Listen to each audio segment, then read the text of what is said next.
Good morning, everyone. Do hope we are all doing as well as we can be this morning.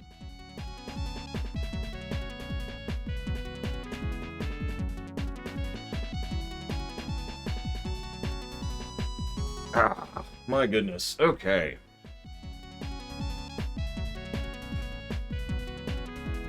Well, this is kind of new. We're drifting into uncharted territory here. We're going to be covering Mega Man 7. I do want to give a bit of a shout out and thank you to the dealer's choice who let this happen, and also Mr. Red, who is the only person who actually deliberately put money towards this. So that'd be Mr. Red, thank you very much, as well as Colgrim, Maverick120, DVD Dimitri, Nemi, Laura Loaded, Jaxie, Delbach, Klaus, Nameless Baron, MPPY, VRDLFS, Croatia, HF, and Diddy, Sacred King 01, A Pack of 12 Ninjas, Eric Verindi, Von Falkenstein, Fringe Philosopher, Dream Whisperer, Tizara, Sonic Doctor, Chaotic Danny, Polikas Jalou, Odin Exodus, Zastel the Keeper, The Hardboiled One, and Darth Medoro. Thank you, all of you, as always, for your support, and for allowing us to go through this. Now, let's go ahead and let's talk about this a little bit.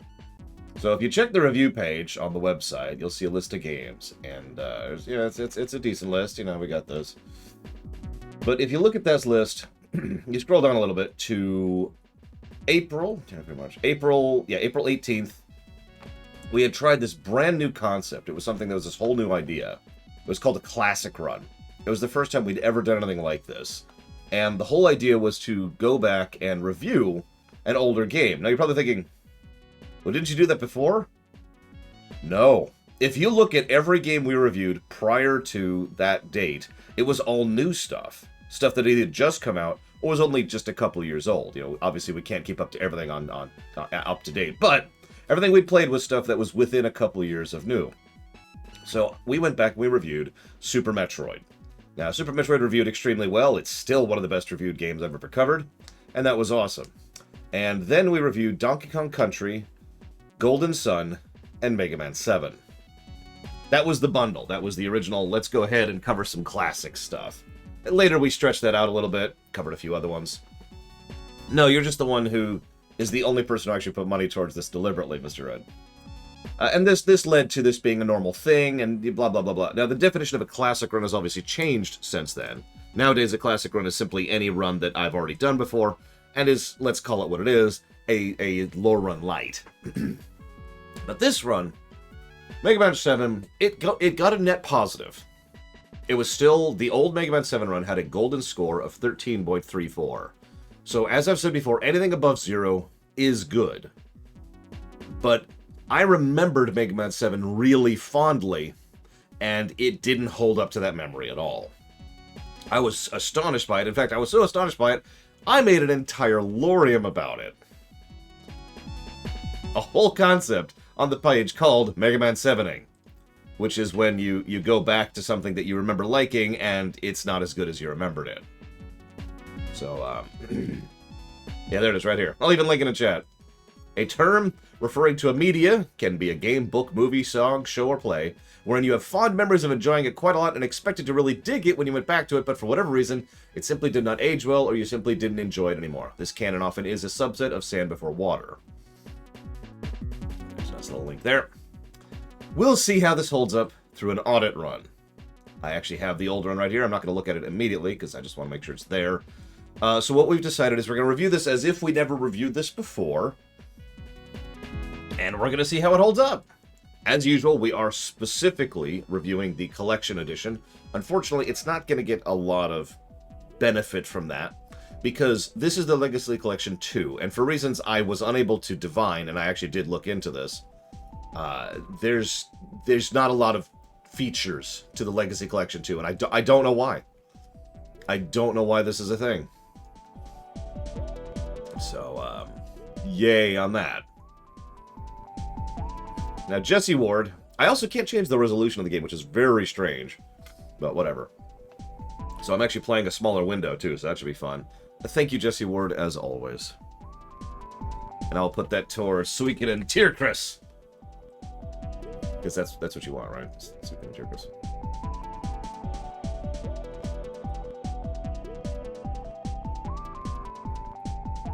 I might veto that if someone decides to add the list, to be completely honest. Okay, so what are our features when it comes to the Legacy Collection 2? Effectively none. Let's just get that out of the way.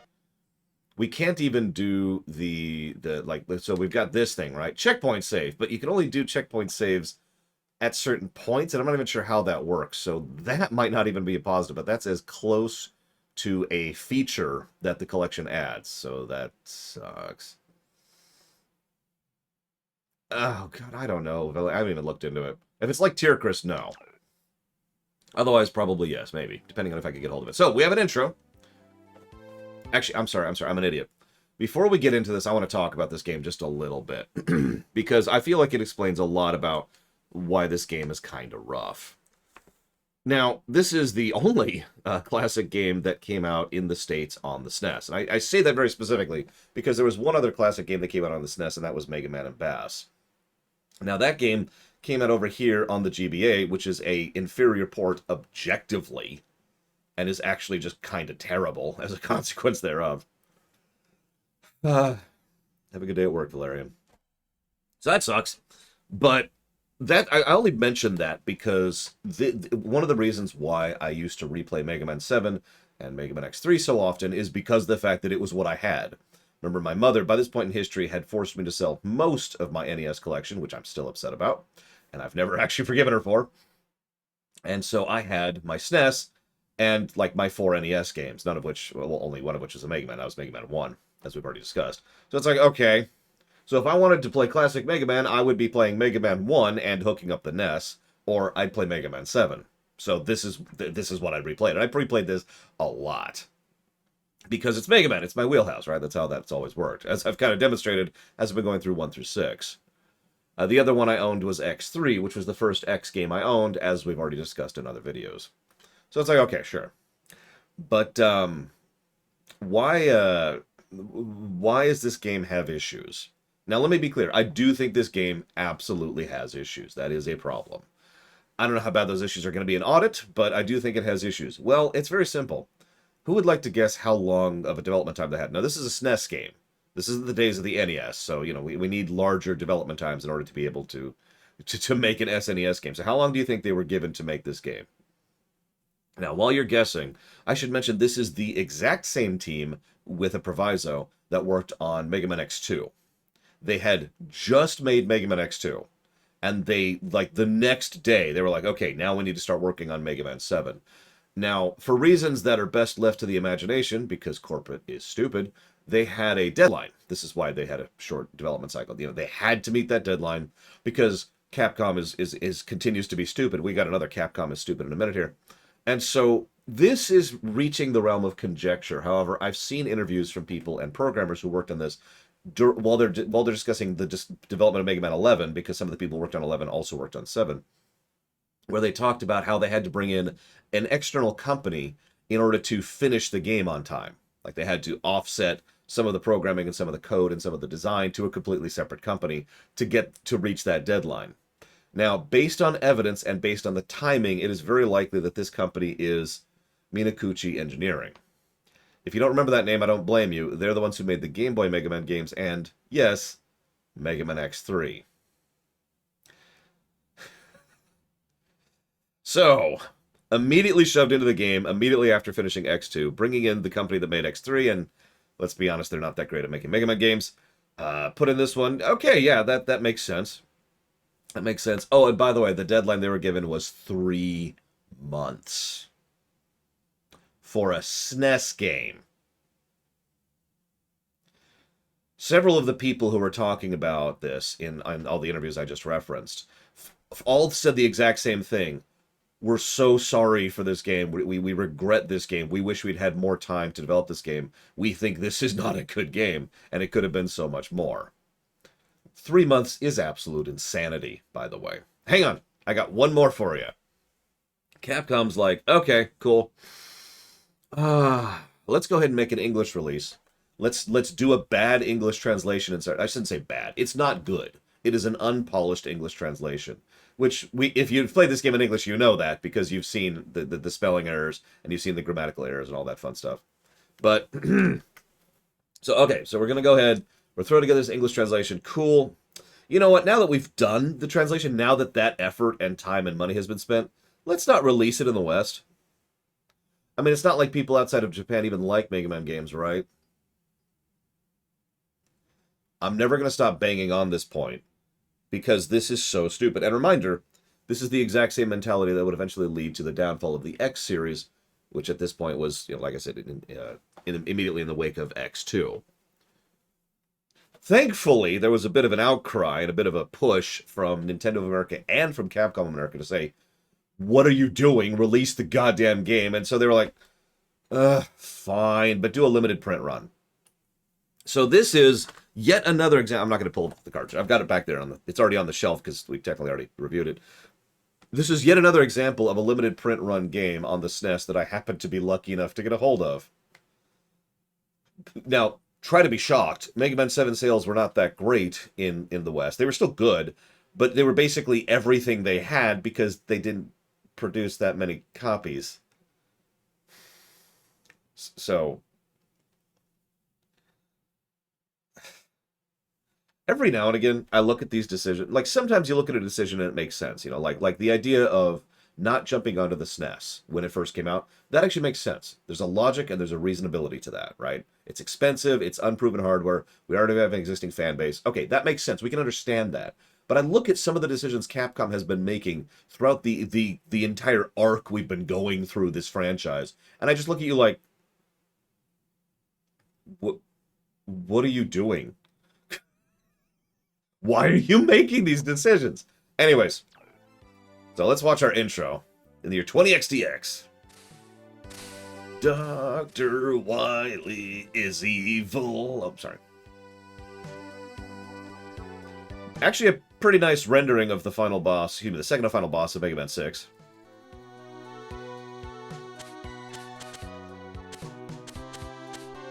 Dr. Willy. Oh, sorry, I don't say it here. Dr. Wily. Cutman 2. I'd play that.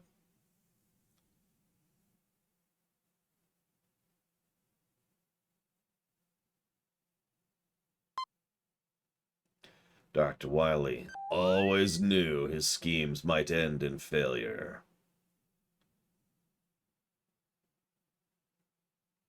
God, I know, right, Solo?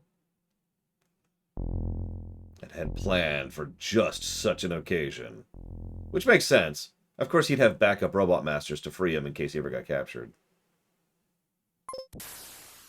4 robot masters had been hidden away, and after 6 months without contact from Dr. Wily, or sorry, without being contacted by Dr. Willy, excuse me,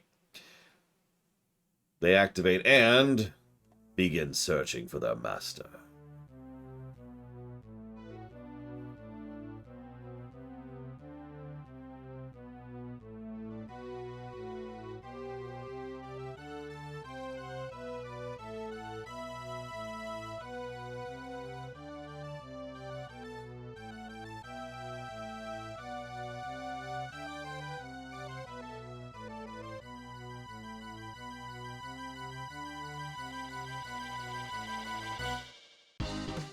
That's a really good intro, I think. My opinion. It's surprisingly well animated. It's very well put together.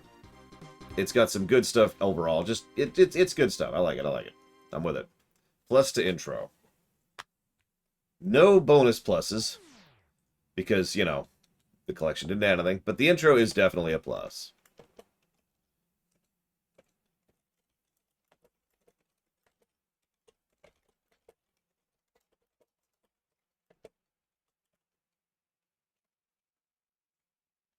Now, I'm actually curious of something. Hang on a second. We're going to switch down here for just a moment and poke at something.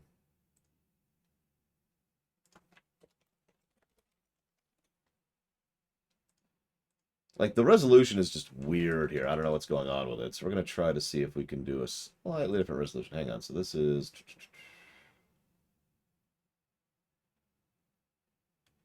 There it is.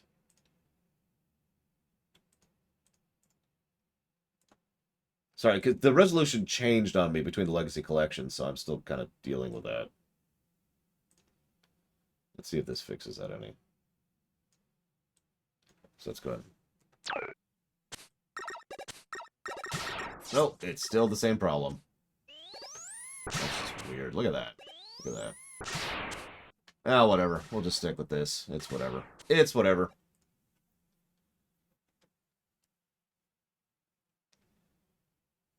So we have an intro stage. First time in the classic series. Can't this thing go any faster, Otto? The city's under attack. I'll try and punch it up a notch. Hold on, roll. I can't believe Wily is loose again. Won't this madman ever stop? He won't be loose for long. Once Dr. Light gives Rush and me our new enhancements, Wily's history, you know the ones we had in 6? Conk. Whoa, end of the line. The road's too unstable to keep going. You two wait here. Look at man. Take this helmet with you.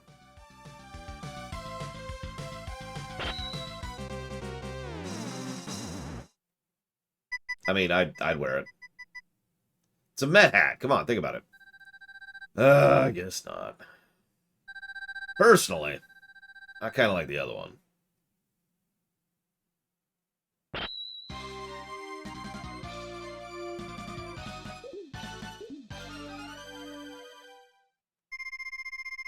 Good luck, Mega Man. Thanks, Roll. As usual, feel free to shout out when your favorite song happens. Oh, Dr. Light! Are you okay? I'll bring Brack Roll to take care of you. She's like 5 feet that way. No, Mega Man. We have no time. Wally's using the attack, by the way, you can't skip these cutscenes, of his robots to cover his escape. Look!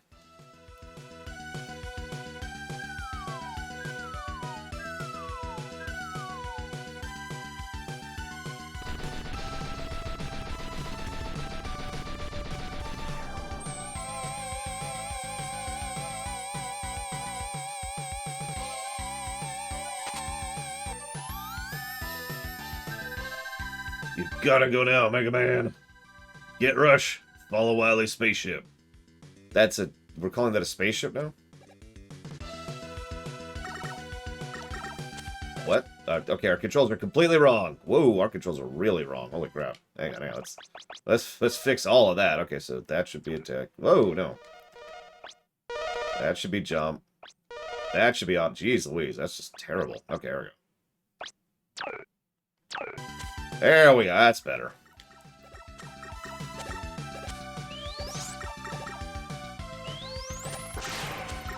So, okay, hold up. Again, shout out your favorite song when you get there. It's gonna be a minute before we hear mine. I'm just gonna get that out of the way. So we need to judge the intro, but you notice how we do have honest-to-goodness cutscenes and an actual intro for the intro thing here. Look, we're not doing that, Valvatrix. You got it, Ginger Overseer. Bloodborne. I am not playing Bloodborne again. I love you, buddy, but no, we're not doing it. I'm never playing that game again. I'm deleting it. I will put that towards Horizon Forbidden West. But yeah, we've got a couple of things we could jot down as theoretically good. These include... Oh, I'm sorry. I didn't know that's what you meant, Valvatrix. I apologize. I don't remember the code. Tell me the code and I'll do it. Because we'll probably be replaying that stage because you guys got to decide my order. So intro question mark. We're not done with the intro yet, but we'll judge that in a minute.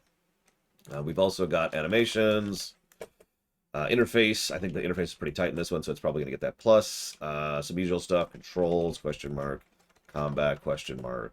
Just think of all the usual stuff here. Weapons, we'll have to decide how we think of the weapons. Kit, we'll have to decide what we think of the rush kit. We'll also have to think about the item stuff, because there's a freaking shop in this game. Oh yeah, we'll have to also give a plus to music, because this game absolutely gets a plus to music. So I'm just going to give that out right now.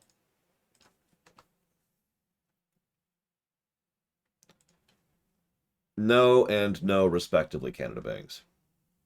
Okay, so that's all usual stuff, just kind of jotting down while we're here. Oh yeah, no, actually, hang on, we need to mention this one. And this one. And this one. Okay, there we go. There we go. Okay.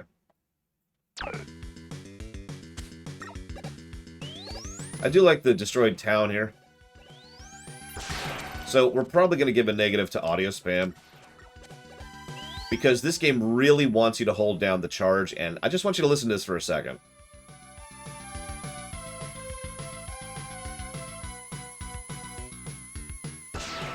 And because of the way this game is built, they really want you to charge. Hey, look, it's the guy from the intro.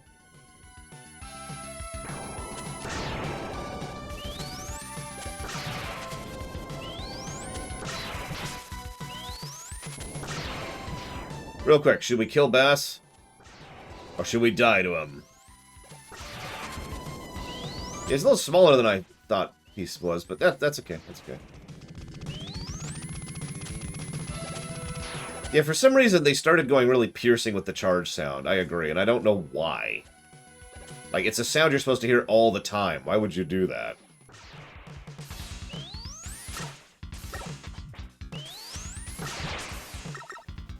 I love this plot point, by the way. So this is Bass. You can tell he's Bass because he's cool. This is the 90s, after all. We've got to 90s it up a little bit. You're as good as they say, Mega Man. You better tell me who you are. I'm Bass, and he's Trouble. We have been trying to stop Dr. Wily while you were gone. I see now that you don't need our help. That's why we attacked you on sight. So, the password system has been changed, and effectively, this is the X2 password system. No, seriously, they changed the graphics around and they changed the song, but this is actually the X2 password system. With a couple of bonus ones put in. So, you know the drill. If you have not played this game, which I'm sure there's like 3 of you at this point, we've got Freeze Man, Junk Man, Burst Man, and Cloud Man. So, we're going to do Junk first. Okay.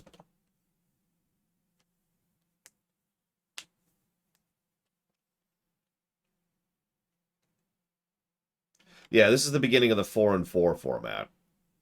Which, like, I don't dislike, but it's just kind of eyebrow-raising. By the way, I love the idea that the 4 robots that broke Wily out of prison are Junk Man, Cloud Man, Freeze Man, and Burst Man, like, of all picks. I wait patiently for someone to pick someone other than Junk Man. Oh yeah, we also have the 2 weakness loop that's been in the series since 3 at this point. Anybody? Has nobody played this game before? Has anybody not played this game? We can just roll a dice. That's the other method. That's always been something we do. Okay, we'll do Freeze Man next. Okay, Freeze. And then Burst. Okay, and then we'll do Cloud last. That's funny. That's pretty much the exact opposite of my usual play order, but that's okay. That's the whole point, to try these things out. I'm curious of something, actually. Hang on. Cannot currently save the game. How does the checkpoint... We need to figure out how the checkpoint system even works. Yeah, you can literally see the spots where the other bosses are going to be.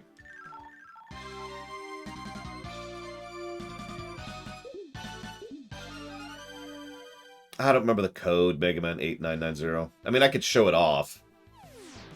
It's really threadbare and was made in 3 days, by the way. No, seriously. For those of you unaware, the Versus mode was put together in 3 days, effectively on a bet.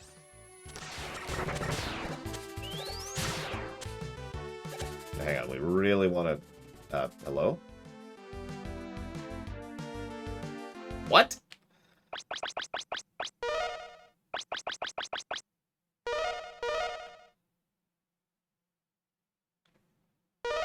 Oh, I see what's going on. There we go, okay.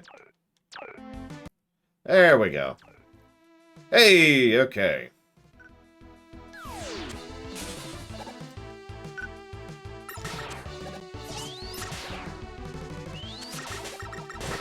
So, as much as I don't want to start complaining early, there's a couple of things I don't care for about 7 just in its core concepts. The first is how the game pretty much does encourage you, thanks to the damage variance, to charge. But because of how the charge works. You see this? This is this massive wind-up to charge. before you even start charging. And this is me holding down the button the entire time, by the way. Not something I'm super fond of. It's the most difficult screen of the game. I can do this. I can do this. Oh, God, they got me. They got me. Oh, God. Gotta have an elevator sequence. Very important. We do want as many bolts as we can get.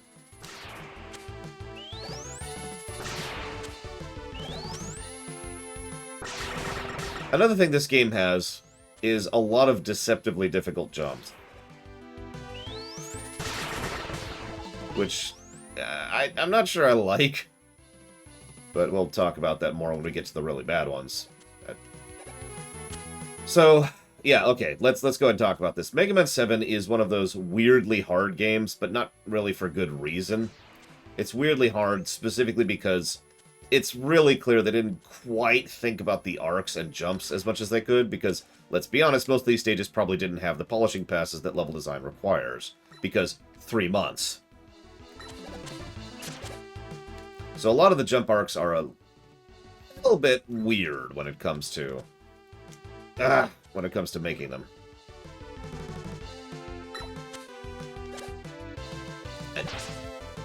Give me a minute.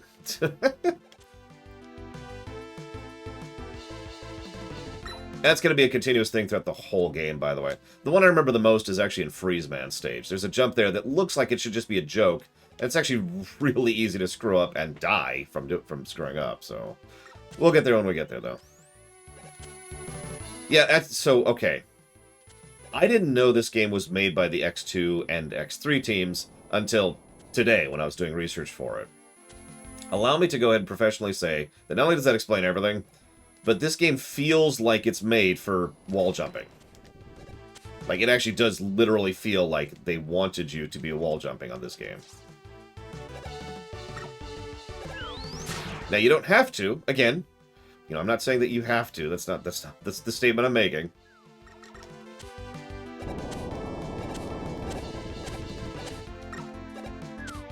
I'm just pointing out that it feels like that's the direction they were thinking.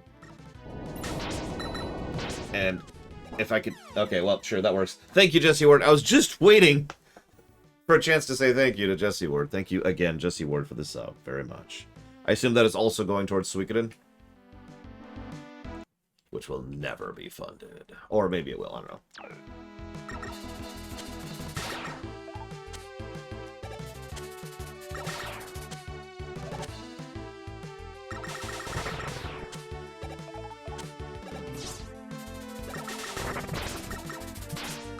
What, having the lightning bolt on me, Velvedrix? Which I obviously do not have. Hey, Evo.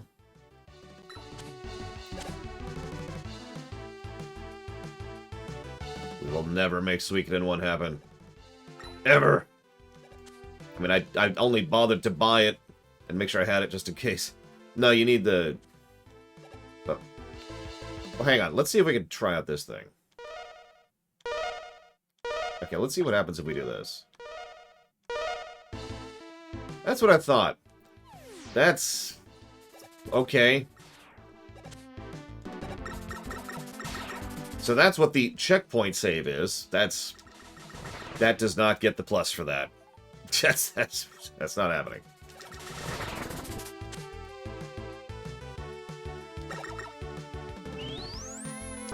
Yeah, okay. Just double checking. I mean, I was good anyway, so why not? Whoops. That was weird. Mega Man 6 did not have a bolt shop, which I only know because we literally just played it. 7 is the introduction of the concept. Now, what's weird is I like the idea of the bolt shop, the same way I liked it in X8, actually, and for the same reasons. You know, it gives you a neat little way to buy extra optional things to change how you play, or to go through the game, or whatever, right? So that's neat. I think this game is a little less grindy than X8, by memory. I shouldn't say that so definitively. We'll find out as we go through it. I will say this in favor of Mega Man 7. The stages can be, just like X1, substantially different based on the order in which you do them. Not because the order itself changes, unlike in X1. It's more like because of the fact that you can use weapons from various stages to change how the stages work. Like, so for this stage, you want to come in here with Cloudman's lightning weapon in order to be able to... I'm not going to go for that. In order to be able to activate a lot of this machinery. And in the doing, you can actually change, like, the magnets turn on, or the elevator works, or whatever, right? And there are a few examples of this as we go through here. I'll try to point out as we go. Oh yeah, by the way, during my research and the behind the scenes for this game, I noticed that there was a comment about how they changed their philosophy on how they designed the final boss. They wanted a final boss that mandated the usage of E-tanks in order to beat it. I think they succeeded. Anyways, considering the short dev time, is this game at least good? Absolutely. Even my old original review of this still said it was good. You know, it was still greater than 0, which is the definition of a good game.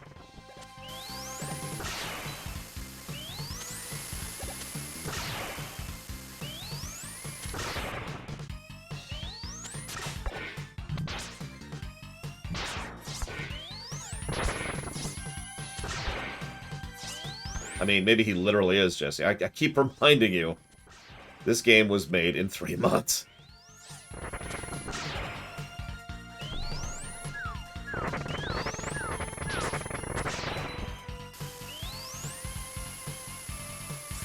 I mean, Wily Capsule 7 can go to hell.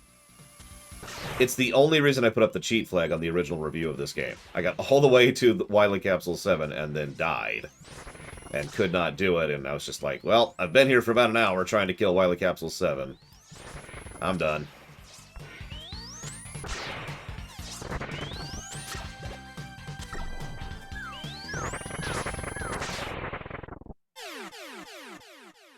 I prefer cold weather all the time, as Diesel. 100%. I generate a lot of heat, so I literally have actual, difficulties thinking straight when it gets too hot.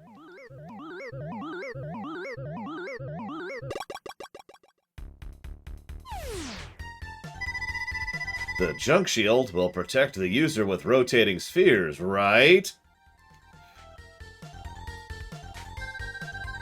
Yes, but the spheres can only absorb so much damage before they are destroyed.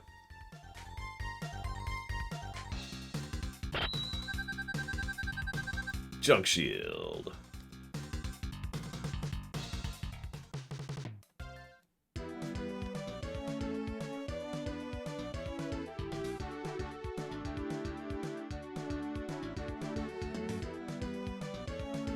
Let's see if I can find a translation.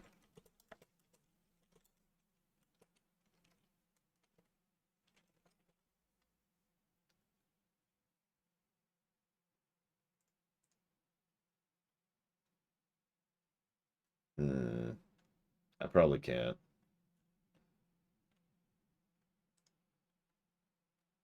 Nah. Let's try this.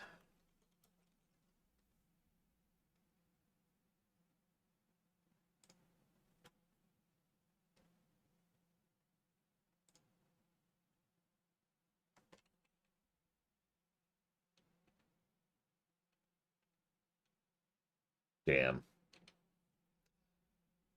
In the Japanese version only, there's this thing where Zalok decides to put some money toward, some interest towards Quest for Glory 1, which I'll do. In the Japanese version, there's alternate versions of that weapon get dialogue.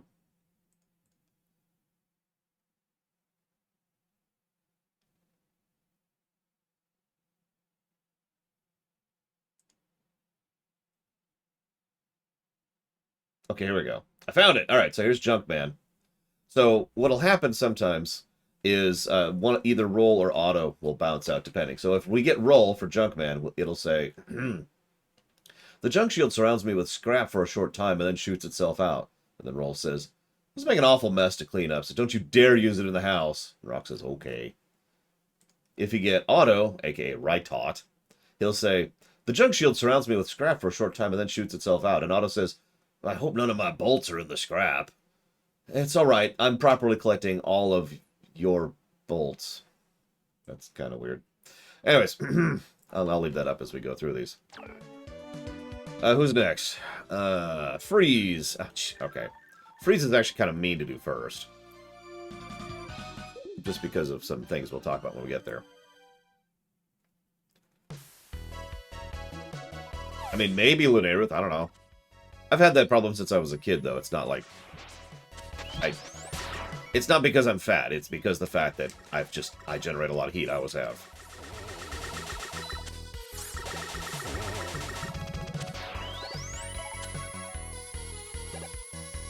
I do, in fact, have Freezeman's weakness. Whoops.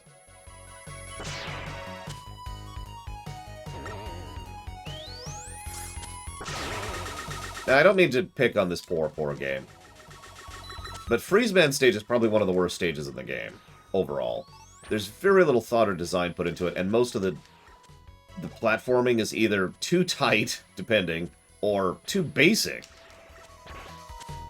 For 3 screens now, all we've had is a grand total of 3 enemies, 1 per screen, and large, random, just movements. Now, this screen's a little bit better, so we're getting better. We're getting some good stuff here. We've got instant death spikes. That's something. We're gonna drop an input. That's cool.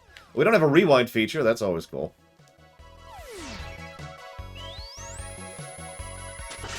It's okay. We could load the checkpoint, which is also right here.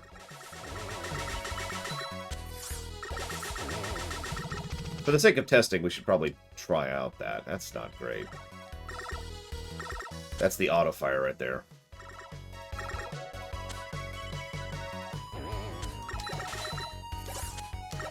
Good morning, Wolf Alex. In all in total sincerity, I imagine this review... I meant to talk about this earlier. I imagine this review will score higher than it did, just because, again, we're a little more experienced, we've got a little different process for doing things, yada, yada, yada. I'm curious if he'll get any new negatives, though.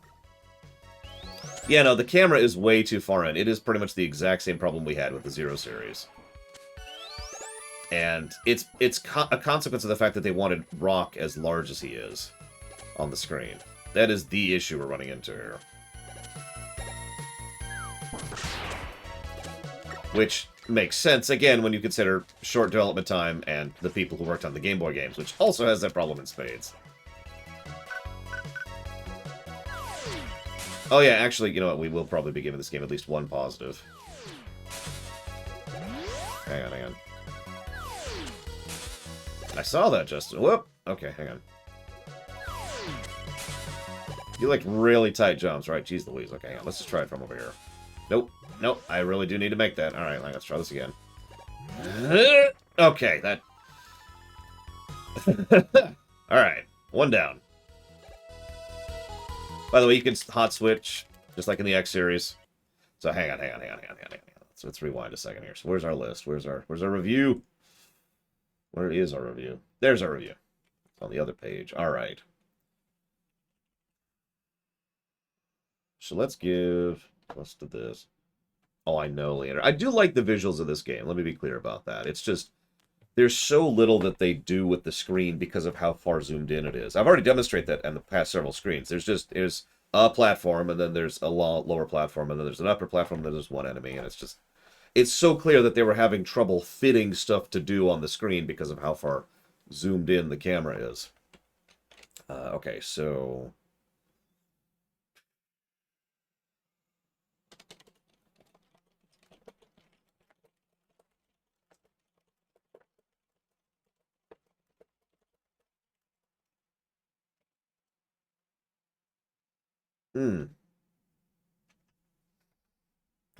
Let me look up my old review for X1 really quick. Give me 1 second. I need to check the books. I need to check what previous Judge Lore said about something. Give me a second here. By the way, it's funny how many Mega Man games got the Sushi Plus.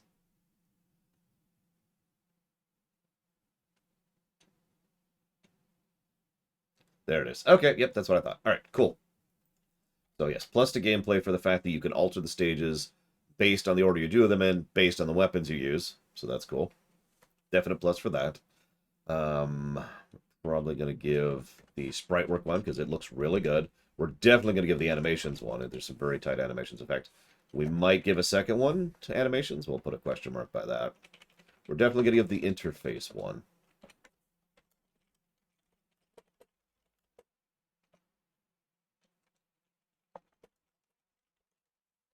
Let's go ahead and get rid of that one.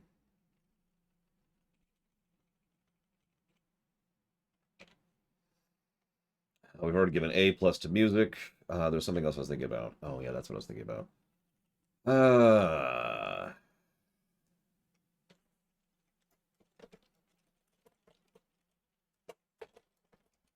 Just going to jot down some potential negatives. We'll see what we think of it going forwards. The stage emptiness, you know, the camera squish, and the jump design, which might just be an absence of a positive, because effectively that's terrain utilization. We'll debate that, though. That might just be an absence of a positive kind of thing. We'll see, we'll see. All right, so we got one of our letters.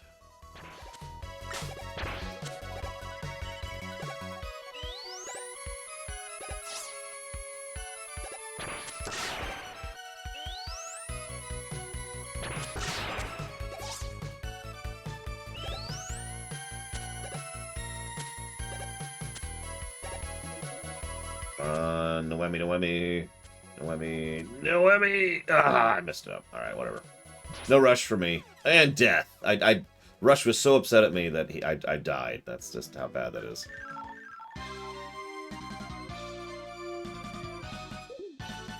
A screen crunch. We'll call that screen crunch. I knew there was a phrase for it because we used it consistently in the Z series. Oh yeah, I should also mention the audio issues. There we go.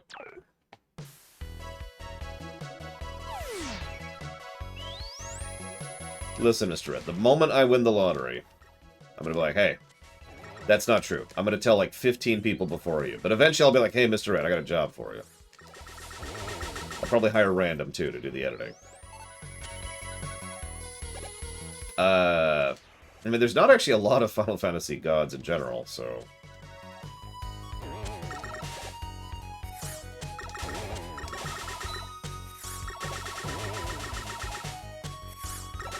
I mean, I gotta hire a bunch of other people first, Mr. Ed. I gotta be real. But...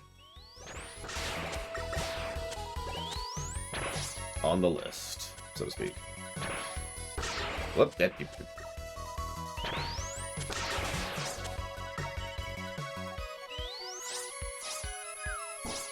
The controls are tight and responsive, at least. That's something.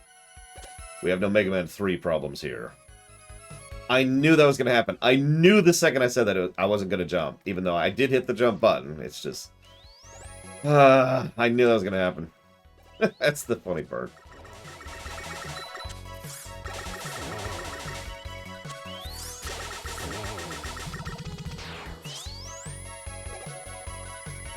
Oh no, I play the lottery every week, Lunaruth. Mathematical probabilities. 1 in a billion chance is still infinitely higher chances than 0 out of a billion chance. Plus, someday I'm totally going to just kill Jeff Bezos and claim my inheritance, so, you know. I gotta wait a little bit longer. People would get suspicious if I did it now.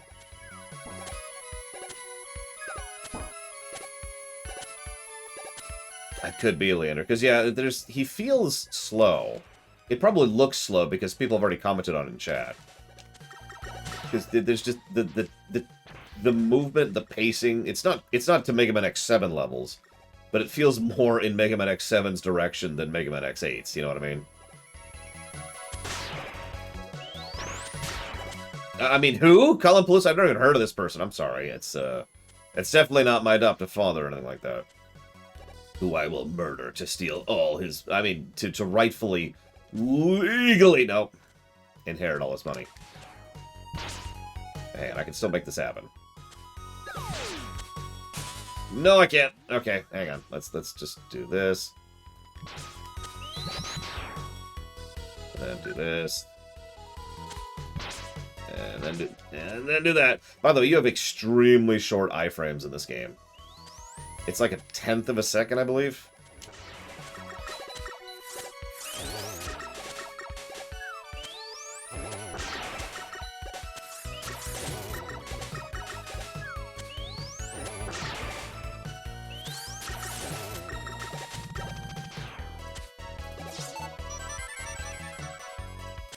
So this jump is one of those shouldn't be hard jumps, but it totally is.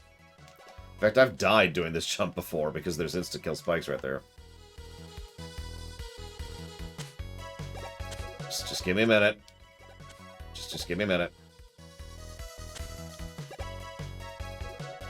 Hang on, hang on. I swear I'm not memeing. I'm actually trying to make this jump each time. But I'm just trying to show off the jumping arc problem I've referenced already and shown already. Oh my god, come on! Oh my god!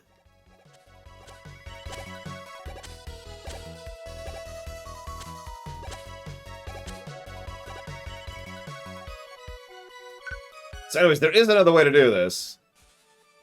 But, yikes! It is possible to reach that point without that energy, and so, that, yeah, it's just, that's whatever. Imagine being stuck there trying to make that jump. No threat. No danger. You're just trying to make that jump.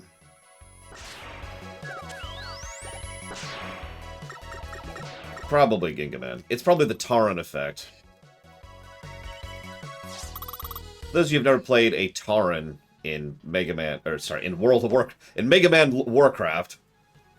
I'd play the hell out of that, by the way.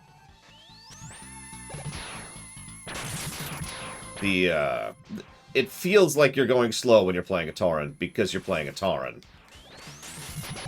You go from playing a Taran to playing a gnome, and it feels like you're running. You're not. You're going the exact same speed. Good morning, Cat Horse.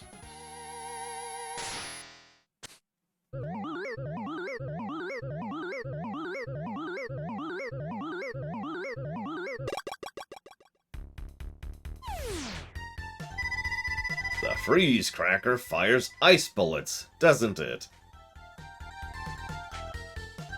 Yes, and the bullets will split when they hit the ground. And of course we gotta read, so Otto's reaction there for freeze cracker is, this freeze cracker shoots frozen balls. And Otto says, what? Crackers? Crackers are my favorite food! Gimme! Gimme! And then Rock says, but those crackers aren't for eating. Roll says, wow, how pretty. I wonder if you could make a brooch out of it. I think it would certainly suit you, Roll.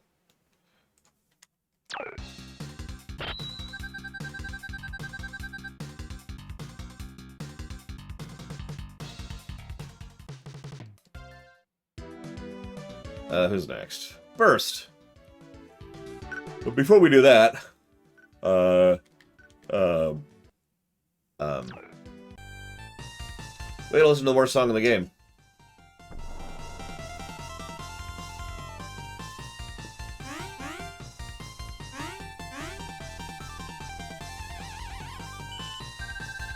Welcome to Big Eddie's. I'm Otto, Dr. Light's #1 student.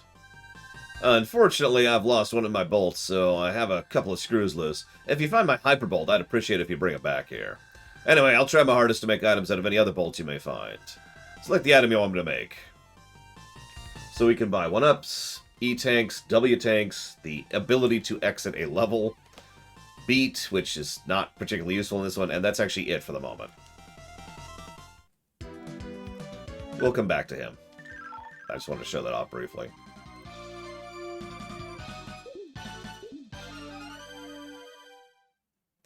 Notice the prices are pretty low, though, which is important.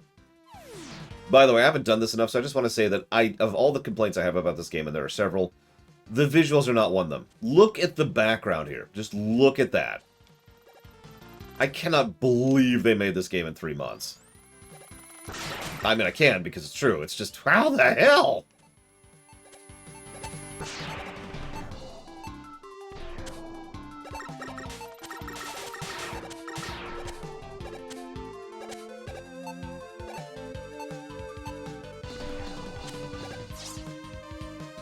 Listen, Gigaman. I hope they haven't played the game before, because that would kind of defeat the whole point. Yeah, seriously, this game was made in 3 months. Which is just mind-boggling. Now, it is, granted, 2 studios working pretty much side by side.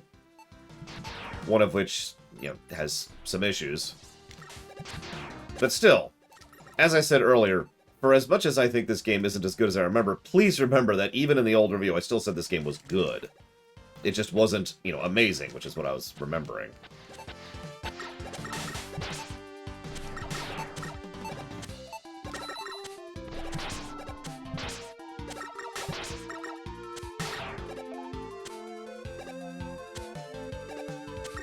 It's another one of those deceptively hard jumps, the one I just did there. I'm just gonna go ahead and not mess with this. Nope, that's actually not enough. That's an interesting problem to have. There we go.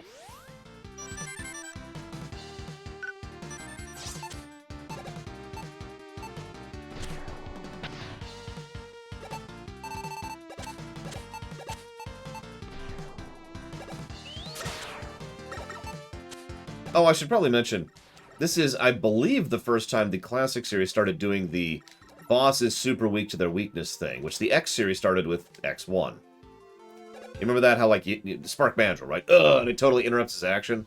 Unlike previous Mega Man games where it just does damage to them, here it actually interrupts their action and causes them to do a separate, unique animation. Like, we'll see that with Cloudman, especially.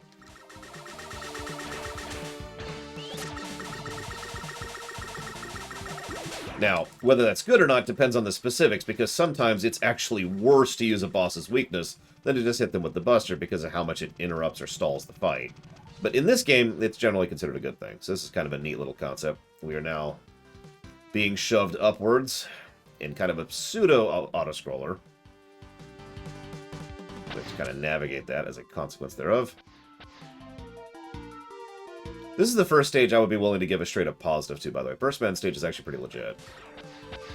I think we gave a positive to it last time, too, but I'm not checking because I don't want to bias my review.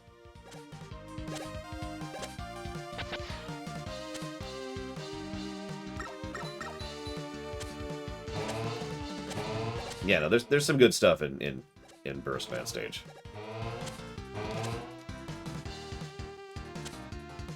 Like the water gimmick, the visuals, the escalation of the Yoku blocks. I don't even remember which one is which, Mr. Red. That's not a joke. I get 9 and 10 confused so often, it's probably sad.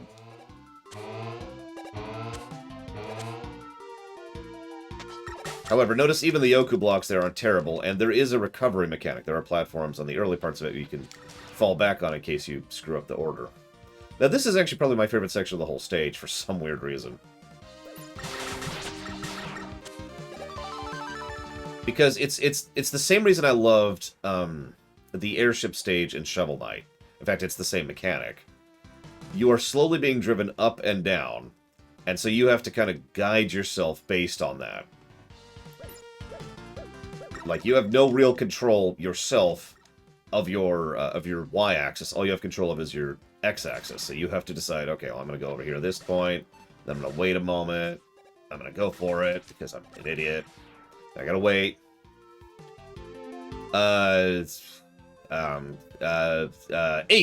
Zlok. Yeah, Propeller Knight stage is legit. Probably one of my favorite stages in Shovel Knight. So yeah, that stage absolutely gets a plus. First stage I've given a plus to. Let's see here.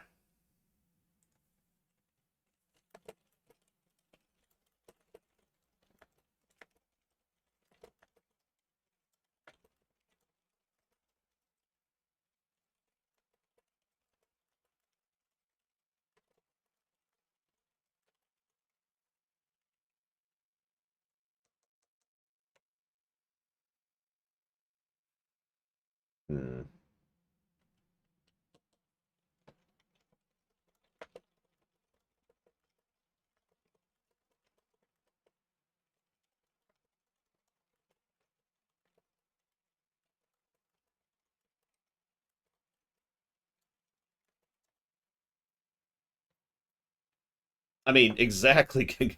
I've said it before and I'll say it again. Shovel Knight is a Mega Man game. But that's not an insult, as some people have taken it as, because they're weird. Why would that be an insult? I don't even understand that. Wait a minute.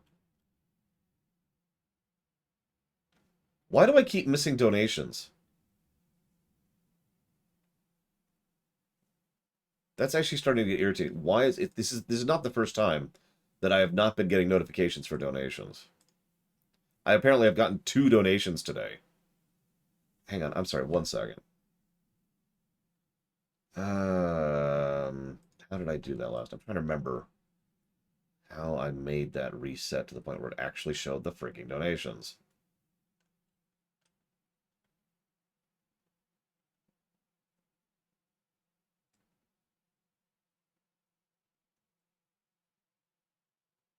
It's right there. It's on.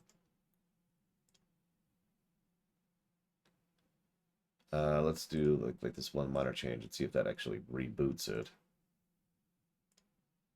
Let's do a minor change back.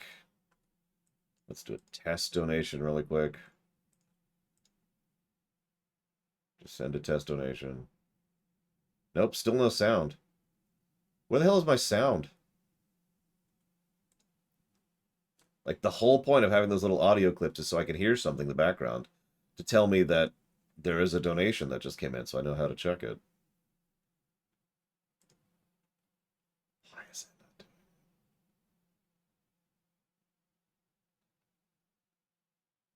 doing what?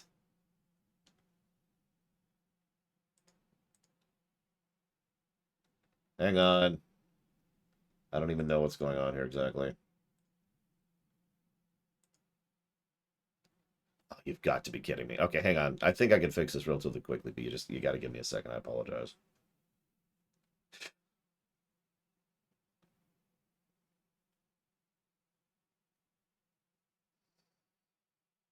No, it hasn't been playing at least for a few days, Below Alex. I noticed it yesterday, but I assumed it was just... Occasionally it just needs a quick reboot because Streamlabs is weird. But apparently, it's really not working. It's not even telling me what the error is. It just says there's an error with the sound file, so I'm just going to straight up replace the sound file here. See if that fixes it. The reason this is a wait is because I have to go find the sound file. So I'm sorry, give me just a moment here. Mega Man 3... There it is. Showing Windows Explorer. There it is. Okay. Let's see. This one right here. Okay, so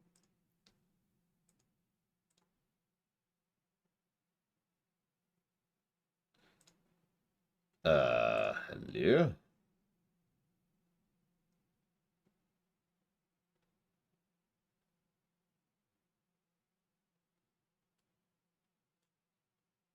Seriously? Sorry. It looks like they deleted just this sound file. Most of my other sound files are there still. There. Yes, use that one. You dumb thing. Save settings. Test donation. Still no sound. WTF. Oh, I see what's going on there. Sorry. Hang on. Let me actually make sure that setting goes through. Let's wait a few seconds to make sure it goes through, and then we test donation. Still nothing? Okay. Let's give it a minute. Let's give it a minute. But in the interim, I got 2 donations I didn't even notice. So thank you, Blue Dragon Fireblocks, for both of those donations. In the future, if you don't hear me verbally respond to a donation or a bits or in anything, please say something in chat so that I can respond and acknowledge and you know, in case this crap happens where it's just not acknowledging it and I don't get a notification of it, please check me on this. There's a reason I always say, please make sure that I verbally respond to any donation. And this kind of stuff is exactly why we have that double check system. Anyways, I will put both of those towards the Metroid block. Good lord. Okay. I'm just gonna wait a minute. I'm gonna wait a few. Let's actually like finish the boss, and then we'll check out the sound, see if it actually works there. Okay, so Burst Man, right. Do we have his weakness? It's supposed to be the Mega Man 3 sound, Blue Up Alex. The one you just heard. What is your weakness?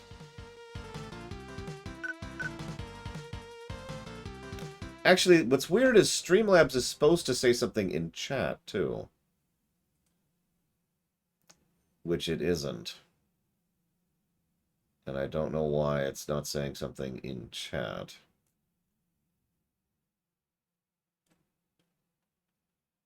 Like, if someone subs, I see a message in the chat that says this person has subbed.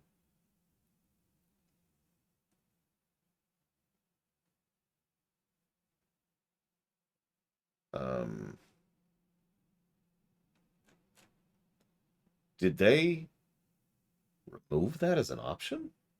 That can't be right. Yeah, I don't see the option to do that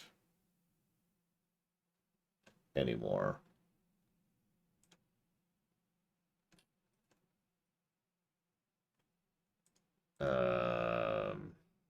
Yeah, Steam Labs might literally be drunk. No, hang on, there it is. Nope, there it is. Name, donated, amount. That is still on. It should still be sending that message into chat.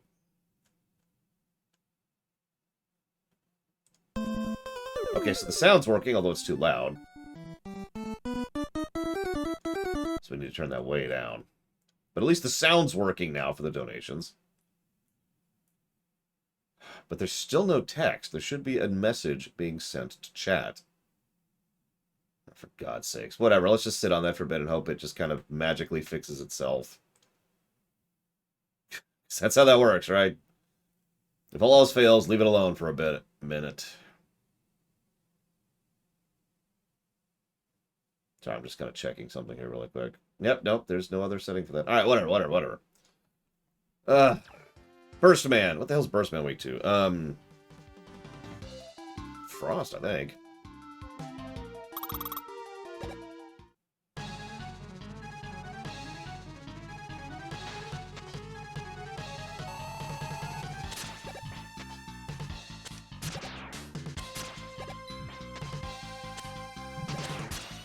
See how it changes his behavior?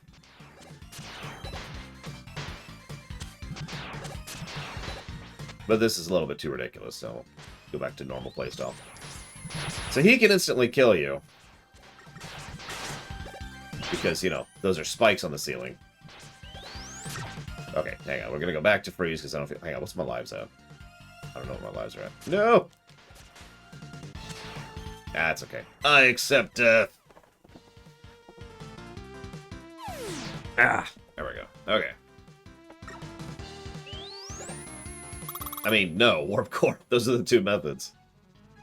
At least if I hear the sound, I'll know something's coming in, right?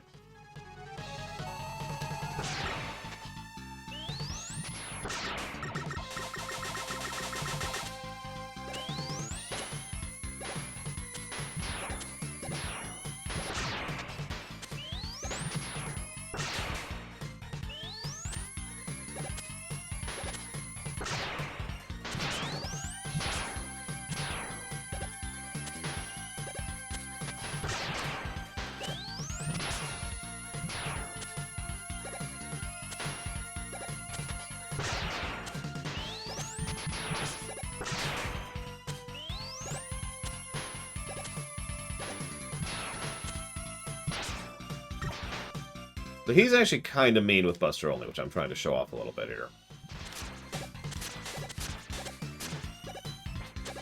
Whoop. Buster Only in 7 is actually kind of rough. Just because of the relatively little damage you do, even with a fully charged Buster. Ugh.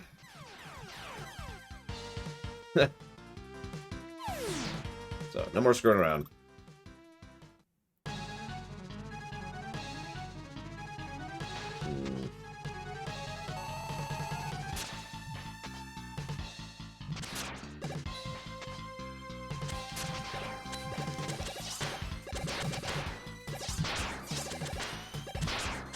Ugh.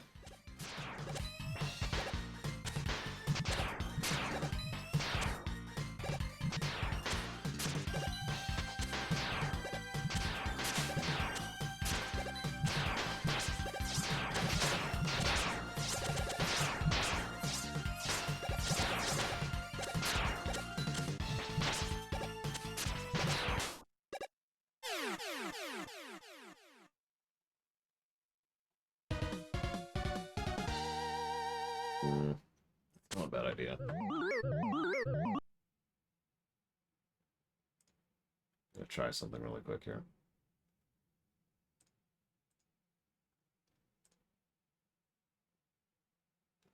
See if I can relink my Twitch to Streamlabs super quick here. See if that works.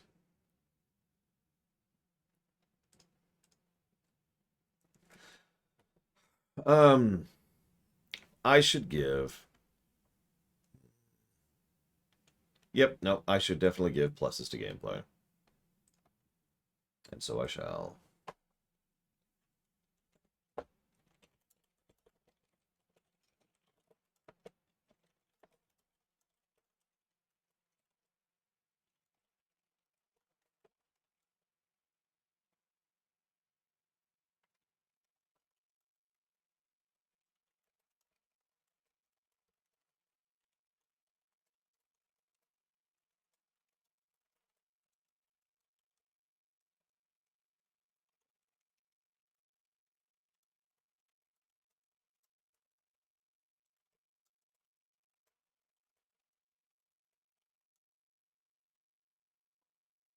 No, actually, I don't remember if I gave a plus to Spark Mandrill.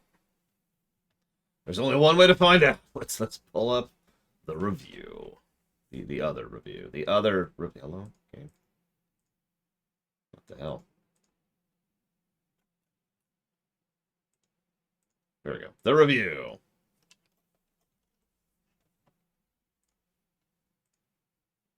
I know we didn't give a negative for Spark Mandrill Syndrome, but I don't know if we gave him a positive. We did. We did. I thought so, but, you know, it's always nice to check. Okay, so. The only boss I'm debating the positive for right now is Freeze Man, because I don't remember him being particularly interesting. We did kind of smash through him.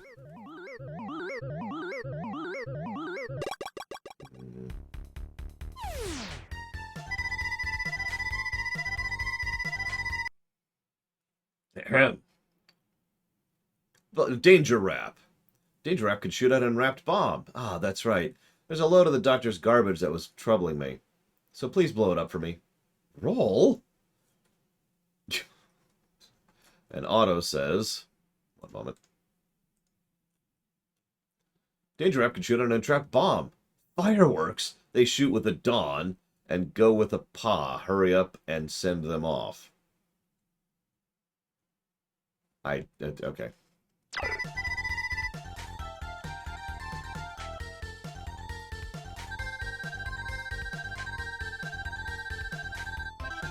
I usually do Cloudman first. Then Junkman. Then Freezeman. Then Burstman. That's pretty much my normal order.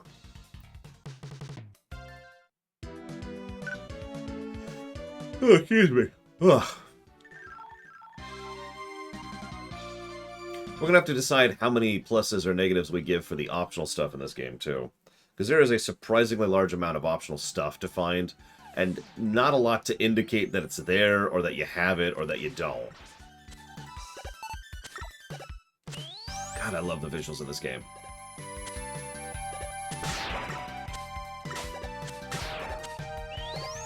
Seriously, look at that background. Just look at it. The weather control plan, or whatever this is.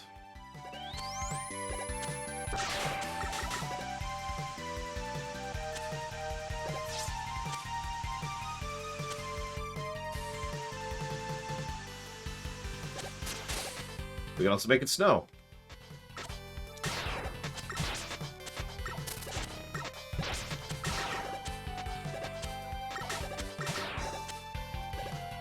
Hey, Hazardous.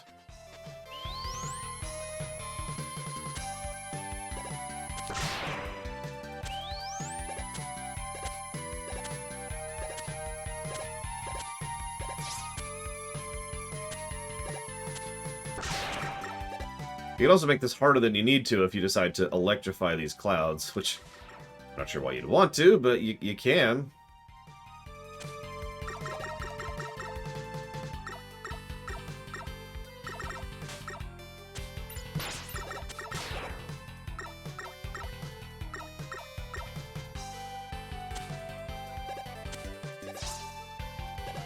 Snow also pretty much removes this section's challenge. So these platforms are actually invisible. They're still there, they're just invisible. But if you have it snowing, well, you can just see what's there. It's also pretty much the easiest way to see that that thing's up there. I'm not sure we can reach that right now. We're going to try it. Nope. Okay, that's cool.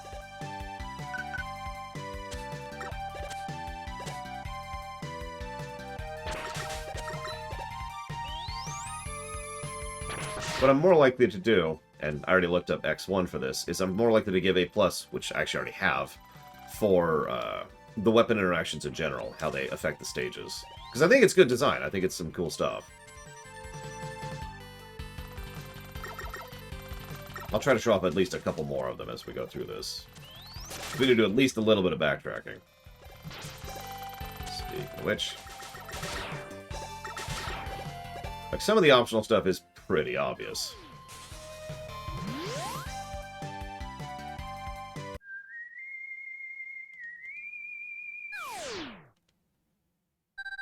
It's been a while, Mega Man. George? No, it's Bob, sorry.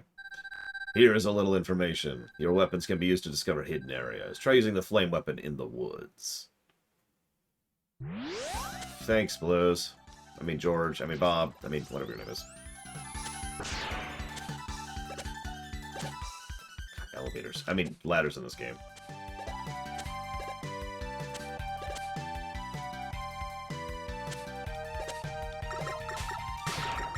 No, it really got a cool backdrop.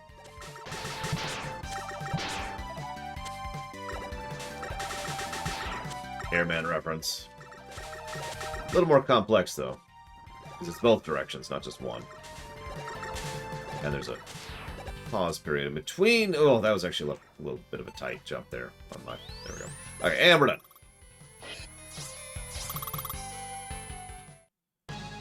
So I usually do this guy Buster only. I just want to show off his weakness briefly. Which is why I screwed that up completely.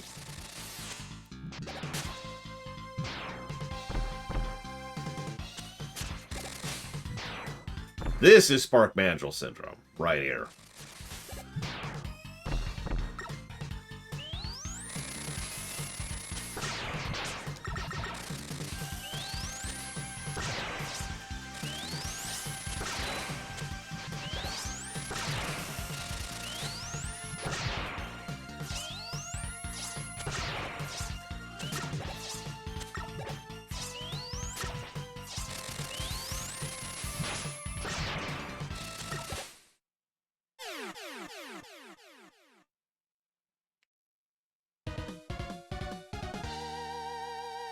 Thunderstrike.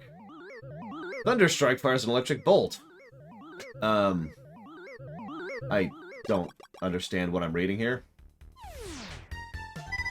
Haminari Sama Dasu, my navel's been taken, Dasu. You're a robot from which period? That's what Otto says. Roll says... I don't understand that at all. Roll says, I'm happy. This we can use to save on our electric bill. Roll.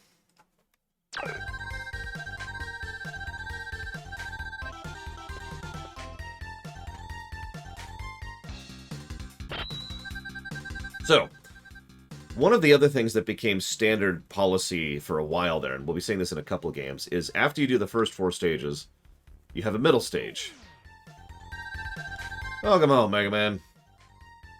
We've actually already shown this off. The Zero games did this, and several of the X games did this as well. Dr. Light, what do you think of Bass? I think he's not a fish. His actions don't seem to indicate a threat. I don't believe he's our enemy.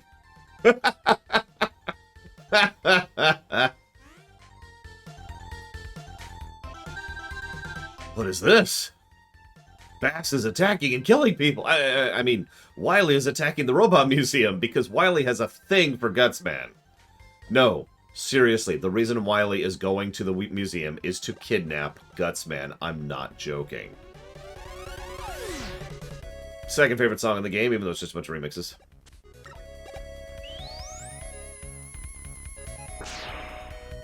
So, Snake Man, Blizzard Man, Plant Man, Flame Man. We've got Cut Man in the background. There's Heat Man. There's a second Plant Man, which is kind of weird when you think about it. Now, and there's one missing for some strange reason. This is neat and all. You know, I like nostalgia. That's cool. Are these, like, the actual Androbots? These are the actual Robot Masters? Because that's how they make it seem. Because when he kidnaps Gutsman, it's actually Gutsman, and he then repurposes him into a boss in the final stages. Spoilers. So, does that mean after being defeated, they put their bodies back together, but deactivated their minds, so they're just stuck in this kind of purgatory in the museum? Because that's kind of messed up.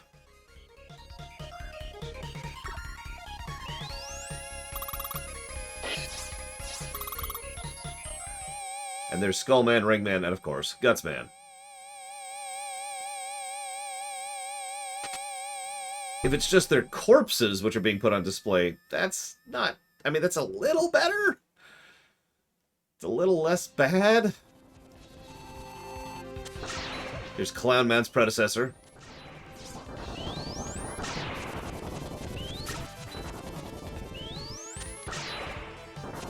First preview of the boss music, too. I think.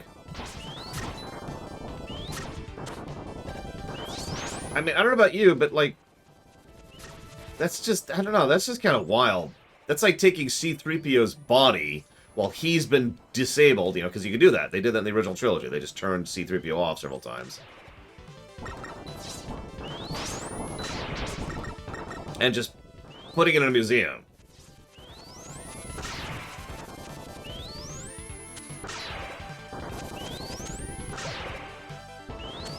How about we not use the original actual Robot Masters? How's that for a thought, Ginga Man? Yeah, they mentioned that in 9 or 10. Silly idea. I have no idea which, but it's one of them. I think it's 9. Hang on, it's a disaster. Wily and his robot are rampaging through the middle of the city. Get going. Okay. Other 4 stages. Yay. Hey. Yeah, it's okay. Robots aren't people. Yeah. That's messed up. Jesse Ward is determined to make Suikoden 1 happen. It's never going to happen. We're never going to stream it. I've actually secretly been moving back the amount required for Suikoden 1 just every time he donates, just to make sure. I'm joking. I'm joking. Thank you again, as always, Jesse Ward. I do always appreciate. Thank you. And where's my notes? There they are.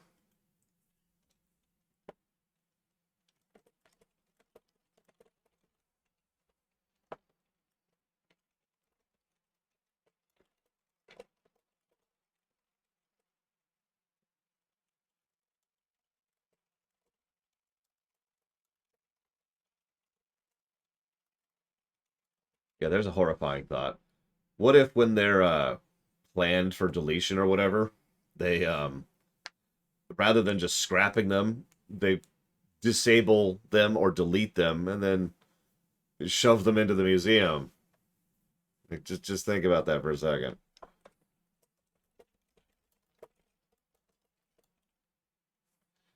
So I'm giving a story positive for that section.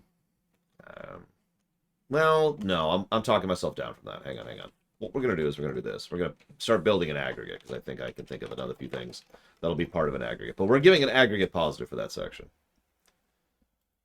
Building it up. Damn it. We're going to make it happen. We're going to use a weird accent for no reason.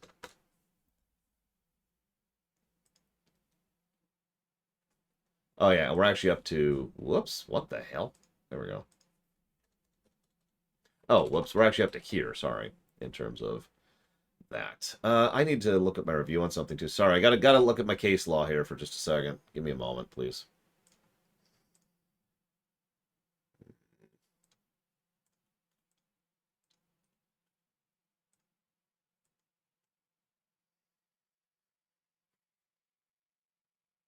Yeah, that's what I thought. Okay. Case law found. I have played Disco Elysium. Yes, I have finished Disco Elysium, although not when they added the voice acting patch, where they added all the voice acting in.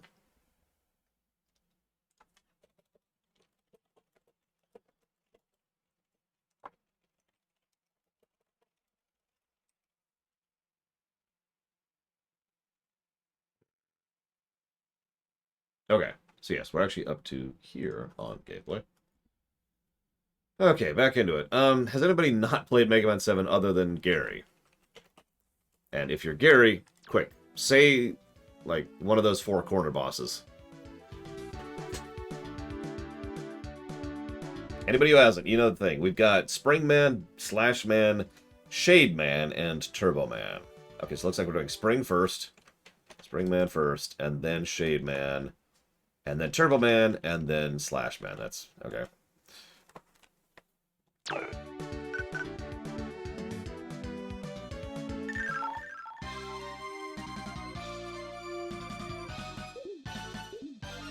I have Mega Man 8990. I have never succeeded at it, but I've tried it several times. So, welcome to arguably the first happy, silly stage in the Mega Man series.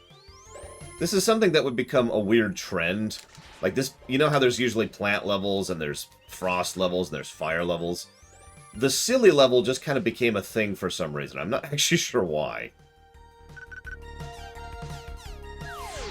My best memory of this game? So I was in Hawaii. Go ahead, make fun. It's okay. I deserve it. Yes, I've been to Hawaii twice in my life. Privileged, etc. I have rich grandparents. What do you want from me? And so, I was in Hawaii, and my cousins were there with me. Hang on. Hang on.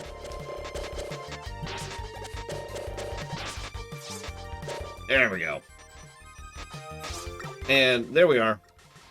Just hanging out. I brought my SNES, and I brought 2 video games with me, because I only wanted to bring 2, and obviously carrying video games on a plane was kind of a weird thing back in the day. Looks like they're analyzing me in the background. I knew it. And those 2 games were Final Fantasy VI and Mega Man 7. So my cousins were there, and they came over, and they're like, oh my gosh, You've got video games. Can we play with you? And I was like, yeah, sure, of course, because, you know, I like my cousins. So we were playing Mega Man 7, and it's cool. And, you know, damn it, I thought I could make that happen. We're playing Mega Man 7, we're just having fun with it. And that was a fun instance. But that's, believe it or not what the best moment is. The moment, the memory, is after we'd been finished playing for most of the day. And by we, I mean mostly them. I was just kind of watching while they played and kind of giving tips when they asked for it. You know, backseating a little bit. And then one of my cousin's parents comes over, gives me $20. And I'm like, what's this for? For babysitting. I wasn't trying to be... We know. Okay. Then that cousin's other parent comes by, gives me $50. What's this for? Babysitting. But...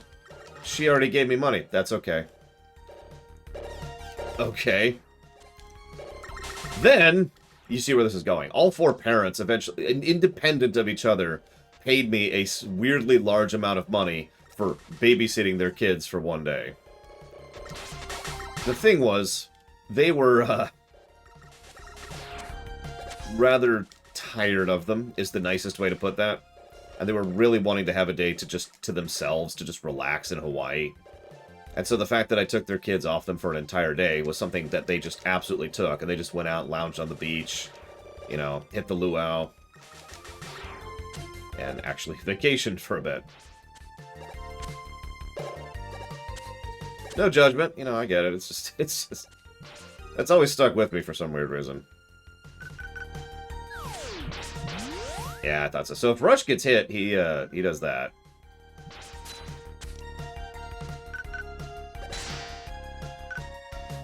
There we go. I knew there was something that gets rid of these guys. Go away.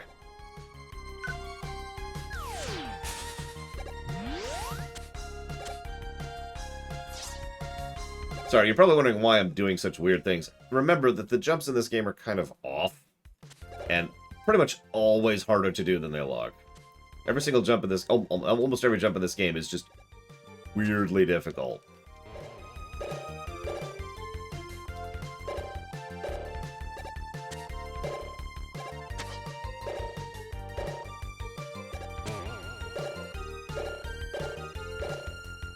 I mean, I fully understand the desire to have quote-unquote me time. Like, I'm pretty sure most people understand that, right?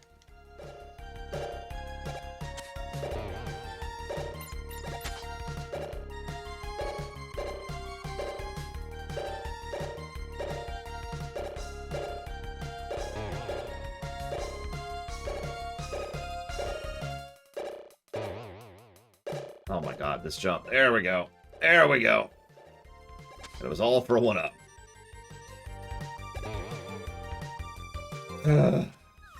Whoops. God, I even had... Sorry, Rush. Forgot I had you out.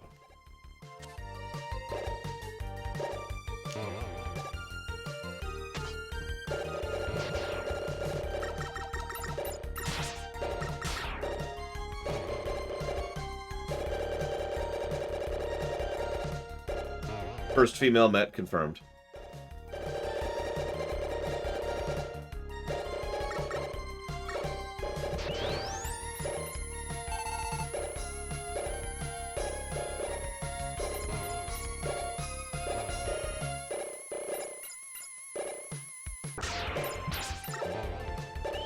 Yeah, that's one of the things I needed the rush search for or whatever, isn't it? Which, of course, I don't have because I couldn't make that jump either. I don't have the rush jet yet. I think. Yep, nope.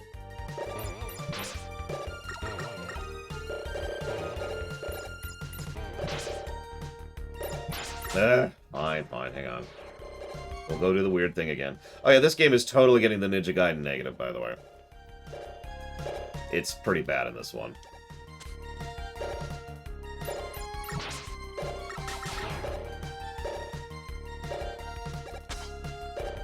I don't know, Mr. Red. This is... I don't think of money as a singular transaction, if that makes any sense. So I didn't do anything with that money. I just... Ah, yeah, there it is.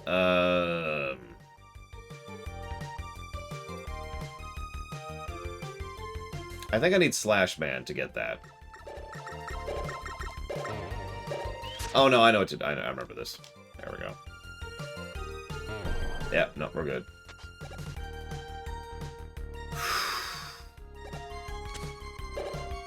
Speaking of jumps that are harder than they look. Okay.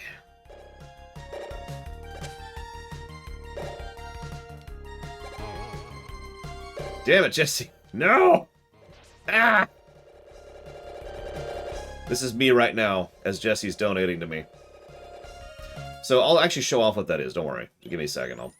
And by a second, I mean give me a few minutes to finish this stage and not die, and I will show it off. Oh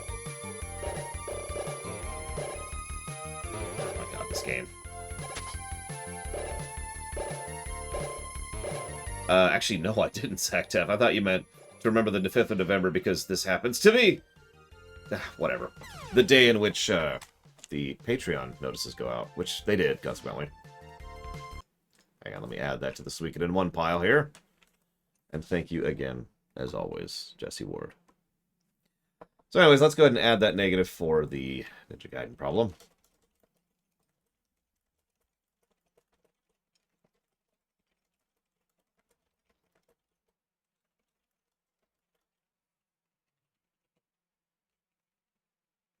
I think I'm going to go ahead and codify this one too. And this one.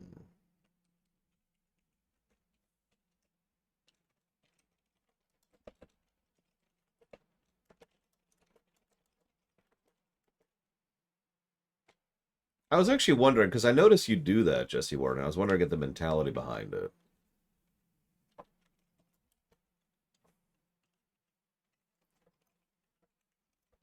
Let's go ahead and codify all these negatives. It's all the stuff we've already been talking about. I'm just codifying. Still debating terrain utilization. We'll see.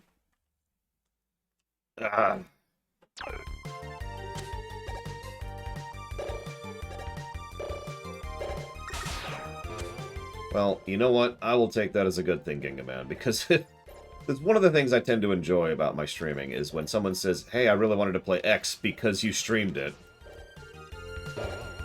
Which I know sounds silly, but it's true. That always kind of puts a little smile on my face, you know?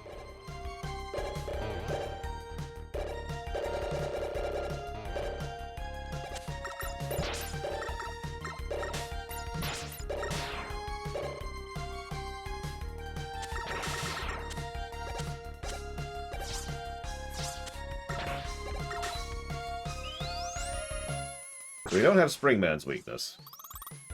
We gotta do this old school.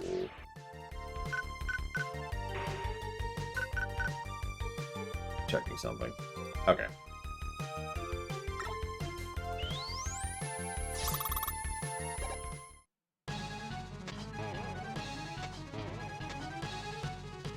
I mean, kinda ditto, honestly, Ginga Man. Especially now that the flooding in my freaking living room is being dealt with. By the way, it's still going down. As in, less flooding. So that's positivity on that front. I will admit it was kind of hard to enjoy some of the X games because there was flooding in my living room.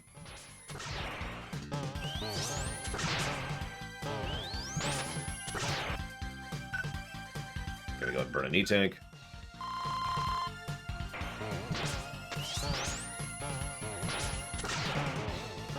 It's actually a concept I've talked about a few times. It's hard to enjoy a really good home-cooked meal when your kitchen's on fire, you know? I know that sounds like a weird analogy, but it's true. In my opinion, the big things in life matter just like the little things matter. If you have a really nice kitchen but no good food in it, well, what's the point of that? If you have really nice food but your kitchen's on fire, well, that's terrible. Right?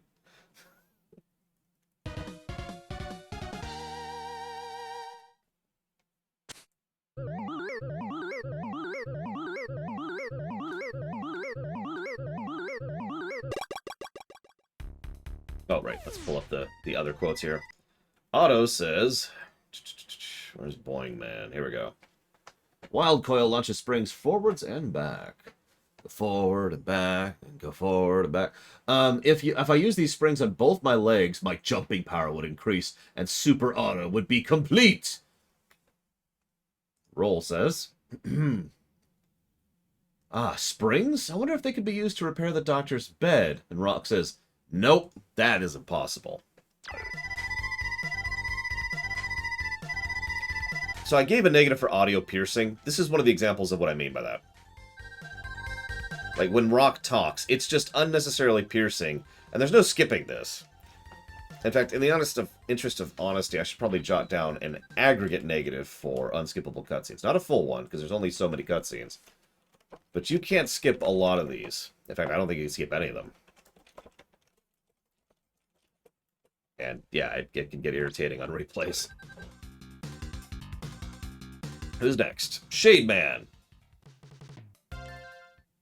Hopefully Valvedrix is here.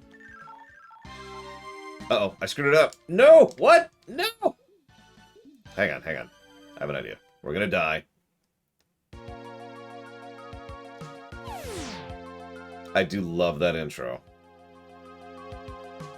Huge props to that intro. How many lives do we have? Okay, we only have one life. That's not too bad. So let's go ahead and die. Definitely not a Ghosts and Goblins and Ghouls and Goblins and Goose reference here. Okay, surely there's like an instant kill pit or something. Something. Anything? Whatever.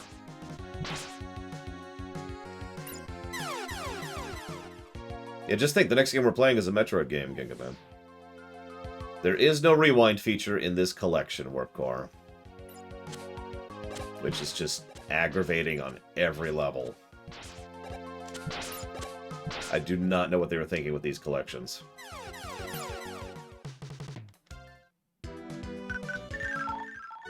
There we go. Just for you, Valvedrix.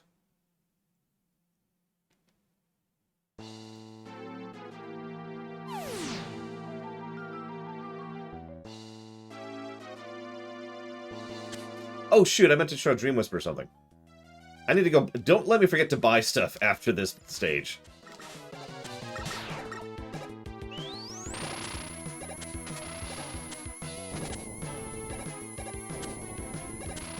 Yeah, very Capcom-y. Ghouls and Goblins and Ghosts and Goblins and Ghouls is, of course, a Capcom property, for those of you unaware.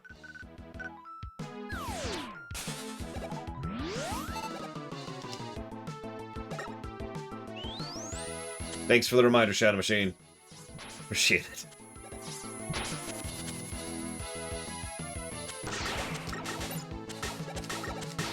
What do you want to bet Valvatrix actually isn't here, even though I managed to do it?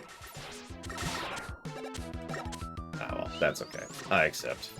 Who would want to watch me? I mean, good lord. So this stage has, I think, like 3 secrets in it, ignoring the optional music I just played. I know there's at least 2. I wouldn't call it hard so much as badly designed, Zactaft. And I do absolutely make a distinction between those 2 things.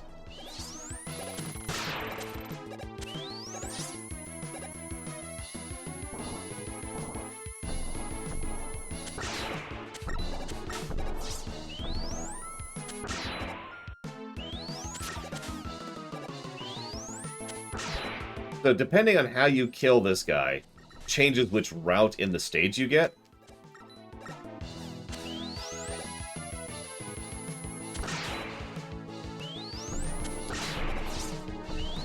So we're going for the eyes first.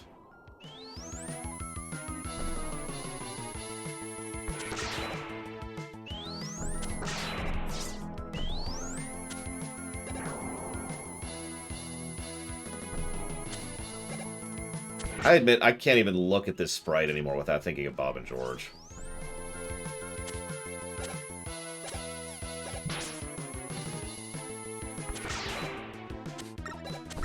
I suppose I could be doing this, so I think it's faster.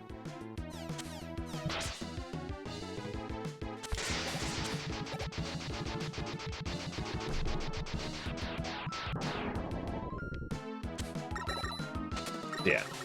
Eyes is right, core is down. I wasn't sure which was which, but I just knew we were doing eyes first. I love how the robot zombies just sort of fall apart as you're going through them. By the way, this stage is probably getting a plus, by the way.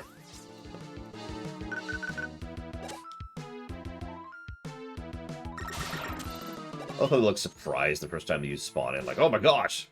Rock's here! What do we do? Get him!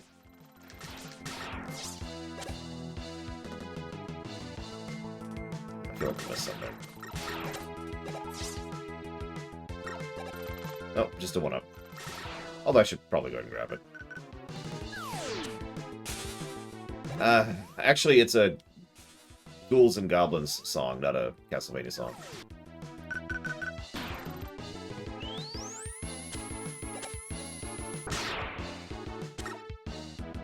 Or Ghosts and Goblins. God, I don't know what it's called. There's goblins and ghosts and ghouls involved. What do you want from me?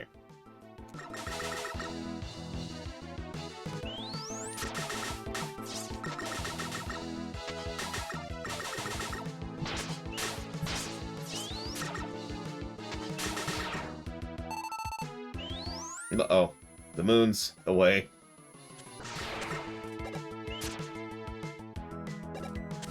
Hang on, I gotta show this off at least once. So you see that? Those little night enemies we've been fighting? Well, when the moon comes out, they turn into robot wolves. And they have a lot more health. Had to show that off at least once.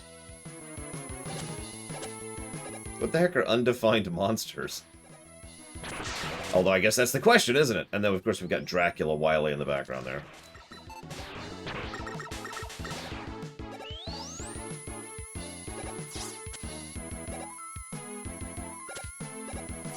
So yeah, Shade Man stage, pretty legit. Oh no, it's Bass. Darn. This was changed to darn in later translations. Originally he said damn. And believe it or not, people complained about the language. Damn it. I feel so stupid to have been defeated so easily. Maybe I should give up and leave Wily to you. No, we are a team! Dr. Light will be glad to fix you up. Thanks, I'm glad I have a friend like you. Please remember that the one and only interaction we've had with Bass so far is him trying to shoot us. I don't have his weakness, do I? Oh, no, I do. Oh, yeah, by the way, there's 2 charge weapons in this game, and this is one of them.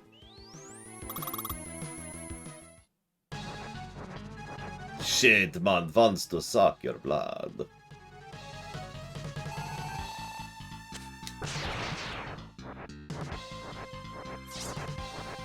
After Shade is Turbo. Whoops. Hello. Wasn't looking.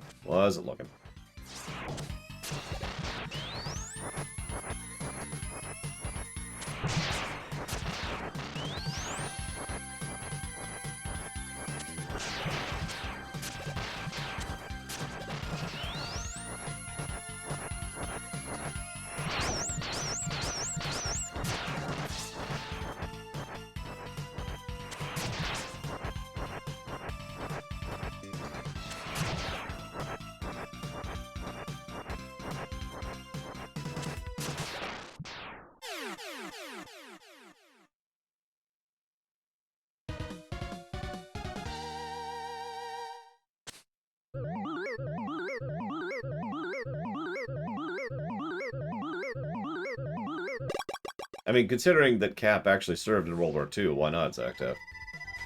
So, Otto says... Where is it? Crush Noise. With this Crush Noise weapon, I can beat enemies with a powerfully destructive sound wave. And then it cuts to Otto snoring very loudly, and then Rock says, that noise is even more intense! Roll says, that is the... is that weapon even more incredible than Dr. Light's singing voice? At which point, Rock just kind of looks at her and says, Roll, you are too severe. Yeah, wait till we get to 8, Ginga Man, because 8... anyways. Good morning, Von Falkenstein. Thank you for funding this run, Von Falkenstein. I know you're a big, passionate follower of Mega Man 7, so I appreciate it.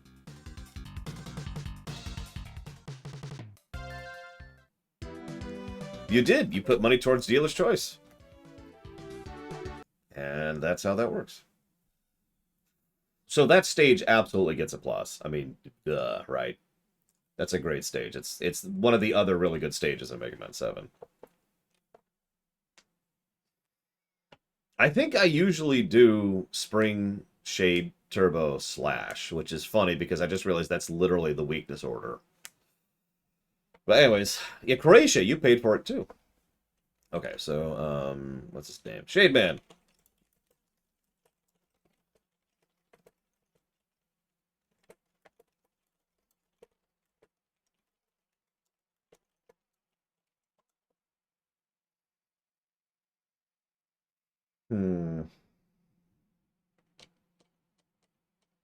We'll have to judge the weapons, but I kind of want to have all the weapons before we judge that.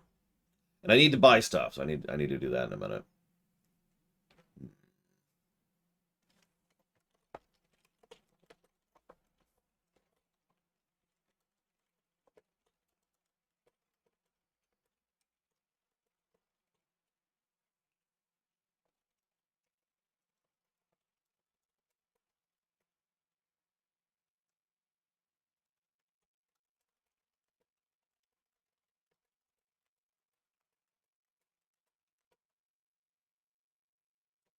Okay, so worst song in the game.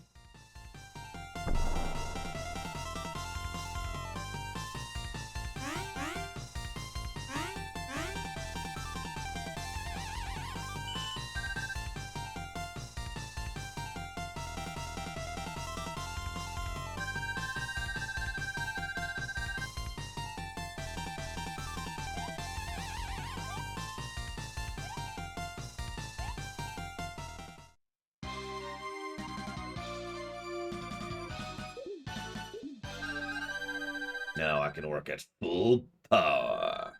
Look, a new item just for you. I can now make items even cheaper. Using half the normal number. See, I usually don't buy stuff until I get this thing. So now we can get the Hyper Rocket Buster, the Energy Equalizer, which they introduced in 6, the Search Rush, the Rush Jet, And the S can, which is a fill all, I believe. Yep. And the exit, which we're not going to get. But we do absolutely want this, I think. No, never mind. We definitely want, like, this stuff. So let's get the rush jet right now.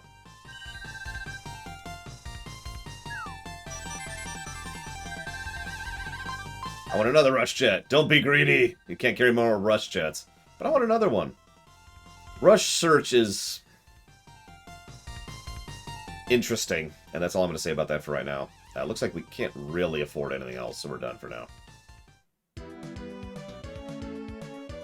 So, now we go back to Freddy's Mountain Stage, I think? Hang on.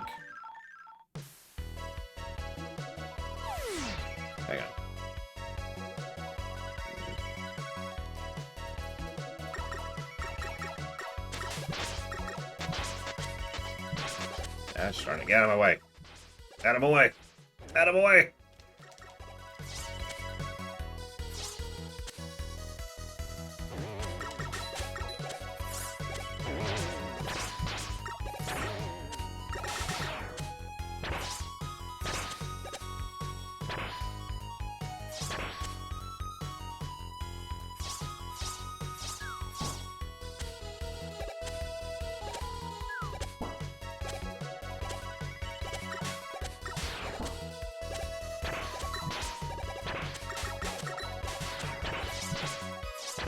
Pretty sure I already went up. In fact, I know I did, so that's not an issue.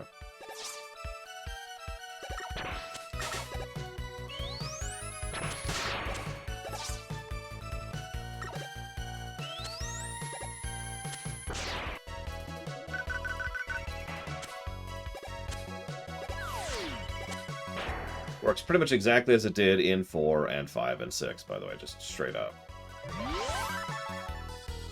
And that's all we needed here. Let's just exit the stage. Oh. That's okay. We have the special exit. It's a little slower, but it still works.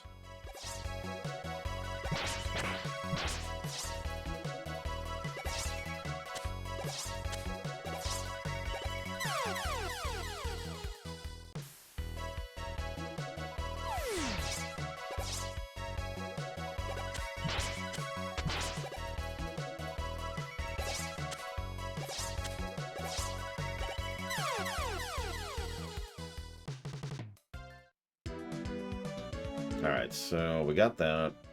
I said I'd show this off. We need to get something here anyways.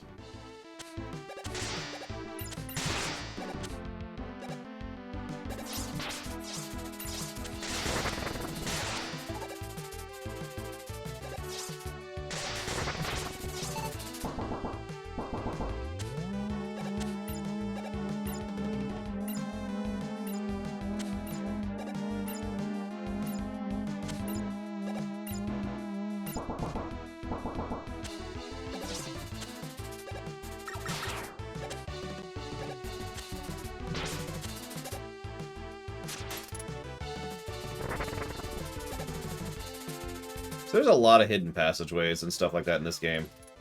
The thing that I'm kind of hesitant on is, like, I'm not sure if it deserves a positive or not. Because on the one hand, there's a lot of optional stuff that you can get, and that's cool. But on the other hand, there's, like, nothing to indicate that they're there. And nothing to indicate that you haven't gotten something. In fact, I'll go ahead and freely admit, and I'm a little biased on this, as a kid, I didn't know half of the collectibles in this game even existed until, like, the GameFAQs era. And I went back and was like, wait, that's in the game? Really?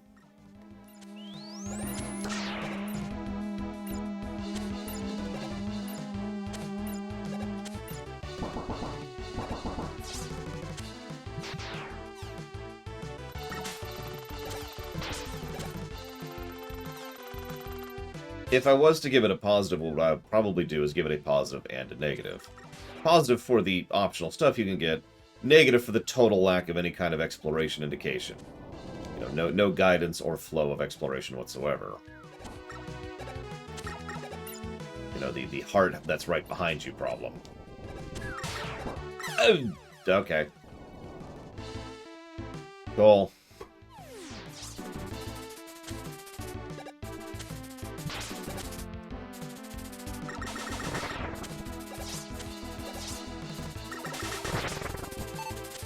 You know what's funny is I know several people consider Mega Man 7 to be one of the easier Mega Man games, which is...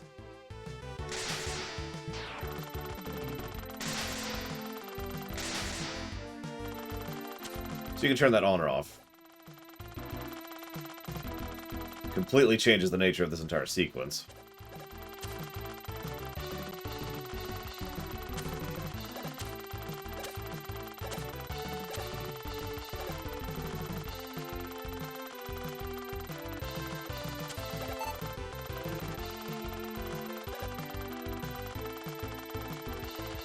Oops. Okay, sure. I'll accept that.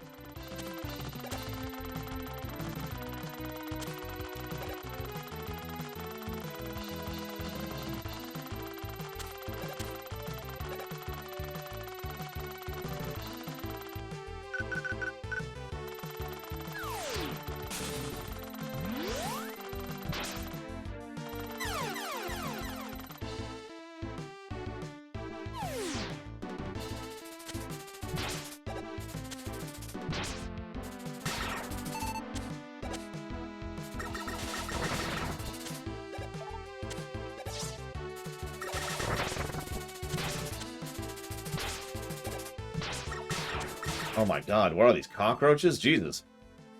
It's just like in real life.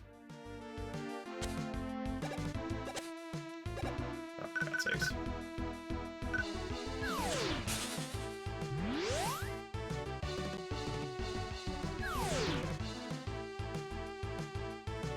Right, I have to do it down there, don't I?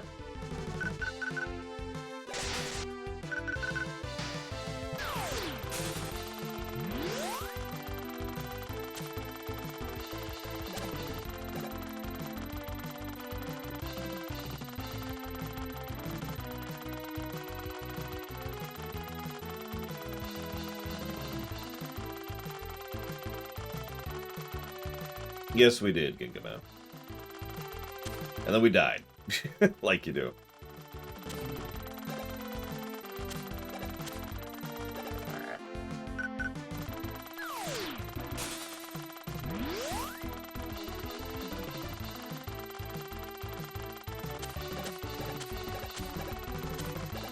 Did we already get whatever was here? I swear there's something right here. Whatever.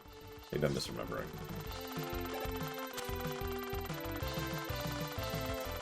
But yes, we got the other rush letter.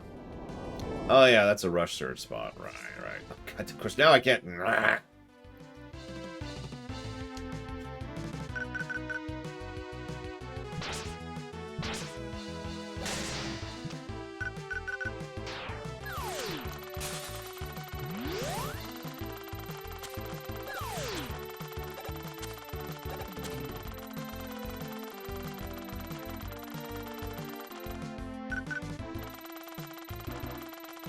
Rush search is an interesting concept.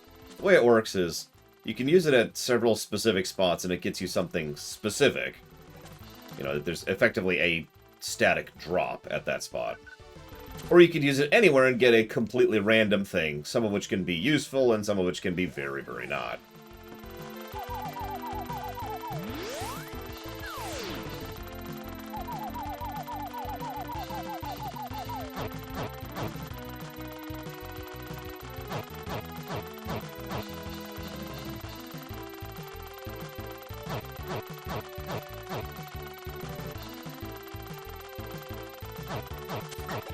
Go on, boy, get it. Whatever it is. Rush. Rush! It's okay. Try a little more to the right.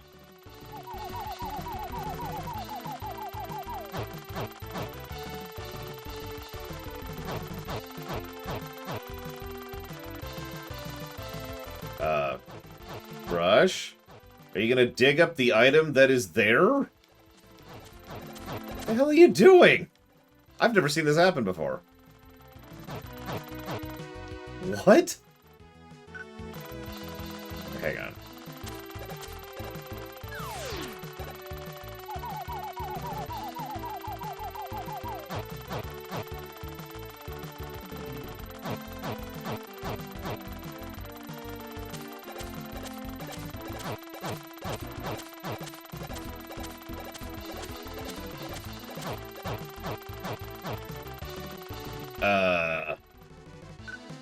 One more try.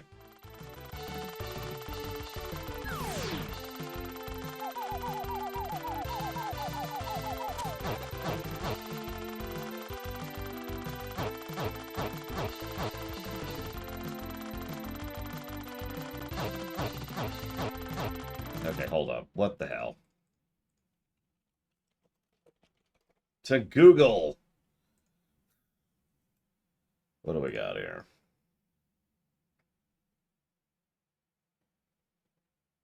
So, I should probably mention a lot of the items you can buy in the shop you can also just find in the world, which is kind of cool.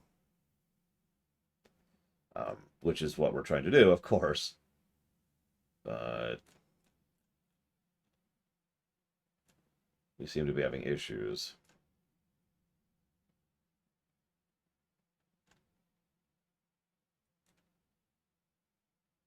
Looks like they removed the Game Boy from the game. Huh.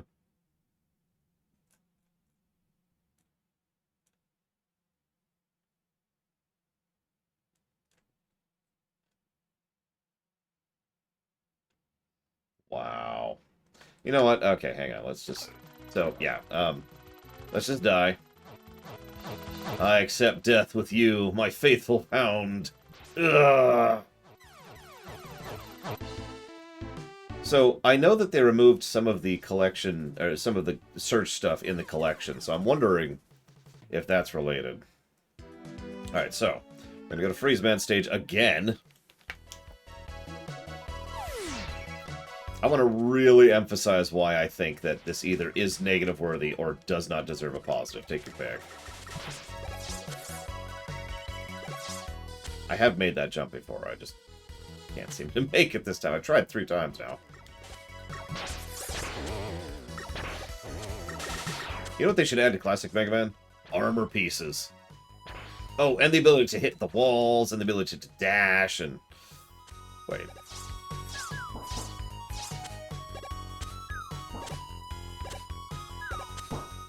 Yeah, if this one isn't there, or if we get the same bug, then that's just whatever.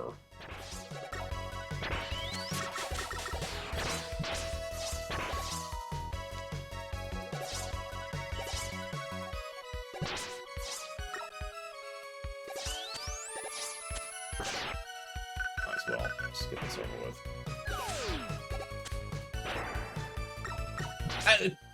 I didn't even know you could do that! I got shoved off my own dog. It's...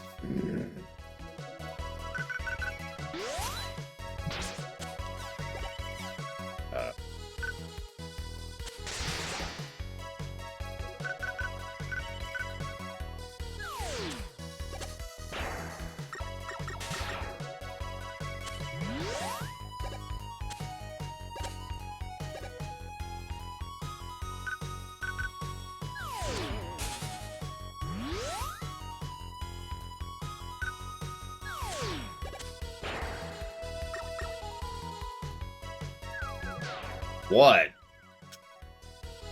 I got places to be. Ah! That's okay. So.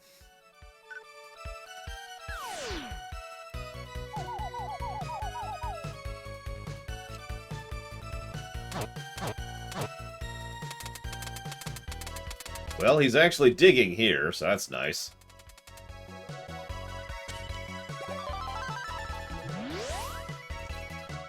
There's the exit button, so we now have the exit button. Oh, thank you, Jesse Ward, again, as usual. And thank you, Catabo, very much, as always. Much appreciated. Yeah, you see how there was absolutely nothing whatsoever to indicate that the exit thing was there? Now, I'm still kind of debating this, but I think what I'm leaning towards is not giving a positive, because you can bypass most of these items by just buying them, which is okay. But, like, the actual positions for the search spots are just asinine. Whoops, that's the wrong page. I need this page to put that towards Suikoden, and I need to put this towards Stormblood. You got it. Thank you very much. Again, Jesse Ward and Catabo both. I have no idea... excuse me. I have no idea what was going on with Junkman Spawn. At this point, I don't even care. Whatever, let's go get the other power-ups. Well, you see, Von Falkenstein.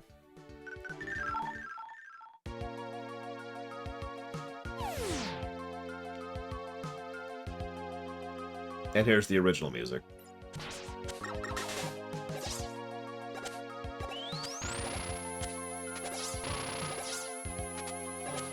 Another good song, by the way. I should probably get the bolts. You can always use more bolts.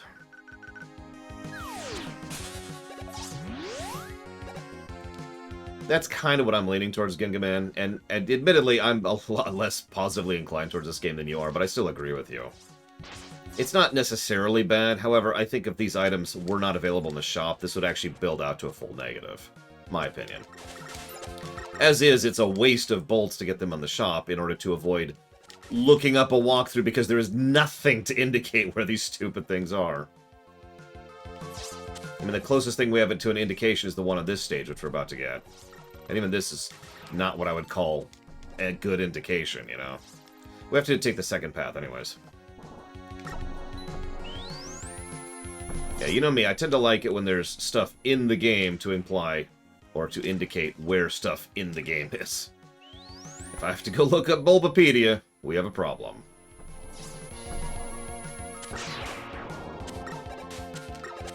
Anyways, yeah, we're defeating the core. Because, gotta do the other path. Damn it, I'm like 5-6 days too late to do this boss. Oh well.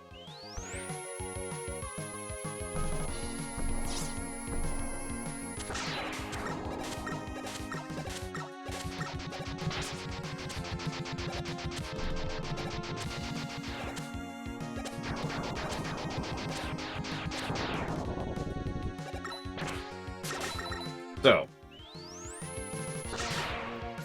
speaking of no indication whatsoever, I don't think he's even here right now, yeah. I don't even remember what you have to do to get the shield. I remember it's some weird thing to get the shield. We'll figure it out later.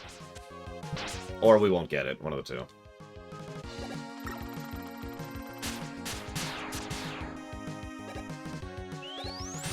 By the way, this is actually probably one of the best shields in the entire game.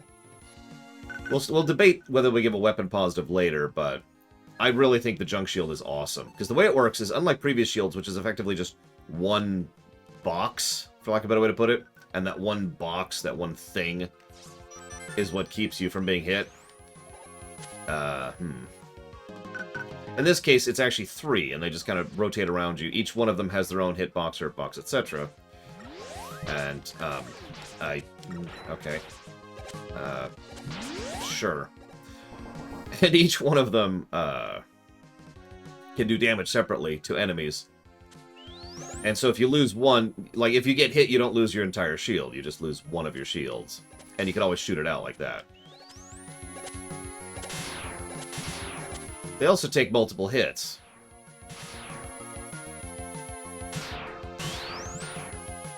This is also a speedrunner's blessing, this weapon right here. There's so much of this game you can just blaze through by getting Junkman's weapon first.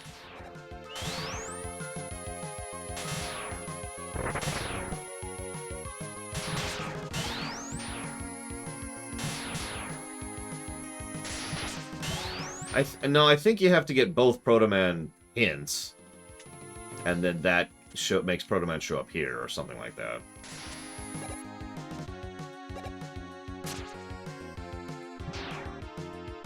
What? Oh, no. So now we gotta do the stage again. Let's hold off on that, even though it's one of the more useful things. We have to actually do the other path to get the item. I completely spaced that.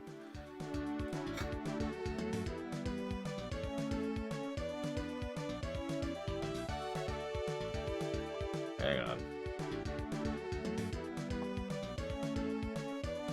I gotta look something up really quick with Proto Man, but I'm pretty sure it's in Turbo Man stage. I just want to verify 100%. Here we go. Mega Man 7. Yep, nope, Turbo Man. Yep. And then afterwards he appears in Stage on stage. Yep, okay, cool. All right, what else can we do right now? Oh, we can't do that. We can't do that. We could do that, but we don't need it. We could do that, but we don't need it. Yeah, let's just skip all those for right now. So, all right. The other hit was in Freeze Man stage? Where was it? We already got it, whatever it is. No, it's Cloud Man. It's Cloud Man. Double check. Yep, Cloud Man and Turbo Man. I'm right. Okay. Who's next? Turbo Man. Well, that works.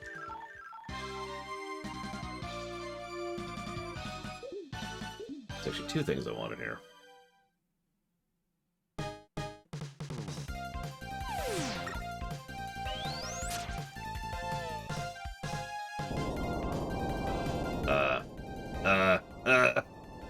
Run!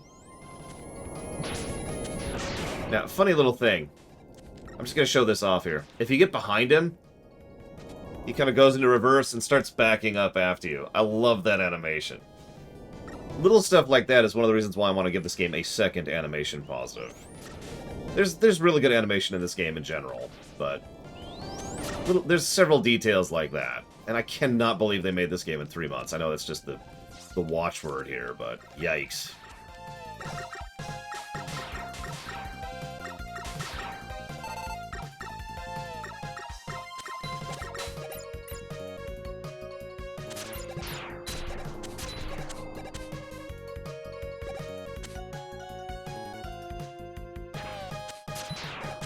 Oh yeah, we have one of our, I think our actual first transforming Robot Master in this one. I'm not sure if it's actually the first. So I mentioned deceptively hard jumps.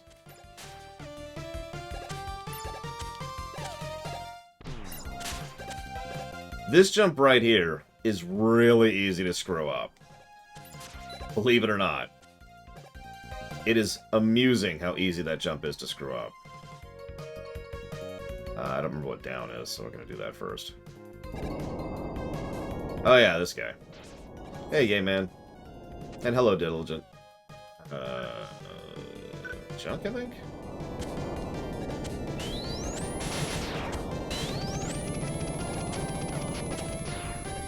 Yeah. No, Jesse, no! My nemesis continues his actions to make sure that Suikoden 1 happens. Yeah, I was pretty sure he was the first one who actually transforms. But I don't like to say things like that if I'm not 100% sure. I'm a moron.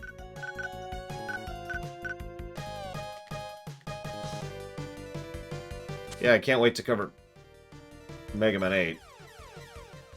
The worst of the No, let's be honest. We've probably already covered the worst classic game because we've covered 1. Although at least 1 didn't have negatives to story.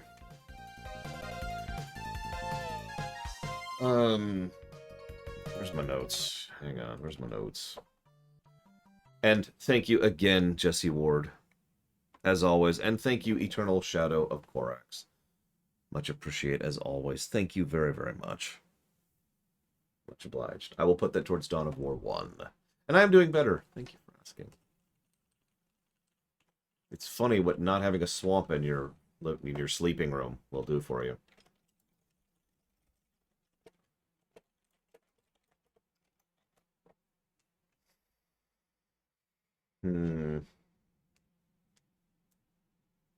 That is true. There's evil energy from a robot who is from space. It's okay, though, because there's also good energy, which is also from a robot from space.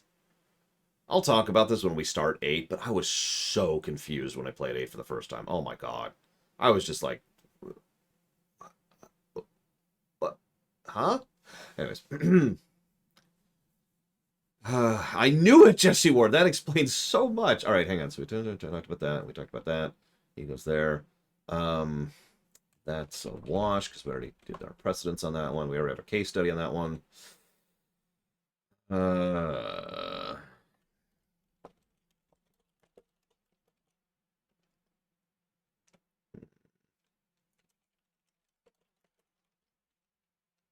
Oh, I'm totally with Mega Man going to space. Mega Man 3, you know? But yeah, make it make sense. Make it good. Instead of the evil robot and the good robot.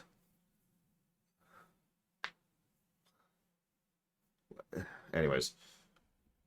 I will say one thing in favor of Mega Man 8, legitimately and non-memeingly. Mega Man 8 looks gorgeous, in my opinion. I think, and I mean that. I think Mega Man 8 looks really good. I know not everyone cared for the visual style, but damn, that's some good sprite work.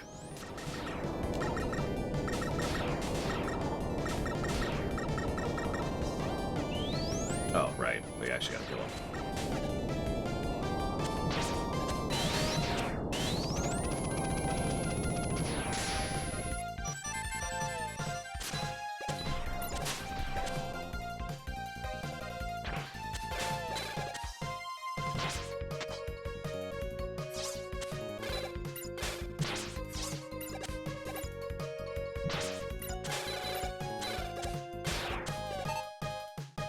Yeah, there's no such thing as good sprite work on the SNES, as we all know.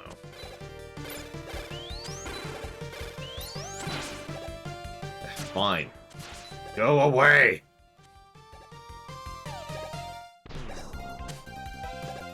Speaking of jumps that are harder than they look. There we go. 1, 2. We have to count these. It's actually important, believe it or not. Whoops. Here's 3.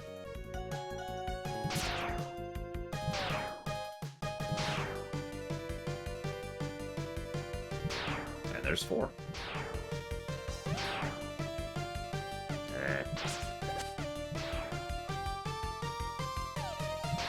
I mean, Super Metroid is an absolutely gorgeous game, but I'm not sure if I can name the peak. The best sprite work games on the SNES it's an inches amongst miles problem for me. I'm not sure I could just pick one, you know. God damn it, I forget how to make this jump. Of course, Nethrius, and I'm glad you've been enjoying.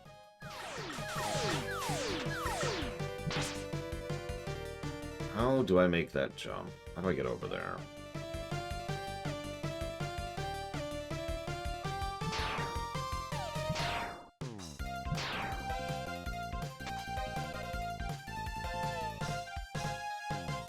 I don't remember how to get over there.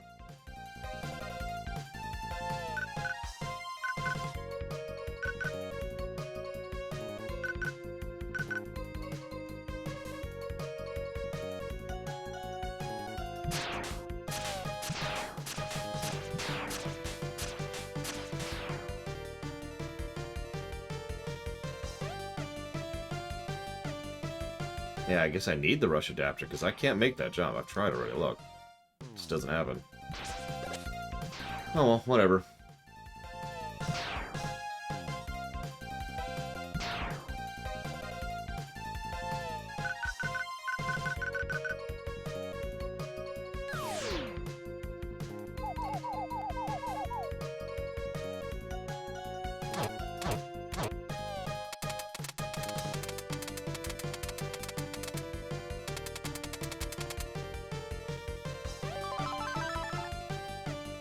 I'll take those, I think 50 or something like that. And yeah, and we need to do this too while I'm thinking about it.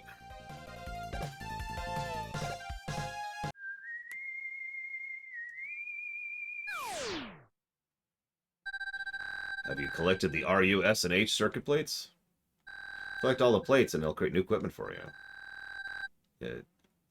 Thanks, Blues. Thanks.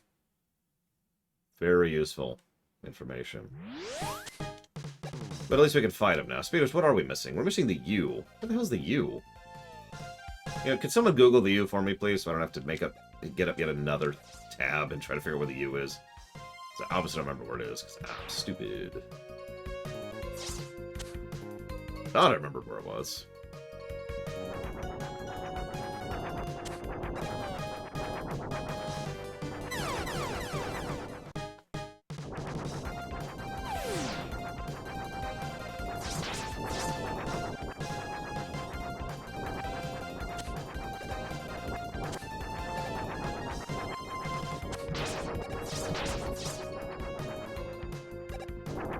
So you like Flashman stage, right?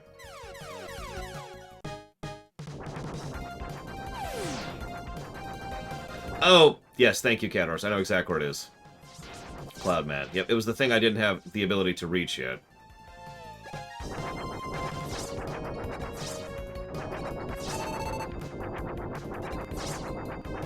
Unlike Flashman's and even the one in whichever X game that was, yeah, that's really easy to go through and dodge, because what they did, and they only really did one thing, is they showed exactly where they were going to be coming very clearly and distinctly, and they give you a few seconds before they actually pop in.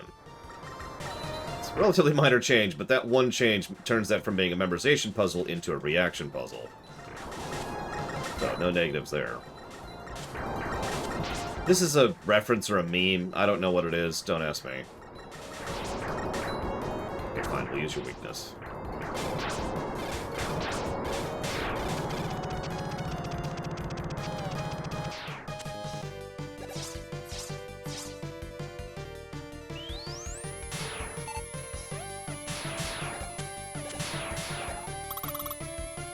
We're gonna try the trick once.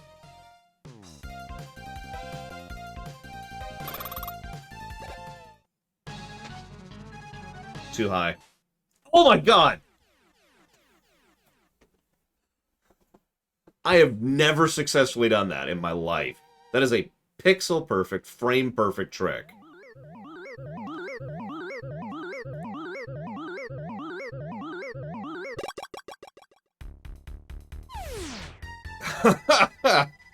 You have to do it right when you're going through, but also at a certain phase. So what happens is you throw out the weapon, and because the weapon bounces until it actually hits something, it's just bouncing back and forth across the screen.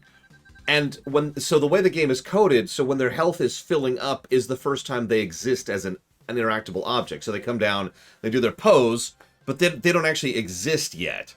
Then, when the health starts filling, that's when they're first rendered. So they're actually an object now with a health attached to them. But the thing is, to show the health filling up, they literally have the health start at 0 and then fill up. So if you hit them when their health hits 1, it instantly kills them, because they have just been, they're an interactable object that has now been killed.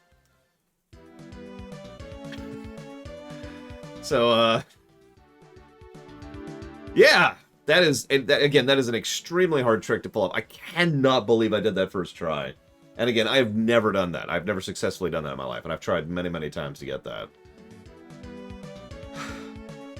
Anyways, I can't believe I got that. I need to say thank you to Jesse Ward again. Thank you, Jesse Ward, again, for more So Weekend support. I always appreciate it. I really do. Thank you.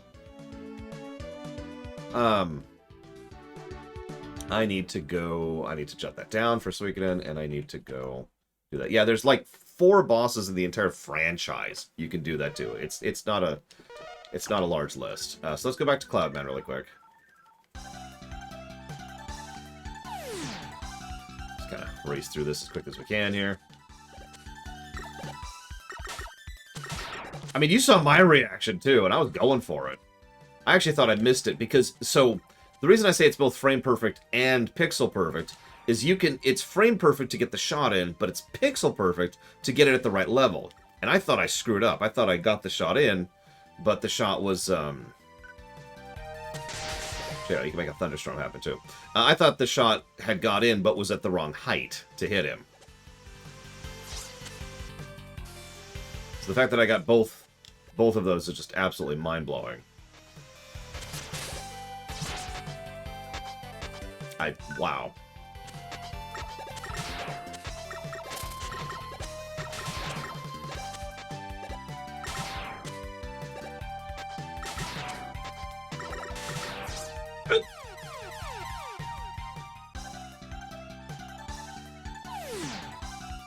But yes, giant rat guy.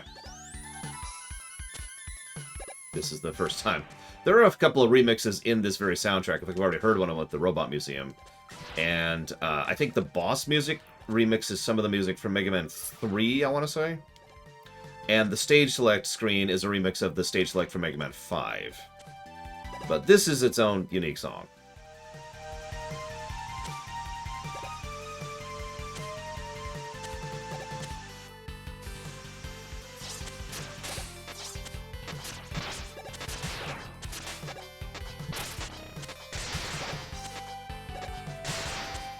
By the way, Thunderbolt is the metal blade of this game. It does really good damage and can hit a vertical line, so yeah, it's pretty useful just about universally.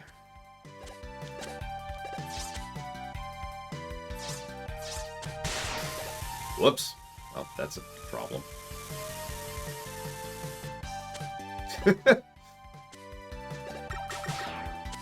Yeah, that was literally a that's never happened before to me. I remember one of the GDQs, someone was running Mega Man 7, and they're like, alright, we're going to make a couple attempts at the Turbo Man trick. And they tried it like 3 or 4 times and didn't get it. It was like, aw. As it always is when, you know, they try for a trick and don't get it.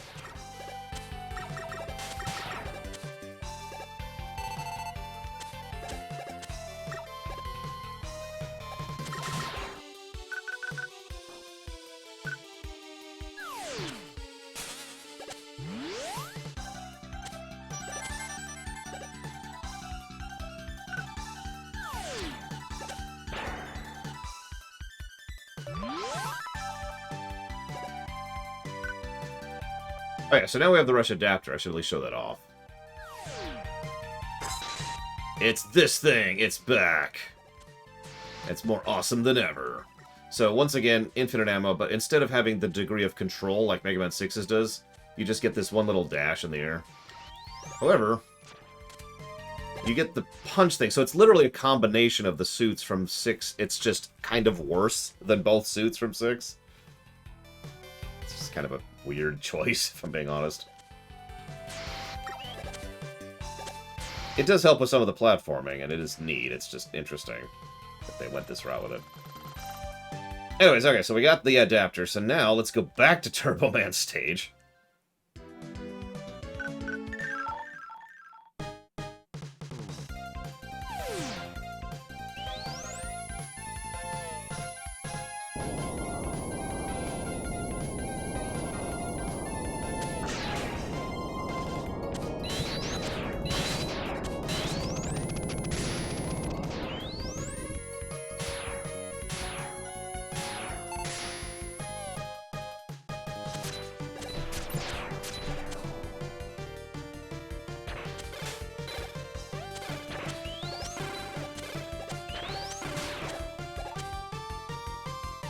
Oh yeah, you charge this weapon by shooting it into something that reflects and then catching the reflection.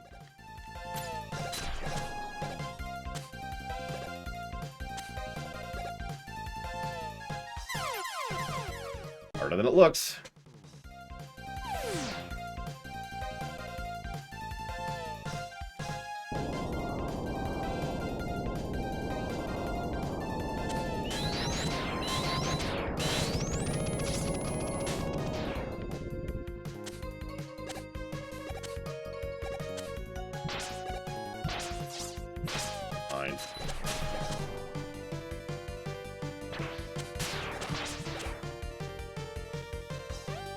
Springman, yes. King Man.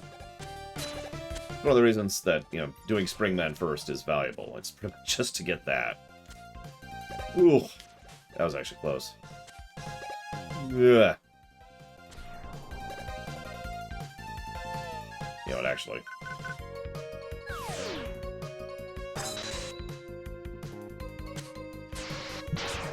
I'll take it.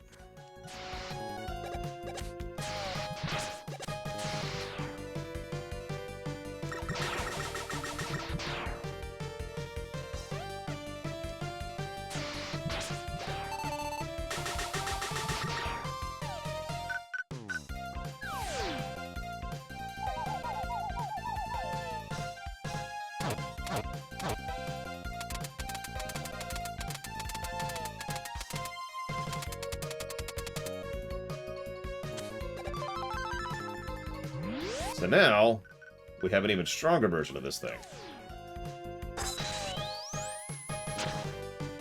Which goes a little bit farther away, too.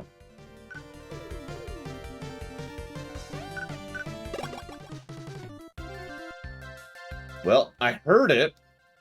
I still don't see a thing in chat. Why is there no chat? Okay, hang on, hang on. Why is it not sending the message into the chat? Oh yeah, now at home. Sorry, I forgot to mention that. So we need to go back to Shade Man.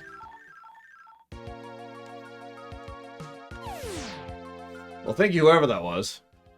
At least I heard it this time. From... Aha! Blue Dragon Fireblocks. And I heard it! I heard it this time. Holy crap. I can actually hear your donation. Thank you again very, very much. I do always appreciate that support. Thank you. And thank you for the grats. I can't believe I actually managed to do that. I cannot believe I actually managed to get that kill. I will put that towards the Metroid block.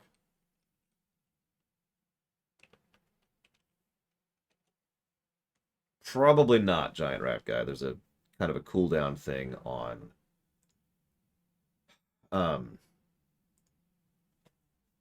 changing your name.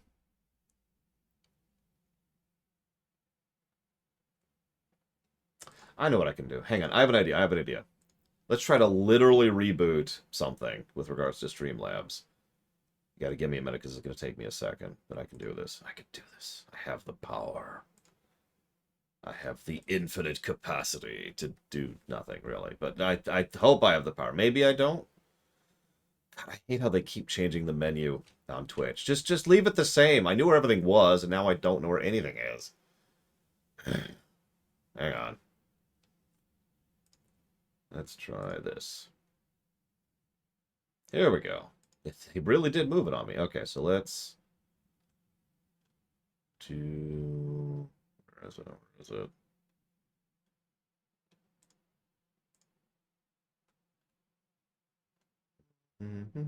There it is.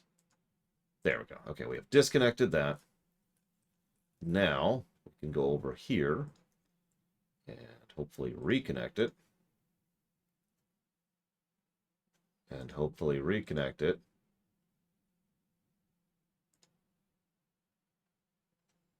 And hopefully reconnect it.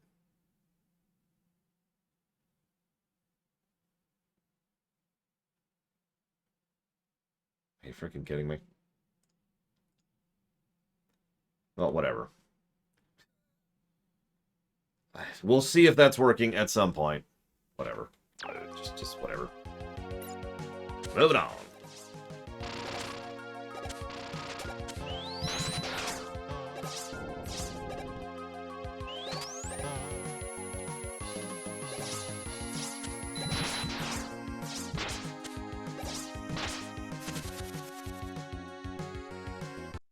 I need to pull up something here. Make sure I know where I'm going. Okay.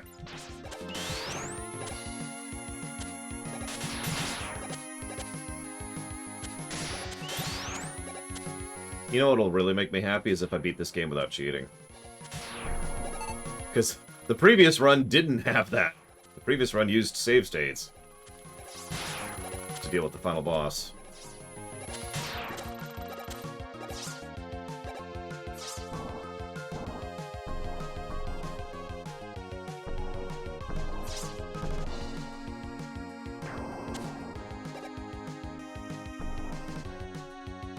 We need to kill the eyes.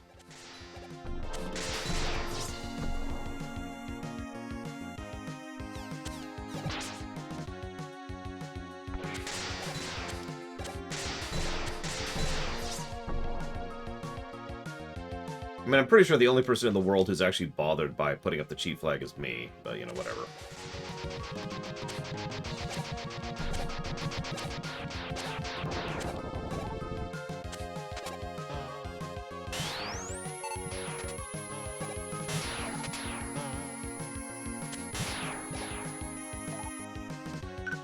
Yeah, I've noticed a lot of people like both Shade Man's tracks. Still haven't gotten to my favorite song yet.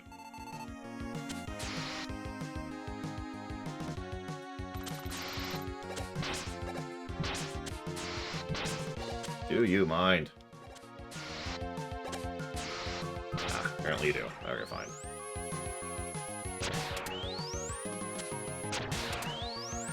Yes, this is the power of the homing. Heck of it. Also notice it literally charges faster than your regular buster. It's the other benefit of it.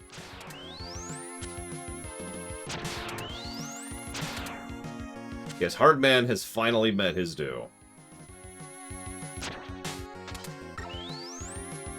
Took a while, but we got there.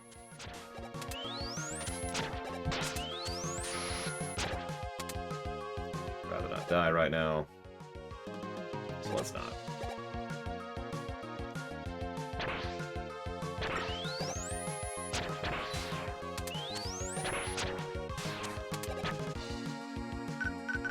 Whatever.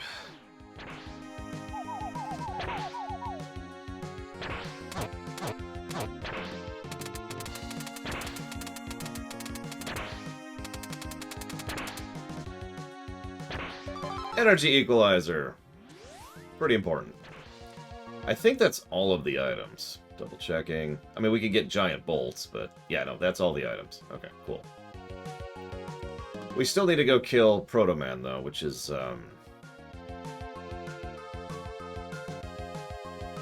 somewhere. Where the heck is Proto Man? I don't actually remember all of a sudden. Help me out. Where was Proto Man?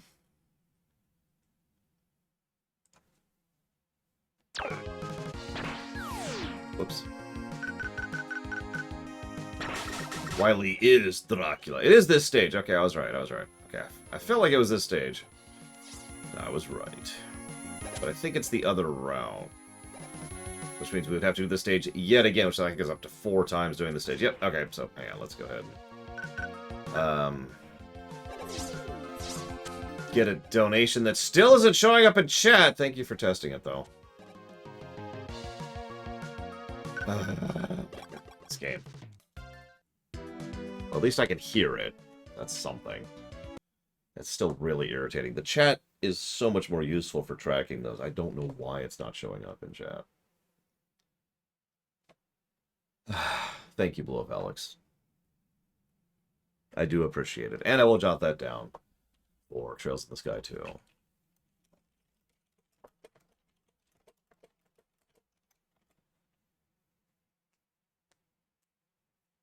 Oh yeah, no, big bolts are nice. It's just we don't... I'm not going to do Junkman stage again, and I'm not going to do whatever it is.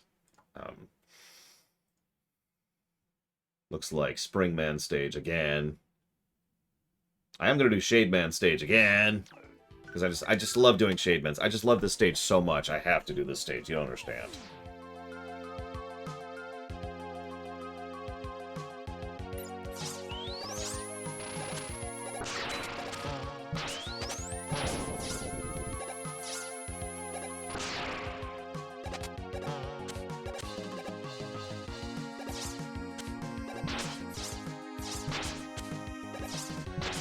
Oh, don't you dare blow up Alex. I don't think my heart could take that. That would just be one of those moments. I'd have to go off camera for a second and just sob in the corner for a few minutes. And then I'd get a few phone calls from my bank and from PayPal. Excuse me, sir, we need to talk to you about a recent transaction. It's a large amount of money. We need to make sure that this is legitimate and not someone trying to launder.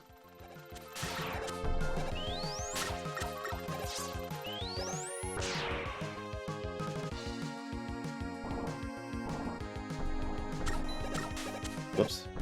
Did not be hitting it while its mouth is closed.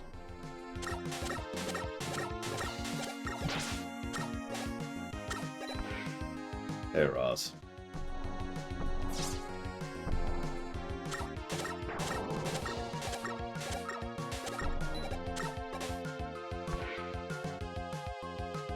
I don't think Tangled needs $250,000. I think that's... Yeah, put $1,000 towards the first 250 games on the list. And we go.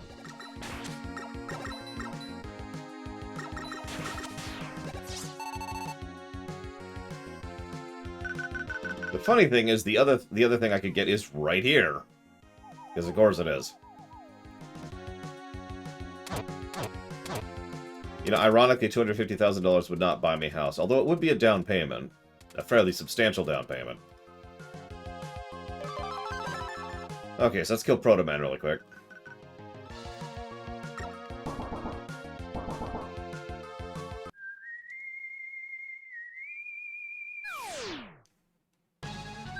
So, brother, you are not as weak as I thought.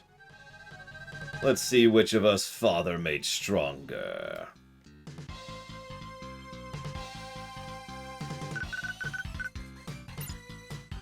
though. Hey, that's cheating. You didn't say no power-ups. Using your shield.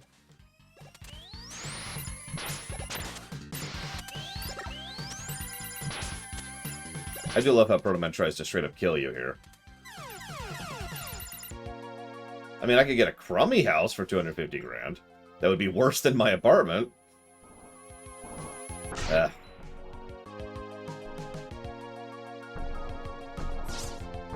Yeah, what's funny is there's a little bit of inconsistency thanks to translations as to whether or not Rock actually knows Proto Man is his brother or not.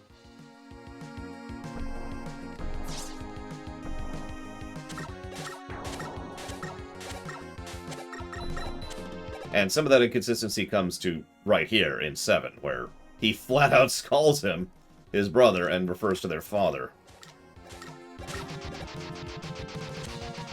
And yeah, let's not even talk about Breakman. Let's just... Oh yeah, don't even get me started about California housing prices. Good lord. There is actually a house I really want. Like, in a truly infinite money scenario. It is in California. And it's not happening. Even in lottery-winning situation, I probably couldn't even justify that kind of expense. Let's skip a couple cutscenes. No, Blue Wolf Alex. It's just part of the narration in the over the ending. Rush, do you mind? Oh, okay, fine, fine. For God's sakes. Okay, fine.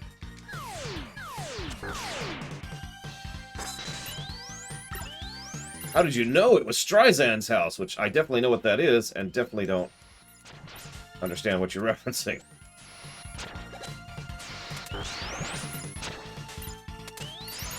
Jesus Christ. Is he weak to something? I don't actually remember.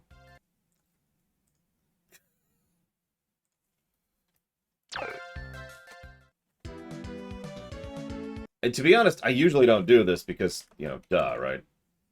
It's not really a good benefit for doing it. I'm just doing this for the sake of the review. All right, what are you weak to?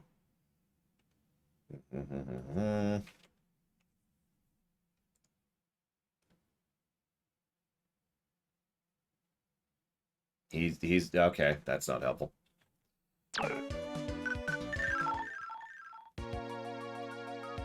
I know what Streisand effect is. I didn't know it had anything to do with their house, though, admittedly. Yep, his weakness is Mega Buster, so I'm sure, whatever.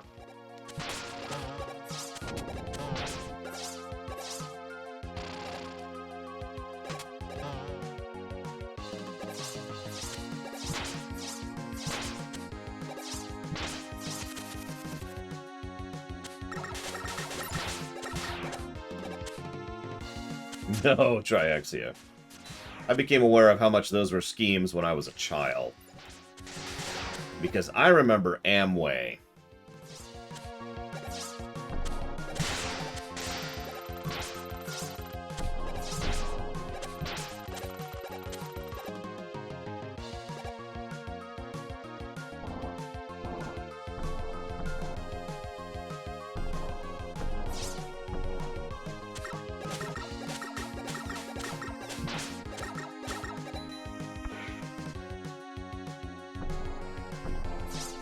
Listen, if I'm your father, then I'm a lot older than I feel.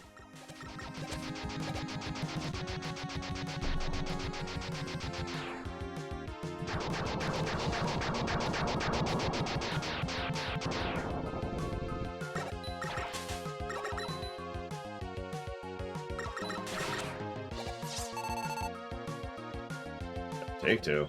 I should probably just go ahead and burn this just because I really don't want to do this again. I've got the bolts to just buy a new one, right? Amway was a pyramid scheme. Amway sold random junk that you could buy through a catalog. But the thing was, the higher up the pyramid you were, the more money you made off of the people below you selling things. So let's say that I join Amway, and I convince you to join Amway, and you sell something. I get a portion of that sale by sheer virtue of being above you in the scheme. That then encourages you to be in a similar position, where you now want to be above me. It is pretty much the archetypal pyramid scheme. Like, cut and paste. It's worth noting pretty much all the stuff they sold was junk, like really low quality and overpriced. And because of the nature of the scheme, everyone was always encouraged to try and get more people into it because that always made them richer. And of course the people above them were always trying to pressure them into get more people below them, because the further up you were on the list, the more money you made. The catch, of course, is the only people who really make money in that situation, in a real sense, are the people really high up on the list. Who, by the time God damn it! By the time it even gets to you, they have already made their money. In other words, by the time the pyramid scam even approaches you, the only people who are really going to be making money off of that have already done so. They lure in more people by the promise of being one of the people further up, but you will never be the actual people further up.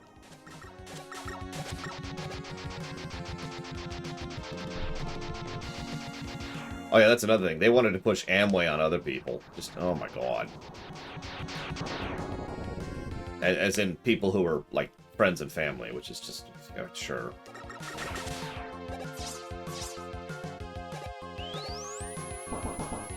Try this again. Do you have to kill my charge each time? Hey, Dr. Winter.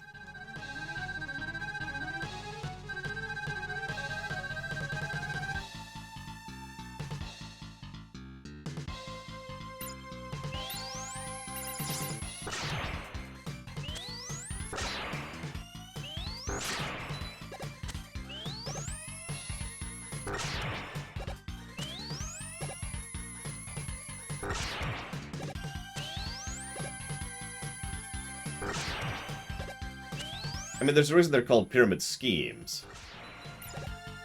They prey on people's inability to understand basic economics. Well, that was just mean.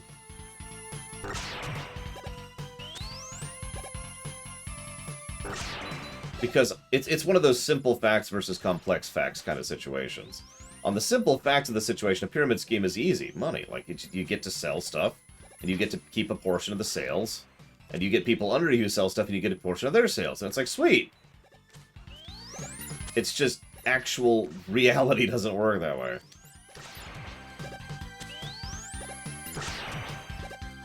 It's like trying to prove the Earth is flat. You can only do so by using simple facts that don't actually adhere to reality. And yes, I just compared flat earthers to pyramid schemes. Not that they actually exist.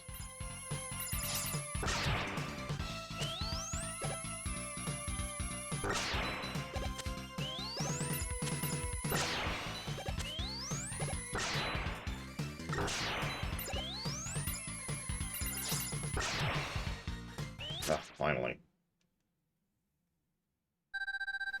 Maybe you are the superior model, Mega Man. Here, take this with you. This is your proto-shield. We don't have to call it a proto-shield. You can't give this to me. It's okay. Take it. And watch your back. So this should have been a really cool thing, and it totally isn't. The proto-shield kind of sucks, actually. And has no real use. First of all, you have to actually equip the thing, which is our first problem. Second of all, the amount of things it blocks is minor. And third of all, you can only block, and you can see this right here, if you're standing completely still. You can't even block while you're shooting. So the only way to defend is to completely remove the maneuverability of the game. I feel like there's ways we could make this work a little bit better, but yeah, literally the junk shield is a better shield than this in every way. I was honestly only getting this just to, you know, show it off. Okay, so that's actually a lot of stuff. Let's go ahead and do this really quick. Let's get a sub from Edward. That's showing up in chat.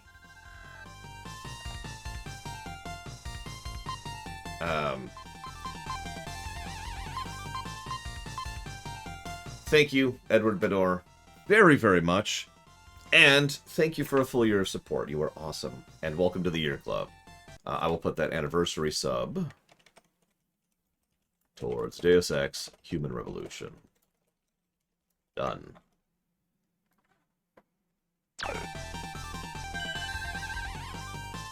So, something I don't care for about this is you can't buy in bulk. It's a minor complaint, but it is a complaint.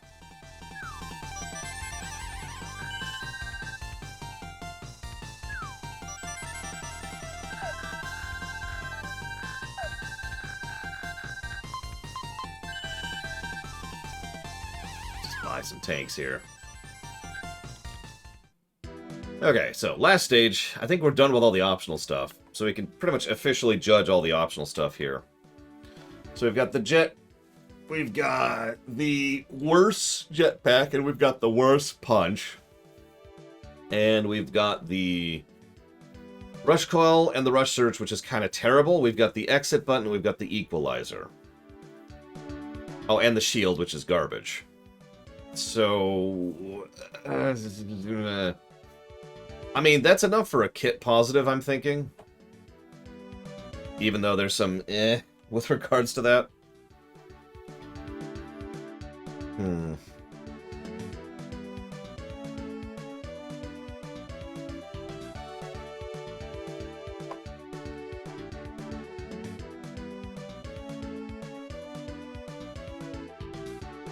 See, the problem is the more I think about it, the more I think it deserves at least a negative.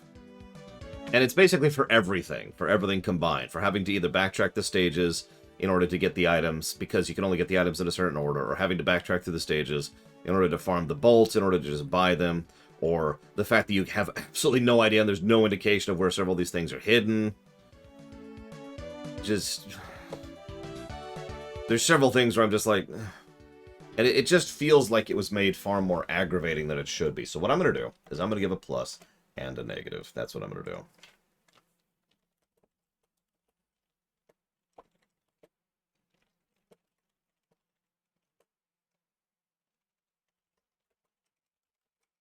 Oh yeah, then there's two-player mode, which you can literally only access if you punch in a code, and was made in 3 days. And it shows.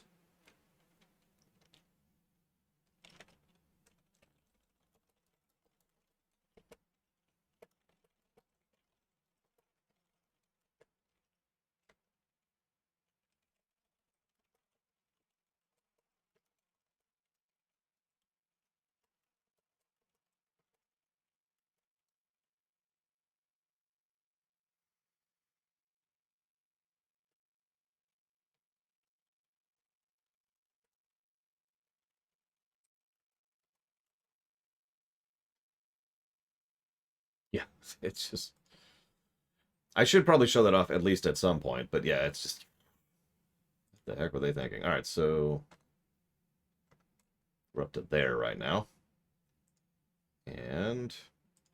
Where are we at here? 1, 2, 3, 4, 5. There. GoldenEye. Which is funny, considering GoldenEye, which is, let's be honest, we know what it's most known for. But anyways,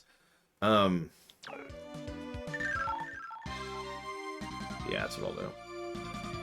Hang on.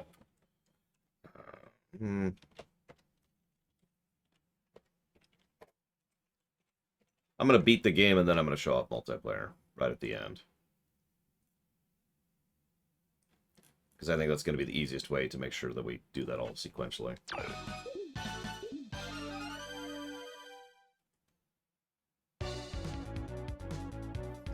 Gorgeous visuals in the background.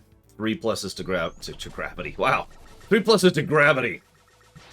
But no, 3 pluses to graphics. Well deserved. Could you get out of my way, Mr. Stegosaurus? I'd really... Please? Please? Thank you. So this stage is the other one in addition to Freeze Man, which has a lot of jumps that are much harder than they probably should be and feel untested. And yeah, considering that they made this game pretty shortly before they made Mega Man X3, and as they were already starting work on X4, I'm just saying that someone was probably thinking about Slash Man when they made Slash Beast. Not that that's necessarily a bad thing. It's just something I'm commenting on. I always liked the idea of a robot dinosaur park. That just sounds cool. It's like Jurassic Park, but actually cool and not, you know, filled with screaming people getting eaten by T-Rexes. Some would say that is cool. Those people have issues. Also, I swear this is a Yoshi reference, even though I don't know if it actually is or not. Shoot. Damn it, Jesse Ward. No! No, stop! You're killing me! Oh yeah, I should show that off too, speaking of which. Ugh, fine, get out of my way.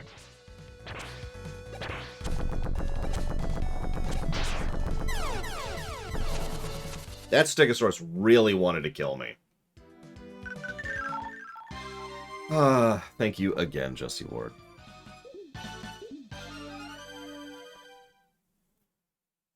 I mean, I would actually agree with that Trihexia, which is not great design. You know, whatever. No, Mega Man. They're not on the list, and they're not funded, so there's no plans right now to cover either series. After we finish 11, we'll be done with Mega Man for the time being. Legends 1, 2, and 2.5 are all on the books as an eventual maybe. But, you know. What am I doing? I'm Jesse Ward, right? That was it, Jesse Ward. Getting confused here. Listen, Jurassic Park is one of the best movies, like, ever, in my opinion. Then there's the sequels. All the sequels.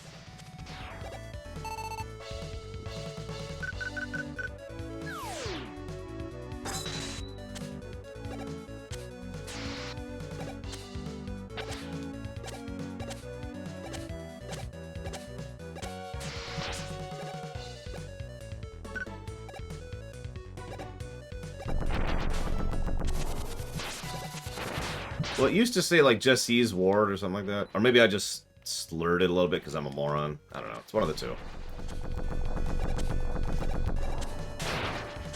Category of jumps that are harder than they should be. I swore you could burn parts of this, but whatever. Oh, no, it's absolutely, there's a screen crunch problem, Wadi. Very much so. That's true. We could talk about it in the LEGO series. Okay, let's pull up the actually good shield. Aw. Fine, here's the actually good shield. Nope! Yeah, I knew that was gonna happen, too. Just waiting for it. Let's do this.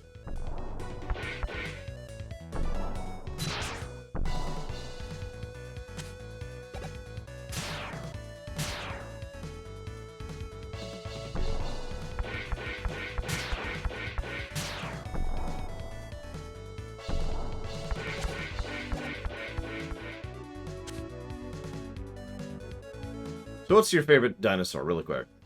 For no reason.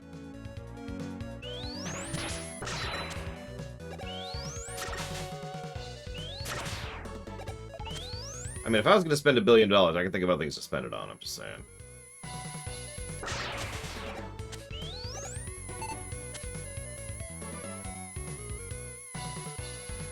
All of you are wrong! The best dinosaur is the T-Rex. Everyone knows the T-Rex is the big seller. This just how it is, okay? We just all have to accept the T-Rex is just the best dinosaur.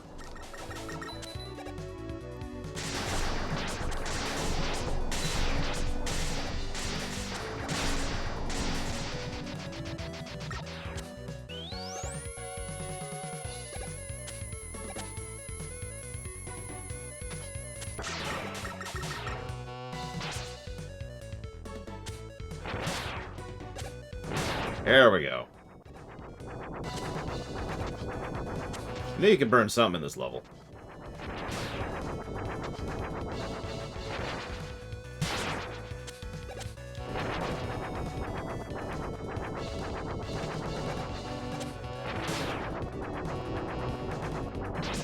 I like how you can see the bees burning as they fall. Because screw 'em. Oh, I'm out of weapon energy. Aww.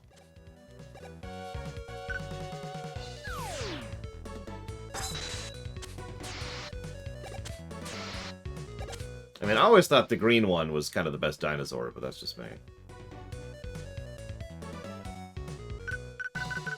So I will admit, Slashman is one of the harder bosses in this game. I'm not sure if it's for good reasons or bad. I think it's for bad, but that's from memory, and we'll talk about it in just a few seconds here. Yeah, I know, right? We gotta burn that one tree that I ran out of energy on, so that's whatever.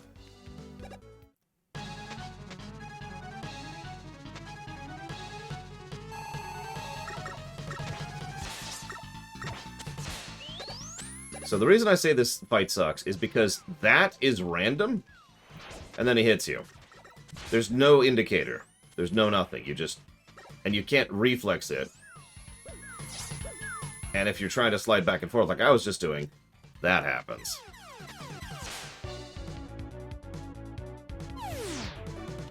So...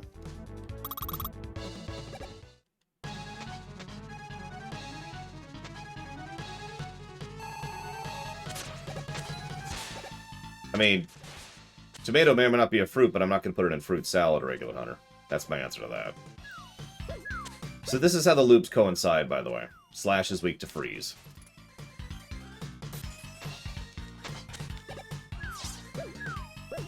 I don't remember his other weakness, but I know he's weak to freeze, and this is how you break into the second loop. Also, one of his attacks is to drop eggs on you, which immobilize you.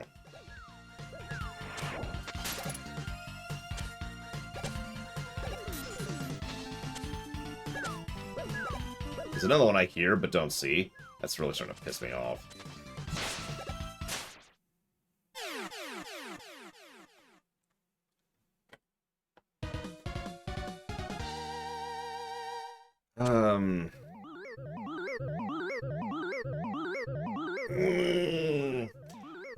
I forget what I suggested for Slash Beast, but Wildman works, I think. No, Ginger Ninja! Hang on a second. I mean, if they're fruit, sure. That's whatever. That's all that matters. So, okay, so our last weapon. Otto says, where's the slash weapon? Slash claw. With this slash claw, I can slice through anything. Incredible. It's like Strider. Strider Hiryu.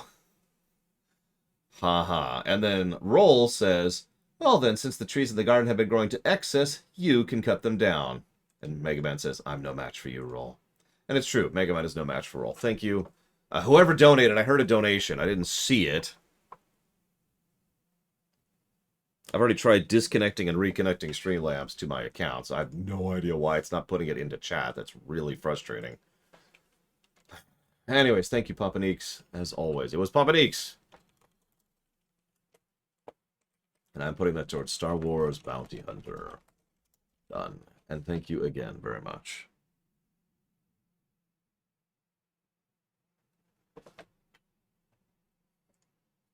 No, the chat is Streamlabs. What's supposed to happen is it's supposed to put out... Like, okay, you see how earlier... It's not doing it for subs. It's not doing anything for subs. Why is it not doing anything for subs? Hang on a second. Hang on a second. And I'll put that towards Dealer's Choice, Ginger Ninja. Thank you.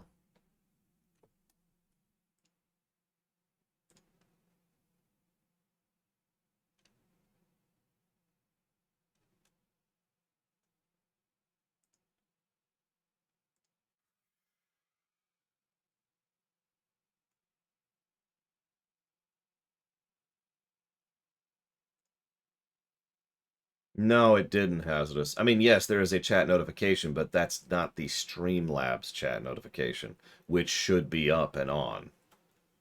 I don't know what happened a few days ago to disable this, and I don't remember what I did the last time to get this, because this is not the first time I've had this problem.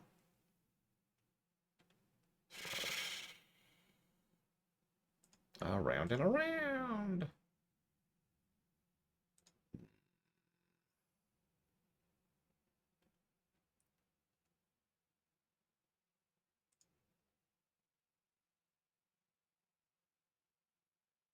Let's do this. Let's wait a moment, and let's kind of watch a cutscene while we wait.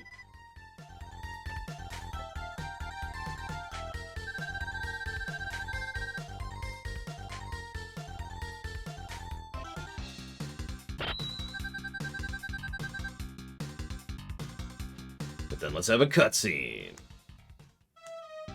Oh no! The lab is torn up. Dr. Light, what happened? Dr. Light dropped his beer. Is that you, Mega Man? Bass went berserk after I completed his repairs. He stole the parts for the new enhancements. The ones you actually already have. Bass? I can't believe it.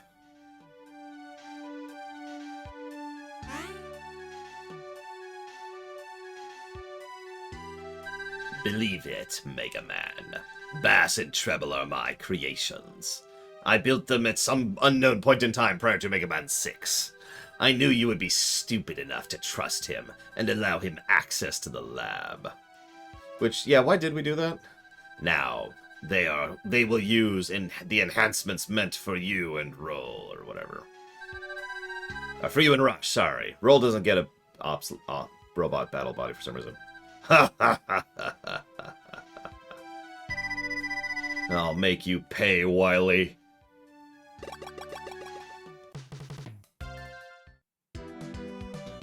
So before we hit Wily 1, let's check something really quick here.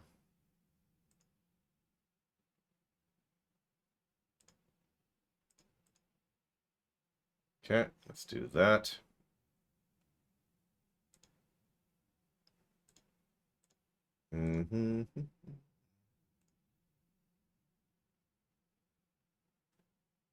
Okay, so that's back on. And let's do this. And now we wait to see if it worked. Because at some point someone will either sub or donate, and then we'll know if it worked. One of my favorite skull castles.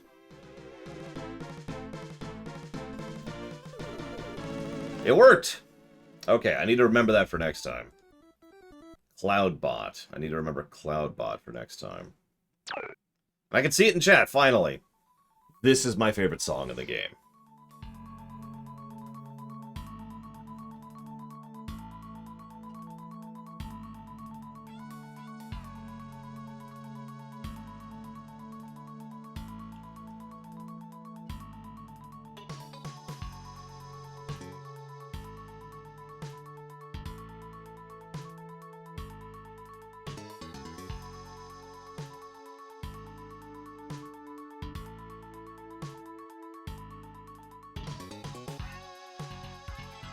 Okay, I at least wanted to let the intro play before I tabbed away to check the donation that Dream Whisperer just gave. Because I know it's there, because I heard it and saw it. It's amazing. Thank you, Dream Whisperer. Dream Whisperer? Dream Whisperer, as always. I do appreciate, as usual. Thank you. And I will go ahead and put that towards Age of Empires 4. You got it. Is that out yet? I know it's coming out soon-ish, if it isn't out already.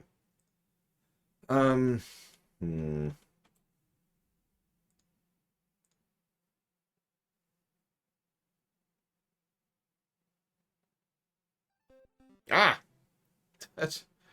Thank you, Muad'Dib, for the sub. Very much. As usual, if you know what you want to put that towards, please let me know.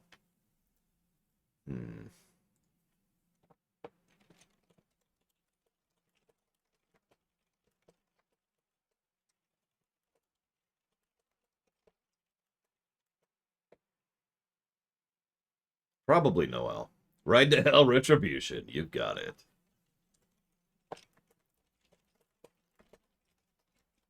That's going to be my reward to myself. Whenever we get caught up in the queue, we're going to stream RTR. Or RTH, excuse me. Okay. Welcome to Wily 1.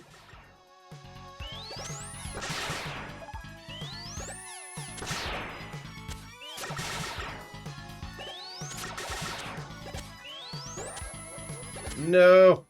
Don't do it, Dr. Winter. Don't get me killed. Now that I've got all the notifications back. I love the background here, by the way. Once again, unlike Mr. X, we're out in the mountains in the middle of nowhere. This is one of my favorite little jumping kind of things in this whole section. So, It's a take on the ones in Gutsman stage, all the way back in 1, but slightly different, and while you're standing on the platform, you can't see. I love that gimmick, personally. That's a good question, Gingaman. Now, I have done a lore run on Ride to Hell Retribution, but we were kind of making fun of the game the entire way. So, if it's actually that bad, I don't know, it might not even surpass X7, who knows? We shall see. We've also got this gimmick where every time you're on the platform, it removes the lights. A slight flashing warning because I'm going to be jumping a lot, so if anybody has any epileptic problems, this is a good time to look away from the stream. Oh, absolutely, this game gets visual storytelling. You kidding me? Holy crap. And by that I mean it has already gotten.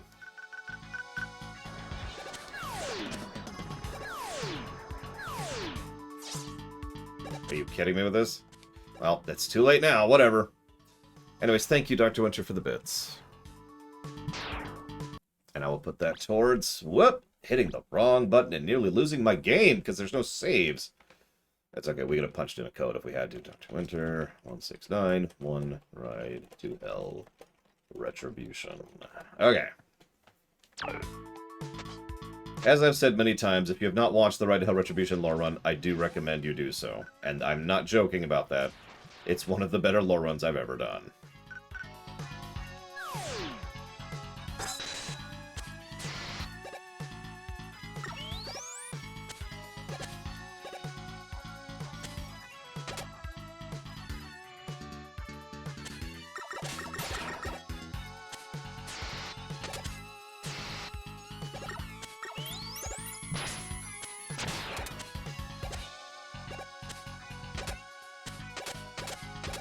You and me both, Pillars of Snow. You and me both.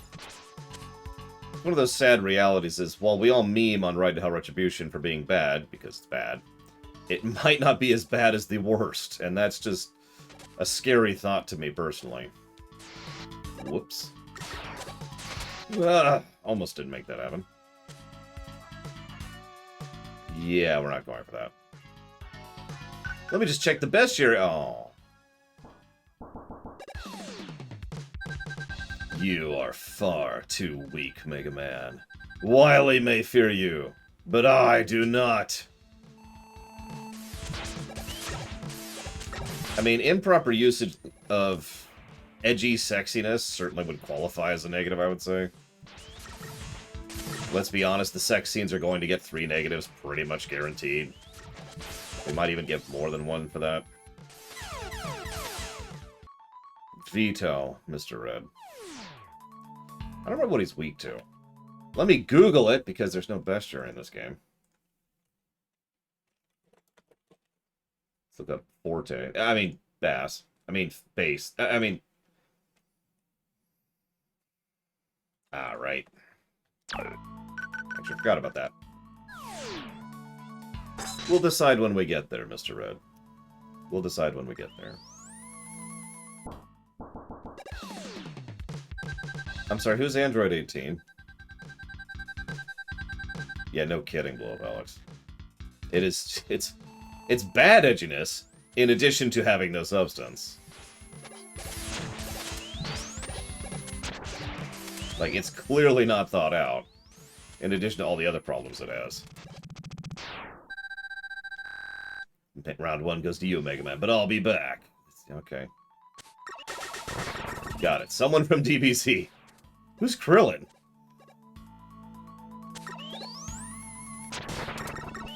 Don't answer that. I don't actually know.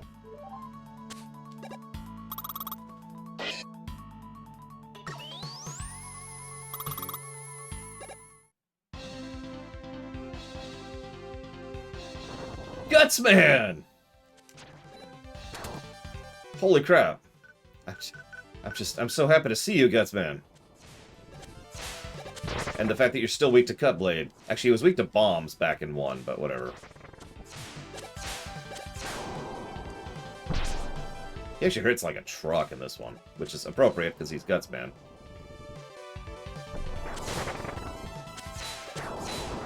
Be a little more cautious. There we go. Or I'm just gonna die. That's cool.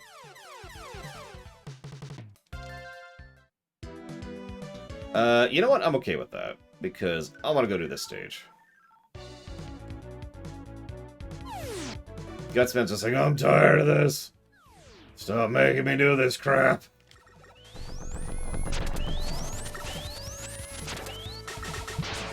Oh, whatever. To my knowledge, no, Wadib.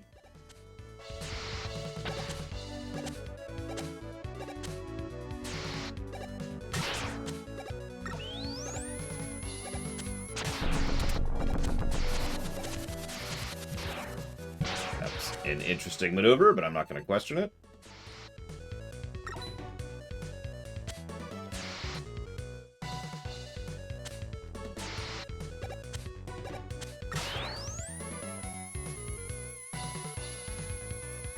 Yeah, the animations in this game are really quite good, as I've already given 2 positives for it.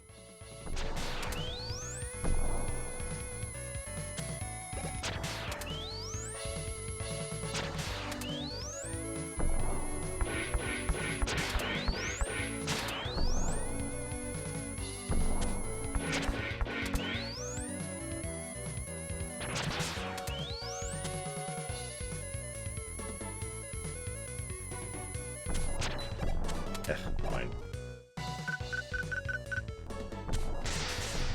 Oh, bull crap.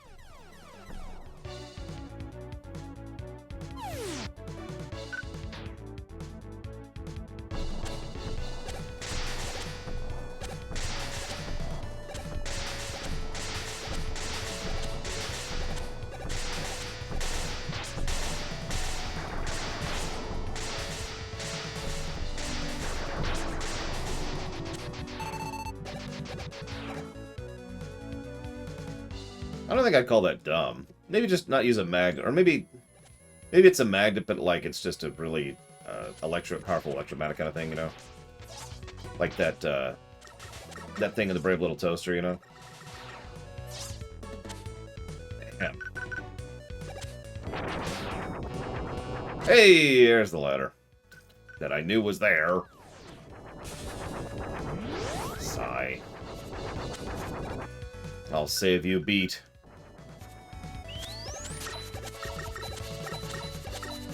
I like how shocked he looks as you shoot him. Like, no, don't. It's okay, Beat. I got your back. Be free, Beat. Be free. What the hell is Lost Ark? I actually mean that question seriously. I get that it's a video game, but that doesn't sound familiar off the top of my head.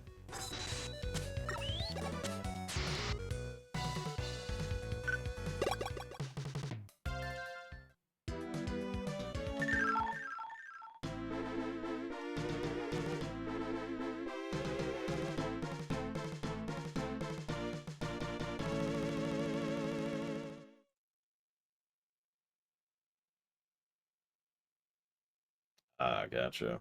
Is it worth a damn, or have you tried it yet? I guess would be the better way to phrase that question. Hmm.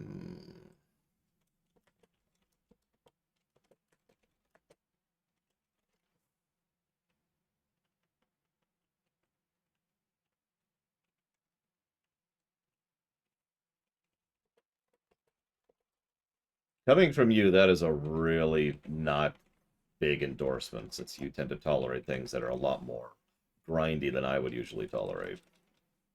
That sounds like a skip to me.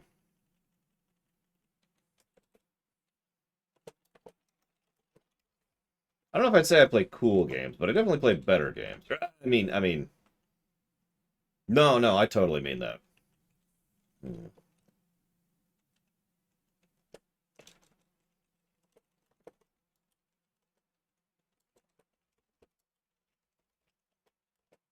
Yeah, I also play Final Fantasy VI, which nobody actually likes, but I just play that because I like it.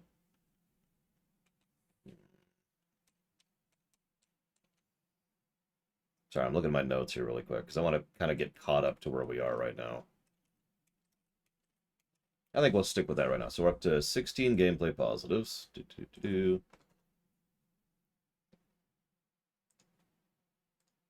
And 7 gameplay negatives.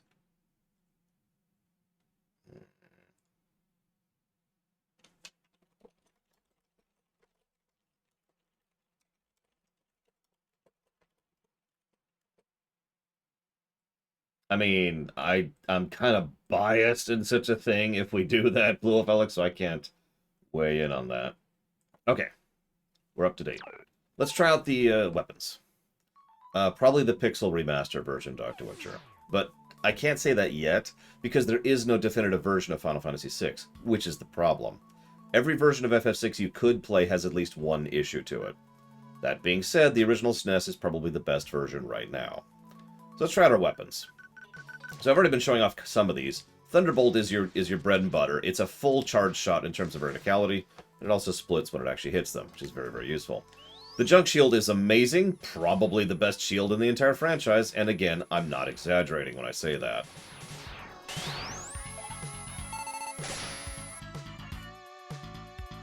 This is our typical ground weapon, similar to the Search Snake or the Wave weapon, except the difference is instead of being stuck on the ground, it kind of rolls down a little bit from where you're at. Like that, see? So it's okay, but it's not great. Slash weapon is actually great, and for a very, very simple reason. It's Zero's saber. No, seriously. Other than the fact that he uses weapons energy, this is, in terms of gameplay, in terms of code, Zero's saber. It has the same arc, it does the same damage, and it is extremely useful for just generic enemies. This is kind of blah. It's only really useful if you charge it up. The fully charged shot is huge, hits a huge area, and does tons of damage to most things. The bubble is great for specific enemies, and is actually one of my favorite weapons in this game personally, because it literally just pushes them out and says, no, you're not an enemy anymore. And you'll notice I like weapons like that, like the Gravity Crush in 5, for example. The springs are not great. They're probably one of the worst weapons in this game because all they are is a bouncing shot in either direction. You can charge them, but all that does is make a slightly larger spring with a barely larger bounce. As usual, the worst weapon of the game is the thing the final boss is weak to. And I think that's everything. Oh yeah, I kind of didn't show off the freeze. Sorry, the freeze, you can angle like that and down. And once it splits, you get that hit. So it's kind of like Blizzard Man's weapon, but a little bit not as good.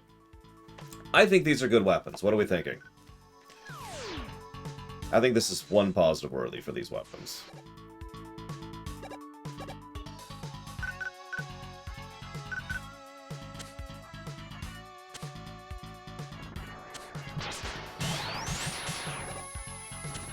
As I start to use Chunk Shield.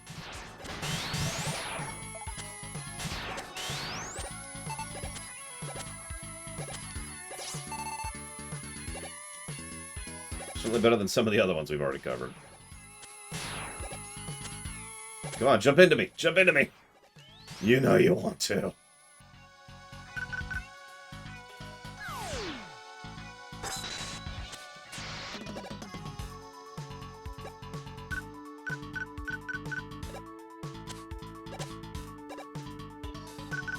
So, this is actually a fun section, but I don't feel like doing it again, so we're just gonna die. Now, this is how beat works. I'm actually glad to show this off, so you have a bit of control when you come back, and then you die again if you fail to capitulate on it. So that's how the beat mechanic works in this game, and I think in all the games after this one. Ugh. But I will absolutely jot down the weapon positive.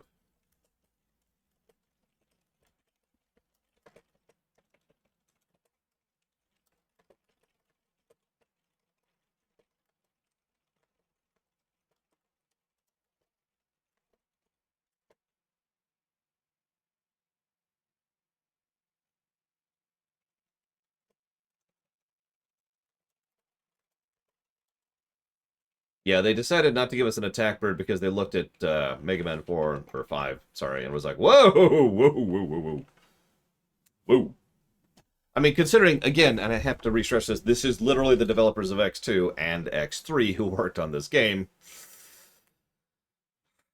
Anyways, okay, so that's all the positives we've been debating so far. So all we've got left now is the Wily stuff and the outro. And then, of course, we have to do the audit. So, okay. Let's not rush jet this. Let's just do this normally. With the junk shield. That's what doing normally means. It means having this powerful shield around you to get rid of enemies. That's doing normally. I do love this section, unironically, though. It's probably one of my favorite platforming sections in Mega Man 7 right here. I love the idea of these things.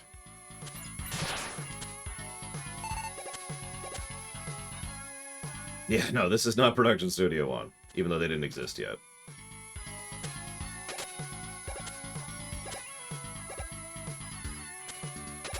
Whoop! Wow, I was like a couple frames late on that. No, let's start over again. Hang on a second. Shut up, Otto. Nobody likes you. Meanwhile, everyone in chat, I like Otto. I want to like Otto more than I do. But then I remember that stupid boss in X1, and it's just, ah. Oh yeah, thanks to the nature of how these things go, near as I can tell, this is presumption based on evidence, but near as I can tell, Otto is based on the boss in X1, not vice versa. Inafune is personally the one who invented Otto, though. He's gone on record on that one.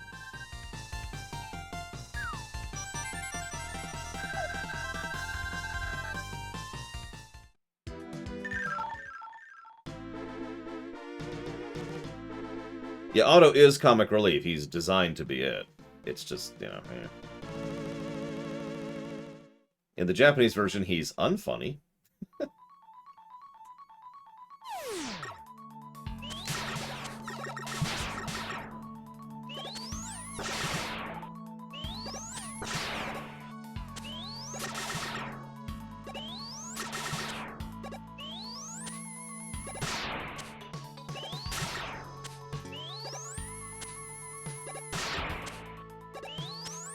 See you around, Evo. Hope the art critique goes well for you. Whoops. Yeah, whatever. Just looking at the screen for a second. That's on me.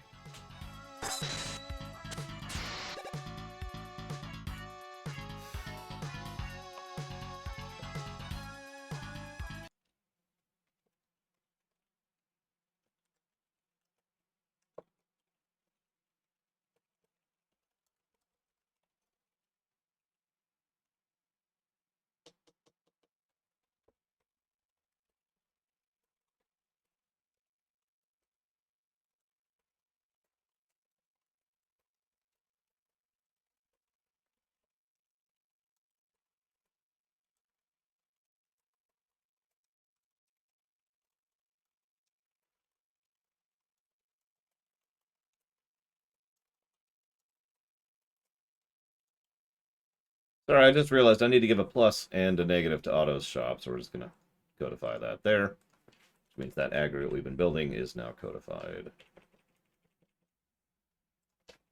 That song's terrible, I'm sorry.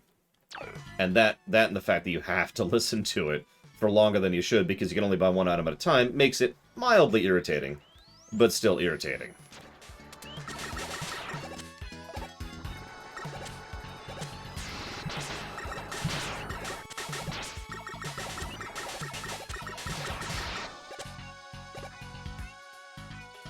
Here's the song. That's what I thought. And see you around, Jaron Delphine. No. No! Oh, whatever. Don't care that much.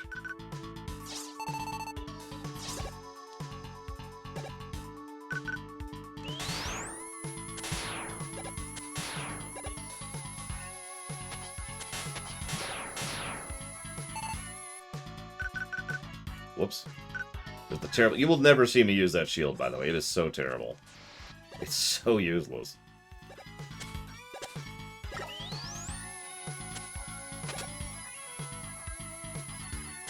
I don't even think we bothered to get it last time.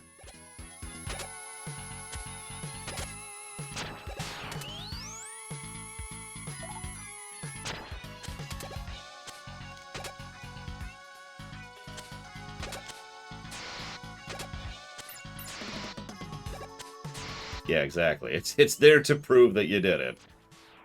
100%.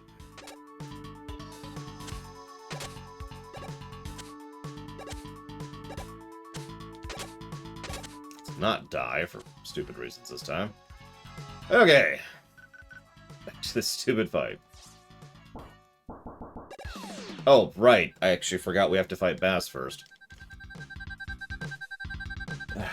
Blah, blah, blah, blah, blah, blah, blah. Yep. You're super bad. You're definitely Venom. The Venom of Mega Man.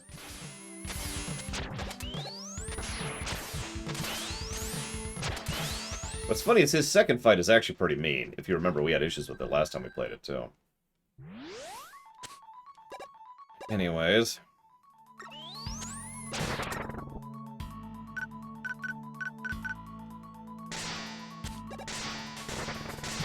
Yeah, I noticed I didn't get an achievement for that.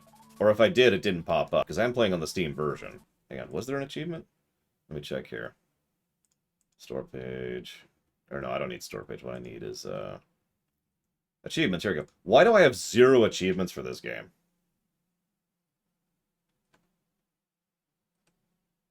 Oh my god. Okay, we all know that the Legacy Collection 2 is cheaper and less well done, right? Like, we've already talked about that. It's one of the reasons why 7, 8, 9, and 10 are getting worse scores than they should, because they don't have the features that the Legacy Collection 1 has. Check this out. The achievements for the Legacy Collection 2 are beat the game for 7, beat the game for 8, beat the game with this one character, beat the game with this character, beat the game with these 3 characters for 10. Scroll down a bit, and then do a challenge silver, do a challenge gold, and then complete the boss rush. That's it. Those are the only achievements.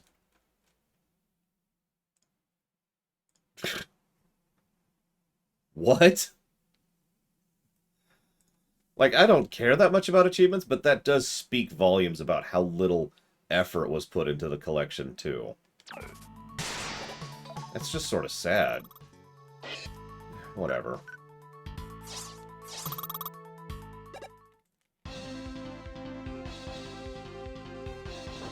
Yeah, no, this is basically just a port, which means, as with X1, we're effectively just reviewing the SNES game at this point.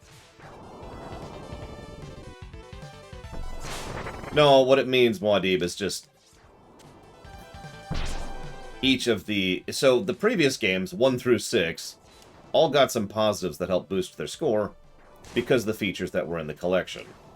This does not get those positives, so that kind of sucks. But that's the consequence of choosing to review the collection version. There's not a lot I can do about that.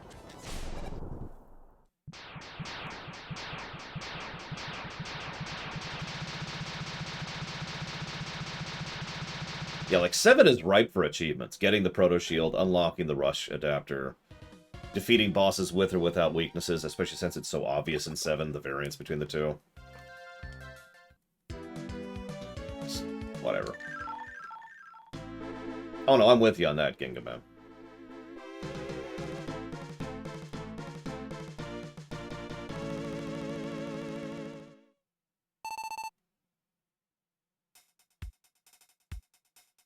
So, they came up with this new concept in X1 to have a different song for each stage of a Wily stage, or of a Sigma stage. I didn't comment on that in X1, but that was actually the first time they did that. In every previous game, there's at least some repetition when it came to the final stage songs. They apparently decided that was a great idea, so Mega Man 7 has a different song for each Wily stage. That being said, if anybody could tell me what the hell is going on with this stage, I owe you a Coke, because I have absolutely no idea what's going on with this stage. It's got this light, jazzy tune, and it's green with turtle stuff, all over, just turtles. Yes, I know the boss is a turtle. That doesn't really explain anything.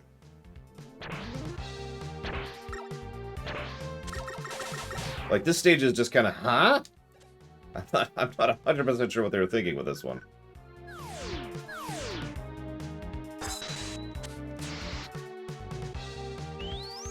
Wily just really likes turtles today, I guess.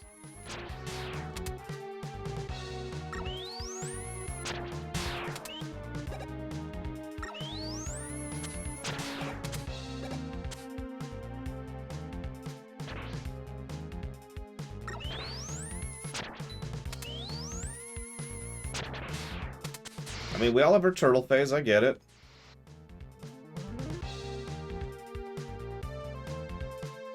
I mean, I don't get it. So this fight can really suck. My wait is over. This time the mighty Mega Man shall fall.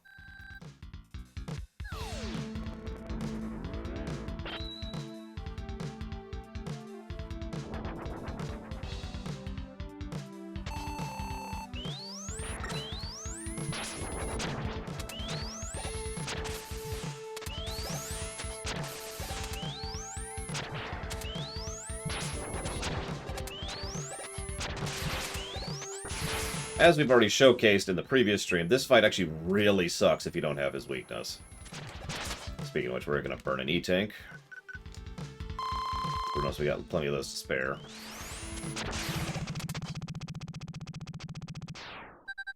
Why?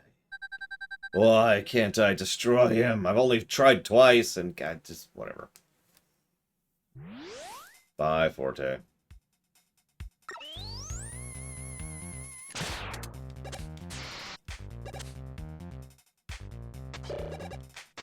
So this section's interesting. Conveyor platforms and springs. Which actually works together really well. It's just a shame it's just the one screen. But whatever. Actually, yeah, no. I agree. Venom, at least, they do some interesting stuff with. Venom was designed to be the evil Spider-Man, but, you know, that they turned him into an actual character later on. Oh yeah, this section. Hang on.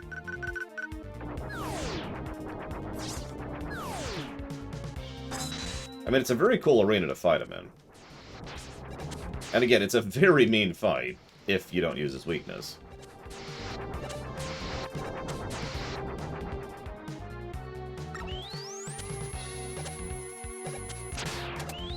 But yeah, no, he's Shadow the Hedgehog. Who, I'm not sure they've ever done anything good with? I'd have to think about that.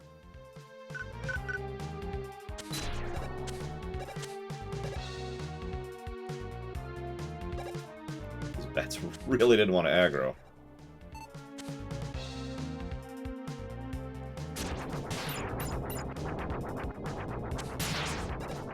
Oh, Bass.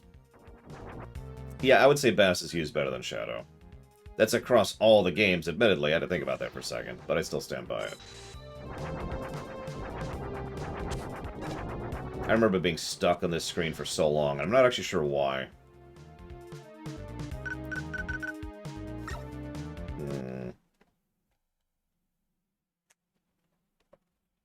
Let's do this. Yeah, that's kind of my feeling on Shadow, too. Like, Shadow was interesting, really. And then Shadow's just kind of there in most of the games for no real reason. He's just there because he's part of the cast, you know? He's the Tyrande of the Sonic series. Well, it's one of our main characters. We gotta have him show up. Okay, there he is. Hey, Preka. Happy Friday.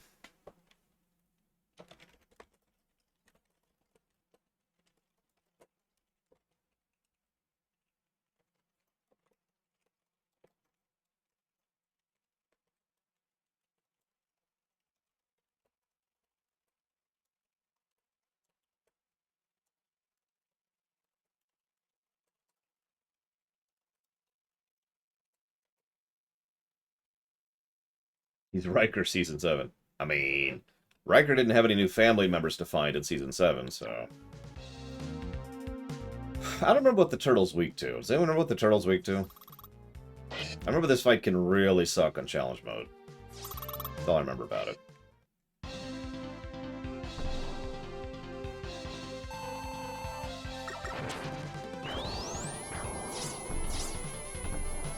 This fight is extremely random. And irritating.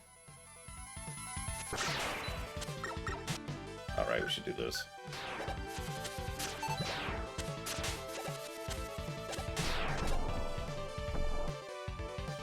Oh, we can try Spring. Oh yeah, so his attacks can do that. This attack can go on for however long it feels like.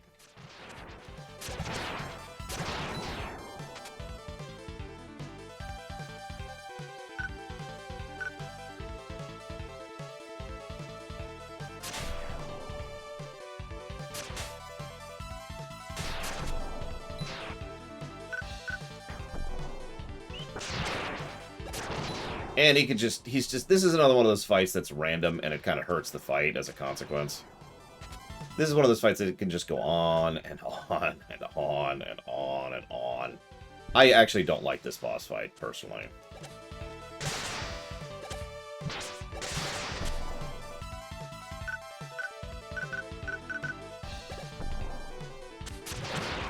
Tonight I dine on turtle soup.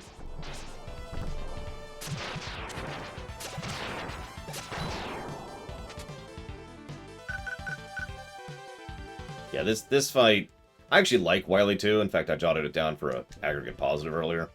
But this is just what? I'm gonna go ahead and burn an E-Tank. I really don't want to start over because this fight is long.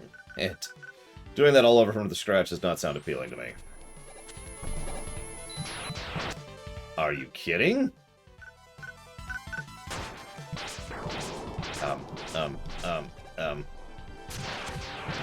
We actually got... Why did I say that? I was about to say we got decent RNG, and then he lived with 1 health.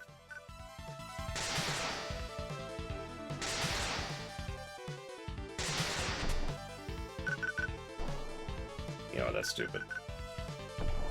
Die.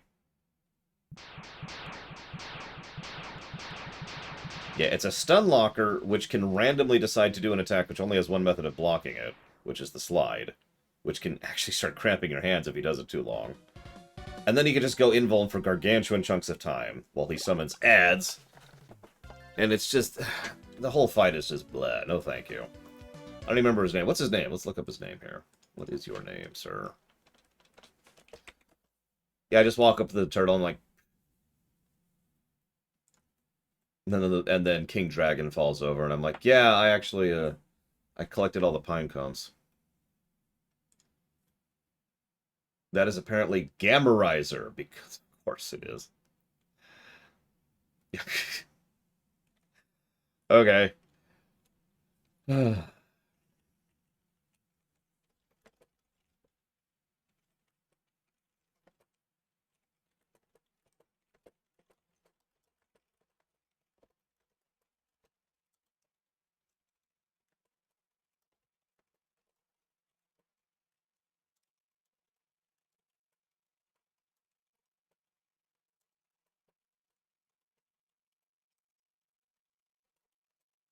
But yeah, it's essentially, I mean, there's a lot of completing factors, but essentially the reason that fight is a negative is the same reason we gave a fight to the Sigma fight back in X6. It's a little bit too random, and the kind of fight you're going to have is entirely dependent on RNG.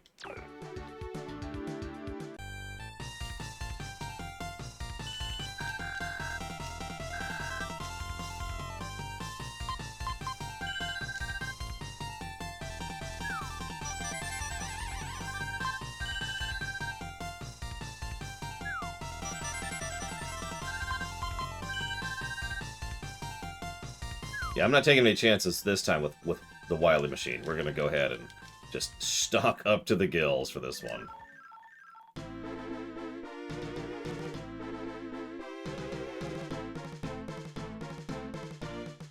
Yeah, if I do run out, there's also other giant bolts I can go get, too. So we're going to have to branch in this one. Another new song. I like this one. Ooh, excuse me.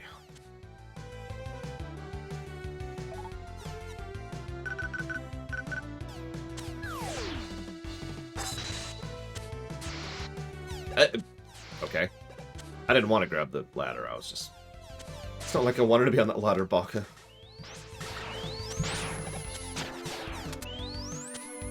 Holding me in its tight embrace. That was weird.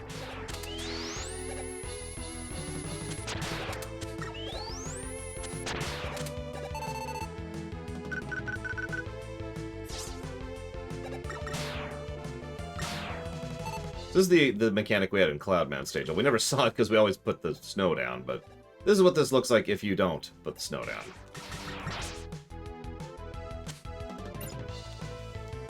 Good afternoon, Delbach.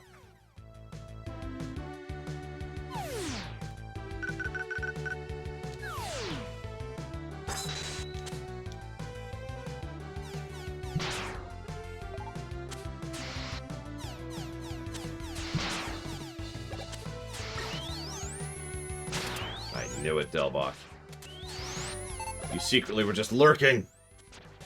You know what we do to lurkers around here? Well, nothing, because they're lurking, and, like, we're cool with lurkers. But, by golly! I do love the junk shield, legitimately. But then again, I like metal blades, so what the hell do I know? We do offer them cookies, that's true.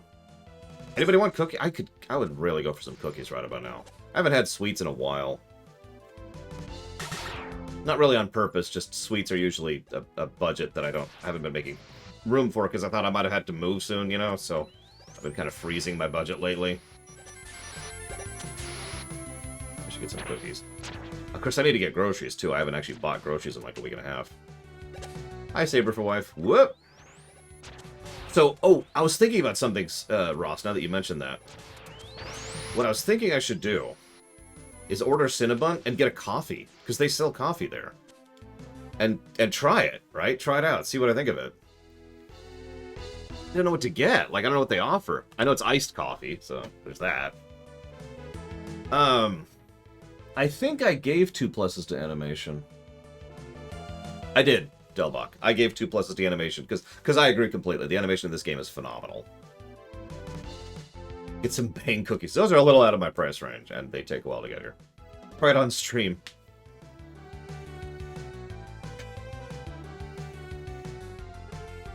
What if they're open? I have 22 notifications in my email. That's the people who are putting their patronage towards things.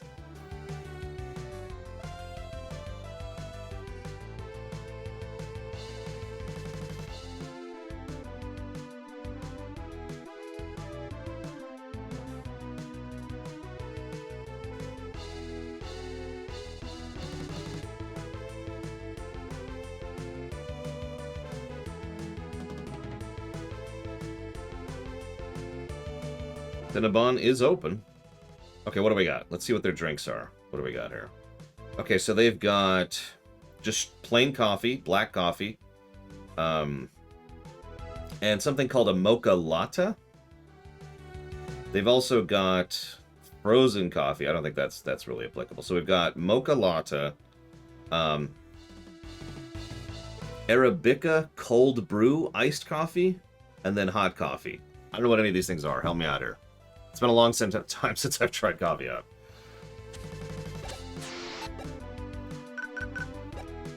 I love these platforms, by the way. Wily 3 is more likely to get a plus by itself than most of these stages are.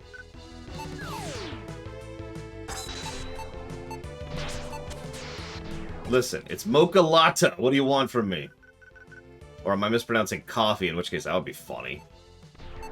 It'll be the first time. So I guess we're going up. That's fine.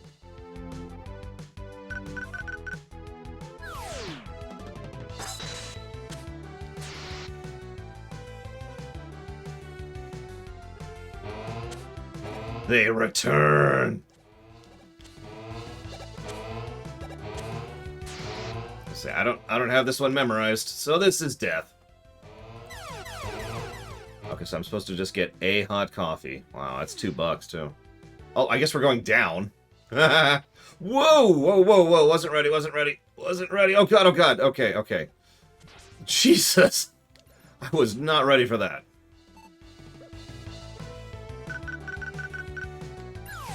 I did it, but I was not ready for that. Ham. Now I'm going to die to something stupid, because that's my pattern. Flawlessly does a terrifying section first try without knowing it's there. No problem. Instantly dies to stupid stuff. Absolutely.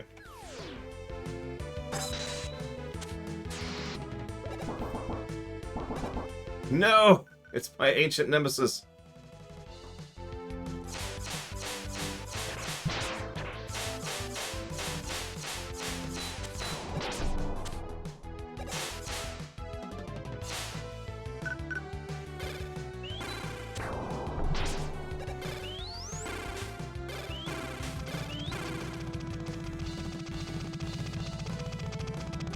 I mean, that is how that usually works, Mr. Red. I am terrible at everything.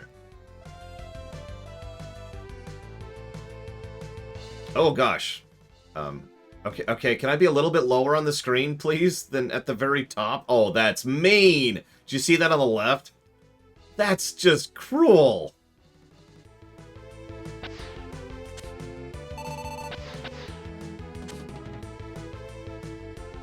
That's some of the machine-level nonsense right there.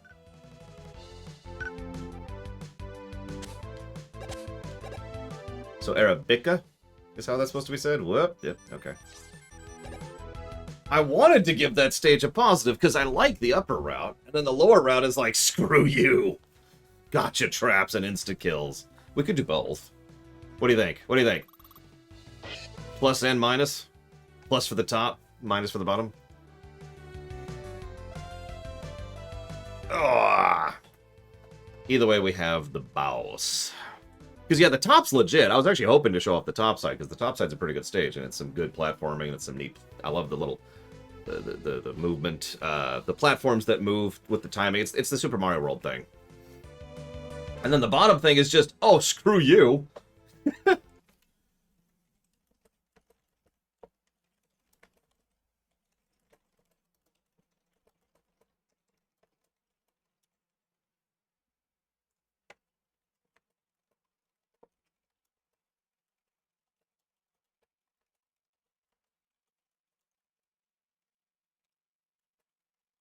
Yeah, for those of you who don't know what I'm referencing with the machine, it's a stage. It's the final stage in Echo the Dolphin. It is the reason I refuse to do a review on Echo the Dolphin. So the way the machine works is it's an auto-scroller. That's not necessarily bad. But the real problem is, as you're moving through it, if you get squished by anything, you're dead, right? Like, it's just the end of it, as with most auto-scrollers.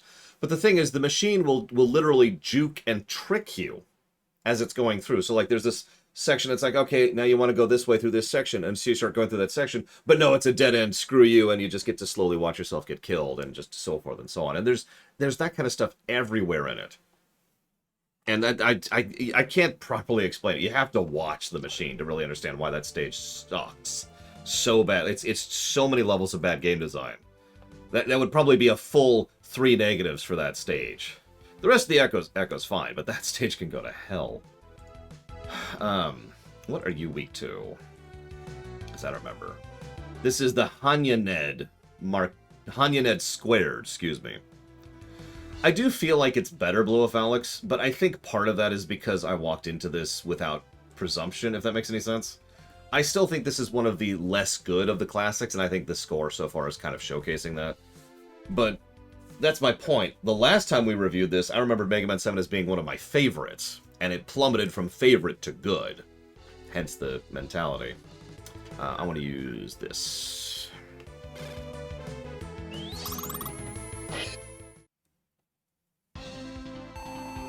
I have no idea what this thing is. Well, that's a good question. We're going to have to see how we agree or disagree with our past self. Because once we're done with the game, we're going to go ahead and look at the previous review. Because I type up all those things for a reason. Okay, this is stupid.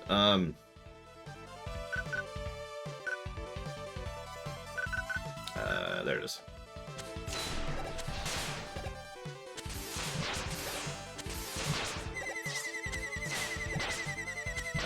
Yeah, I'll live with that. I mean, they could, Zach Taft. If only we were all superhuman, am I right? I plead the fifth, Ross. Also, I don't know if it's on my collection, so I have no idea.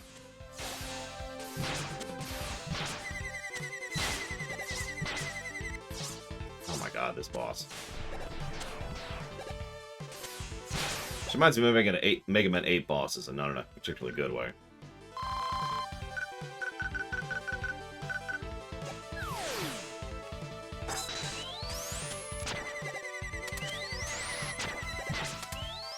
Really? You're not gonna...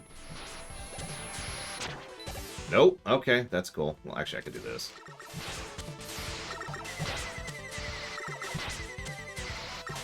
Okay.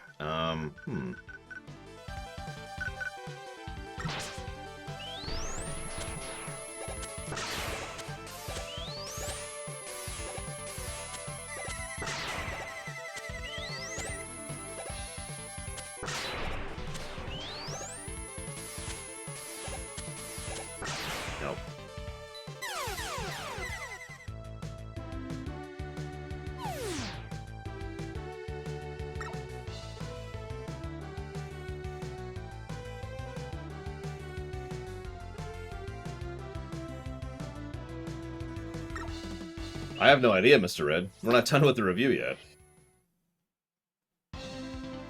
Apparently, those kanji on its bomb launchers apparently means certain killing.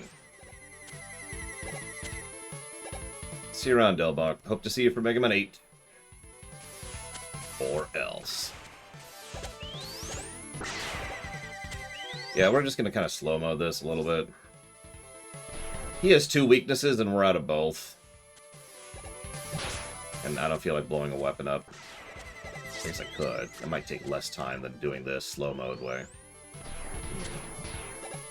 That's speedrunning in a nutshell. It may be slower to do something, but is it slower long-term? That's the real question. Because dying over and over certainly isn't helping anything. God damn, I hate this frickin' fight. I really hate this fight. Okay.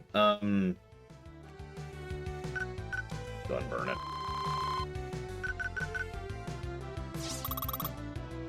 We'll go get some thingies. In fact, hang on. Hang on.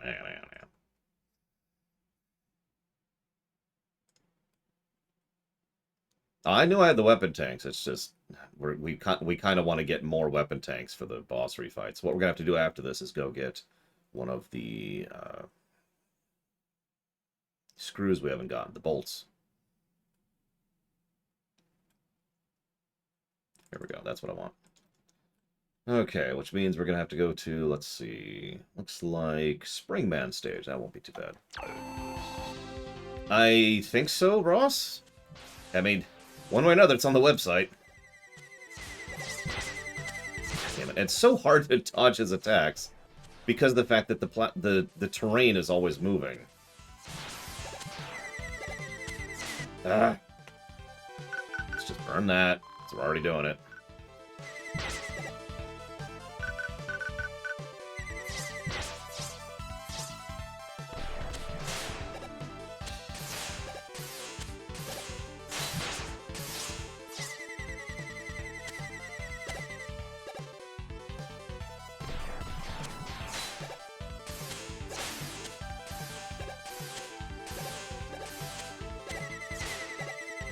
Sometimes you just miss because you turn in mid-swing like I just did. That's another irritation. Not a fun fight.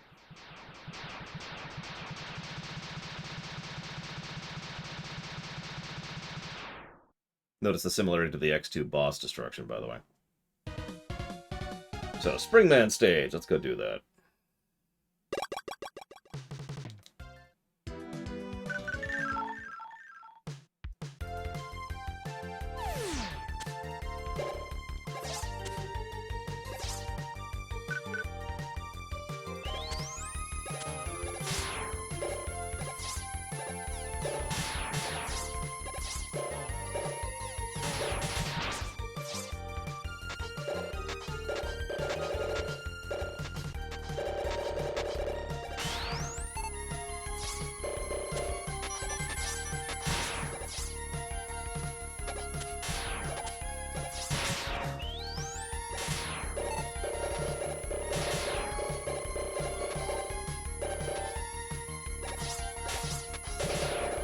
So, random stupid headcanon time.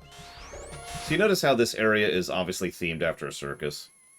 And it's got these whole things where they're analyzing you as you're going through it, right? So, the implication here is that this place was built on an existing circus or something like that, right?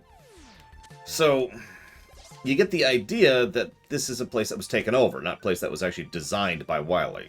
Now, that's an important place to start, because why would this place be scanning the people going through it?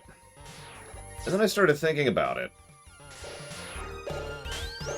Wouldn't it make a weird amount of sense for them to be scanning park goers to kind of see what they're into, or try to match, you know, the entertainment to what it is they scanned, or that's how they probably keep track of who does what?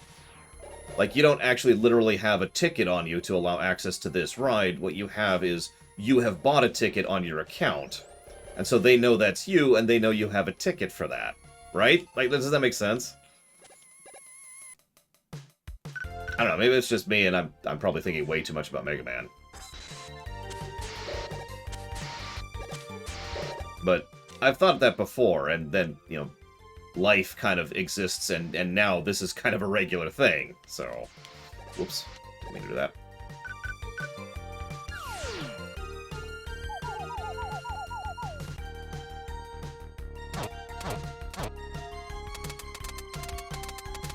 Rock bought a ticket, but Rush didn't. Yeah, exactly, Zalok. You get the idea. You get the idea. You know what, while we're here, let's just 100% this. Let's just make sure. Quit in the employee entrance. Aha! Now, the really messed up part is I'm actually kind of in favor of that kind of technology from a neutral perspective. You know, it's the same reason that the benefits of that technology are so obvious. Thank you, Beat. Up, please. Up, up, up, up, up, up, up, up, up, up, up. Thank you, Beat. Because there's a convenience to just walking in, doing what you want, and then leaving, right? And then you pay as you leave, and it keeps track of all that. It's a way to streamline the whole thing. Yeah, the problem is the meta application of it, exactly. It's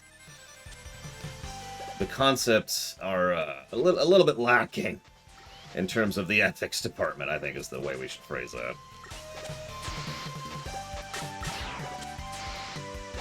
It's the same thing with targeted ads. The idea of targeted ads makes perfect sense. After all, you want to see things that you're interested in, duh, and maybe there's something that you actually would want that way. But when was the last time you saw a targeted ad which was for something you actually wanted? I'm not sure I can even think of one myself. I'm sure there is one, I'm not sure I can think of one off the top of my head.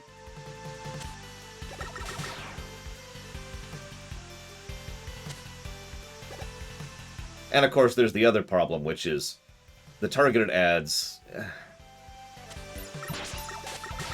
The targeted ads tend to target things you've recently been looking into.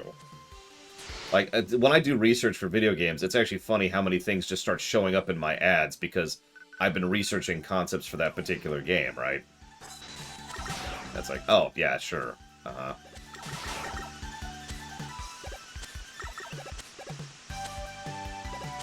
Blind leap of faith.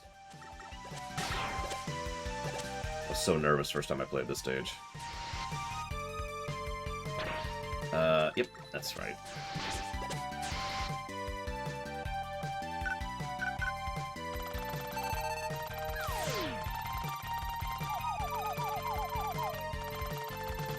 There's also the other obvious problem with targeted ads. Assuming a perfect scenario where targeted ads only sell you stuff that you're interested in, you'll never know about things you wouldn't know you're interested in. I know that sounds like a strange statement, but let me put it to you this way. I didn't know I liked strategy games until I played Civilization 2, Warcraft 1, or Command & Conquer 1. Before that, targeted ads would not sell strategy games to me because I had no interest in them. Like, you get the concept? It's like, okay. It's...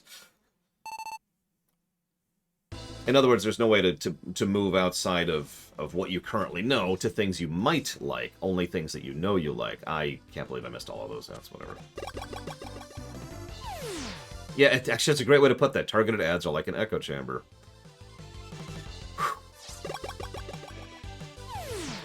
Freeze Man. Negative for refights. We already gave it. Moving on. I'm pretty sure there is every other Mega Man game will get that negative at this point. I don't think there's any stopping that here. I don't think anything else is going to get the X1 exemption. So, believe it or not, these refights are some of the hardest ones for me. Mostly because these bosses can do a lot of damage in a short period of time. We'll see how we do. Yeah, I honestly would not have gotten into RPGs either, if not for Final Fantasy IV. And I stumbled into Final Fantasy IV. And if you don't remember that story, remember, even though I played Final Fantasy 1 and Dragon Quest 1, I still didn't, like, actually get into RPGs until 4. And it was like, oh, wow, this is my bag right here. Hell, I wouldn't have gotten into Mega Man games if I hadn't randomly seen Mega Man 2 on the shelf and rented it. Now, granted, there are ways to just enforce that. Don't mistake me. I'm not trying to say that all ads are bad. It's just... I feel like there is a little bit of human element of randomly trying out stuff to see things that is necessary to human existence, my opinion. Hello. There we go.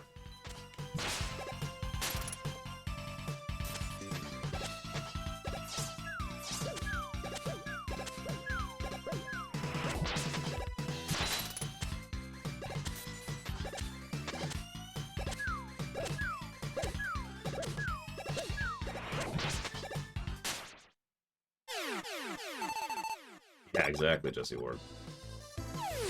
Another good example.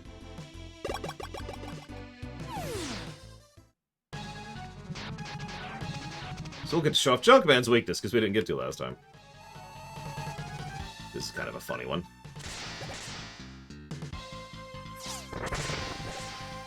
Hello, Death Eagle.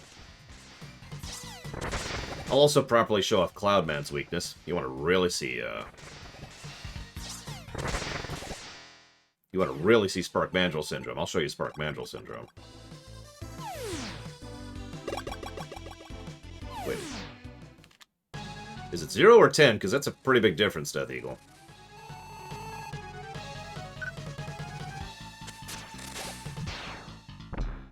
I love the sound effect as he falls, though. It's got a nice bass to it.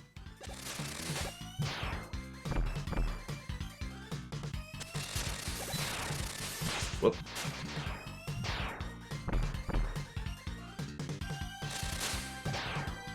What the heck is Red Solstice 2? Why is it on my wish list?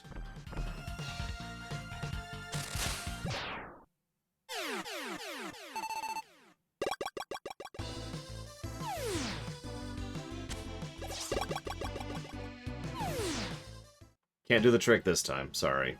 We're actually, it's okay. This is why I didn't feel bad about getting the trick last time, because now we get to show him off a little bit.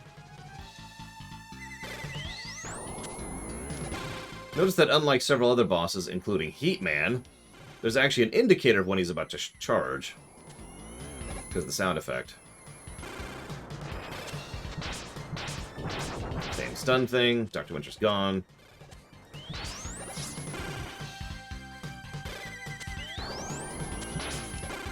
Damn it. Fine, die.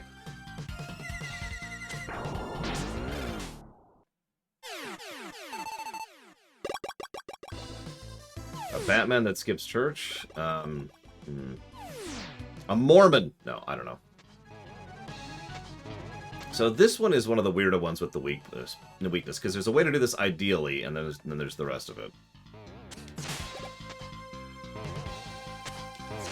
And I screwed it up right there. You can hit him as he's jumping up. But you have to time it really well. Otherwise that happens. Nope. I'm gonna stop. I'm gonna stop wasting the energy on it. You're terrible, Death Eagle.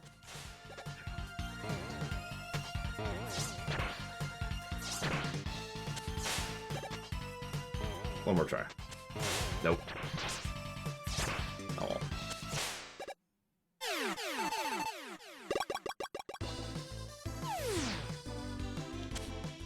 Yep, we're knocking all the springs out of him. Now time to fight Dracula.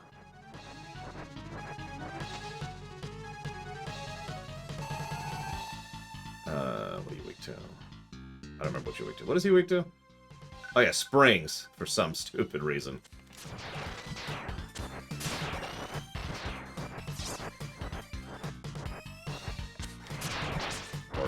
Okay.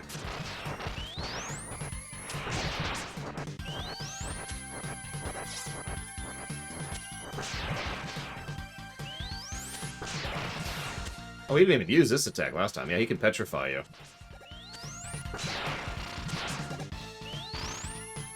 And kill you, too.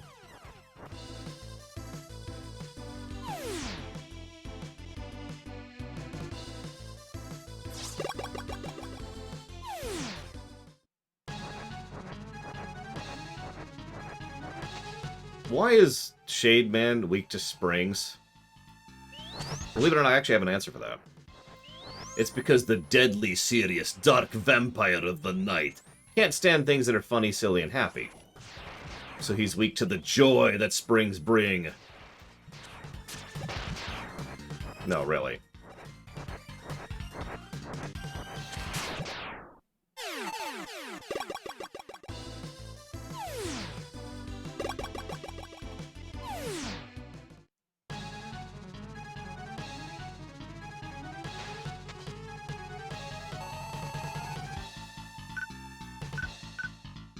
Yeah, just like 2 more days until DST hits me. That'll be fun. This is the bad one, too, I think. Where I just have to wake up earlier because screw me.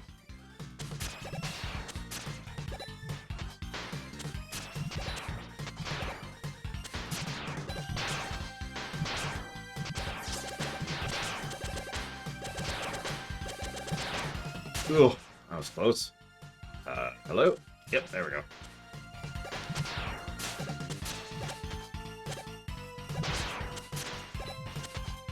How did that not kill you? Dude. Damn it, I knew that was gonna happen too. 1 health left. 1 health. Oh, this is the extra hour. You know, I'm sorry, I would gladly lose the extra hour in exchange for that whole system going away.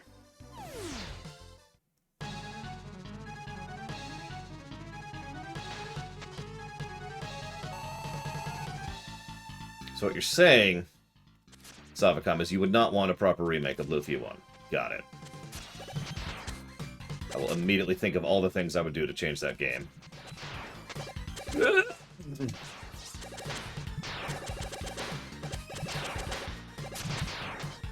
Okay.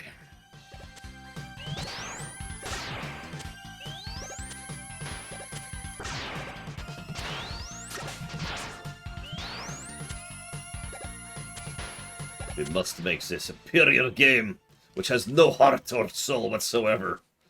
I've actually been accused before of insisting that video games don't have any heart or soul to them.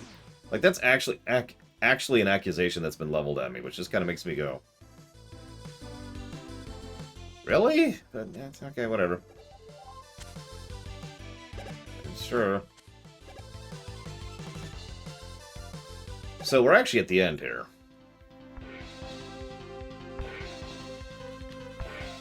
Unskippable cutscene every time you retry this fight. I'm actually kind of anticipating dying. And so I'm not going to blow any E-tanks until we are game over. And then I'll refill up to my heart's content with all the bolts we got. And then we'll see how we do.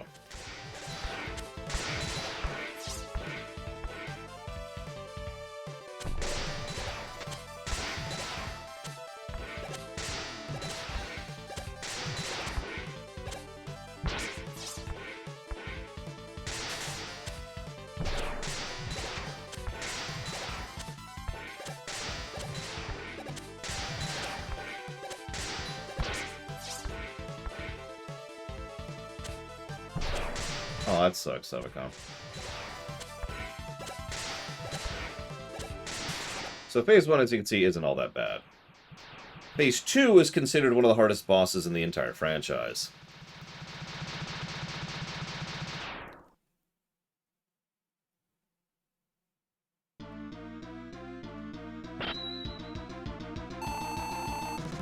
Great boss music, though. So he'll show up randomly. Sometimes you can't hit him. He throws out 4 balls, 3 balls. No, 4 balls, 3 types of balls. They can freeze you, stun you, or burn you to do dot damage. Then it is that attack, which hits like a truck.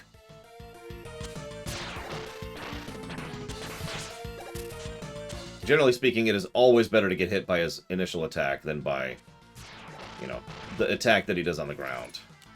Like I'm about to get hit by there. There you go. Yep. So, we could probably afford it. We'll go ahead and blow a W tank. What's he actually weak? So hang on. Let's double check damage values here. Let's see if I'm remembering correctly. Wily Capsule 7. Yep, weakness to coil. That's what I thought. Let's look at the damage meter. So he takes 0 damage from Junk Shield, 0 damage from Dagger Whap, 0 damage from Thunderbolt, 0 damage from Slash Claw, 0 damage from Noise Crush, 0 damage from Powered Noise Crush, 0 damage from Search Wheel, 1 damage from the Supercharged Fist attack, 1 damage from a fully charged Mega Buster, 1 damage from Freeze, and 1 or 2 damage from Wild Coil. That's it. You cannot do more than 2 damage at a time on him. There is no such thing, Zactap, so no. We're going to hit the lightning one on purpose. So yeah, this is a nice, slow slog, and as I said before, they actually wanted you to burn E-Tanks on this fight. Like, that was actually the stated goal of designing this boss. It is possible to dodge all 4, I just suck at it. I don't even know the pattern off the top of my head. If you run out of weapon energy on this fight, it sucks to be you.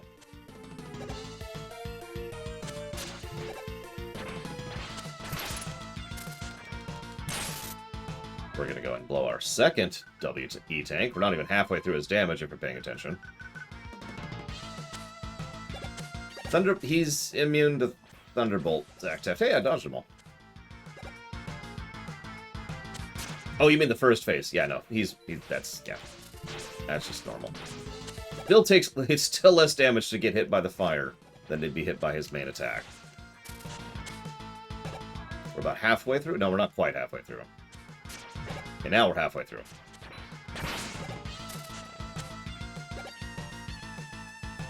Yeah, no, this is a gear check fight, and that's one of the reasons I don't like it. And I would like to argue for a negative for it, because it's a gear check fight.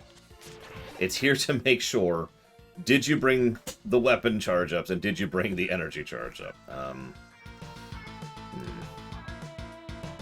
That's what it's here for. Ah, screw it, let's just blow it.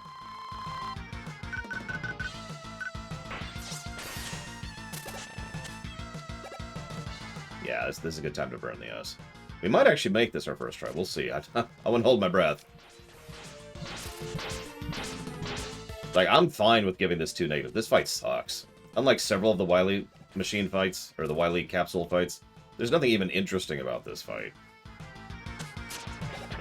Especially since he's designed to go up for so much of his pattern. And you can hit him with a buster, but only if he's at your level.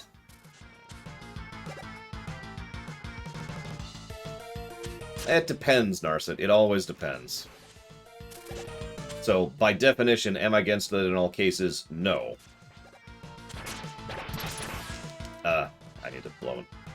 I don't know. Okay, I might die right here. Ugh, that... Okay. I'm gonna die. I'm gonna die having blown everything on this fight. Yep, that's... 4 hits away. Because I ran out of E-Tanks. And that's why I died. There's no reason even to try this now. So here's what we're gonna do. We're gonna die. 5 times. Very slowly.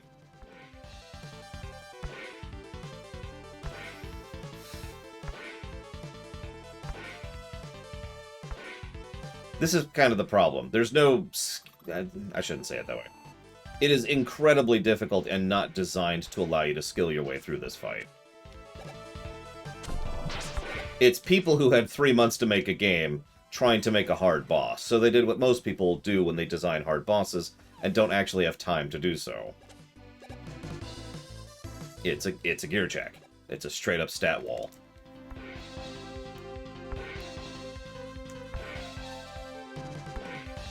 Four hits. That's actually pretty good for a first try.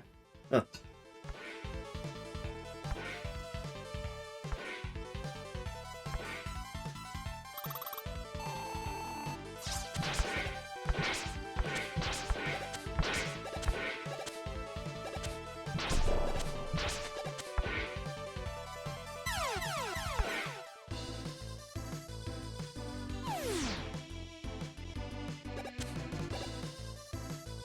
I'm actually trying to think off the top of my head if there is a classic boss I dislike more than this, and I can't think of one. There's a boss in 8 I don't remember fondly, but that's it. And even that boss wasn't bad, it's just I don't have good memories of it. Of course, I don't have good memories of 8 in general, so... Kind of Carwelos in Mega Man 10.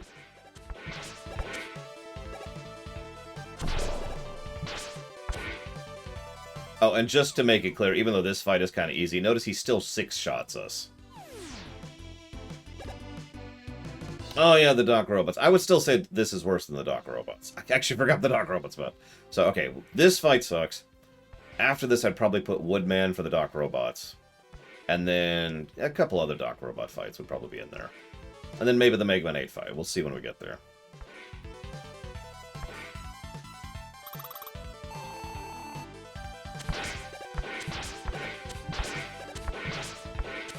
I would still say this fight is worse than the... than Nate. Oh my god.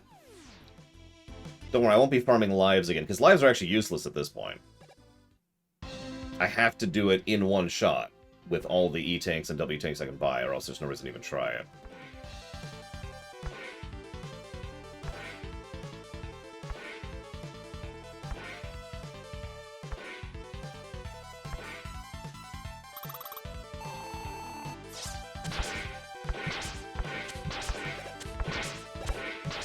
Random comment. I noticed I've still got the achievements up for the Mega Man Legacy Collection 1. Apparently 6.2% people have beaten Mega Man 6. And 6.5% of people have beat Mega Man 5. 7.2 have beaten 4. 8.5 have beaten 3. There are no cheats available, Mr. Red. What we can do is gear up. Now, thankfully, you notice we went to Cloudman stage and Springman stage earlier. The whole reason I did that was specifically for this. I knew this was coming. But yeah, if we do this and this fails, and we run out of bolts, then that means we're going to be shifting over to farming Cloudman stage, which is much less pleasant.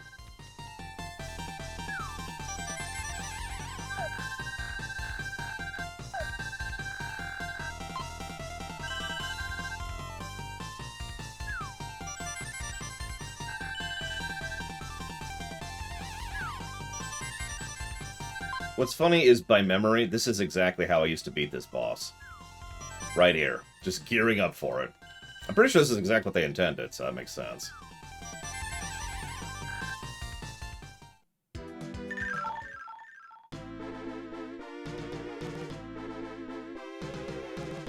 Now, what really sucks? Like, really, really sucks? So we have to do the refights again.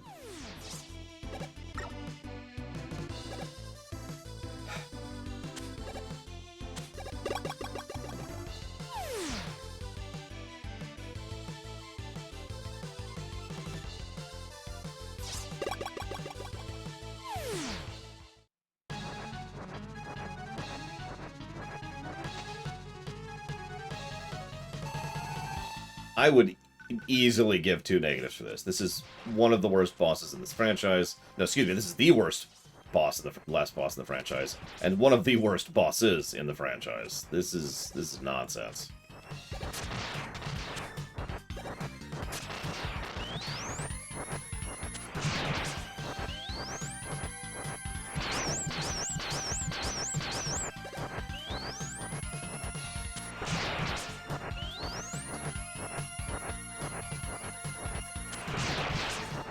This is why we cheated last time. Was specifically because of the Wily Capsule 7. Now we have a bit of a recovery boss. That's not a recovery boss. That's not a recovery boss at all! It's one of the hardest bosses even with his weakness. Unless you time it perfectly, which I am of course not doing. And that's why. Ah! Oh, Jesus Christ.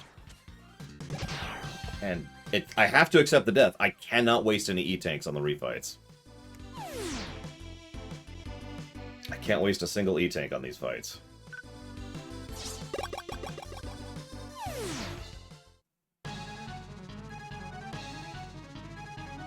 So what's he do in Smash? I've never seen it.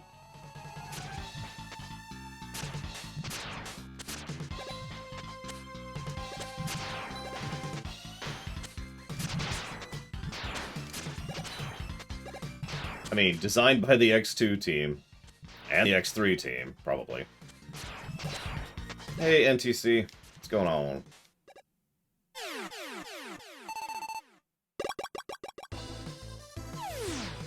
Okay, so, this one, I think? Yeah, it works.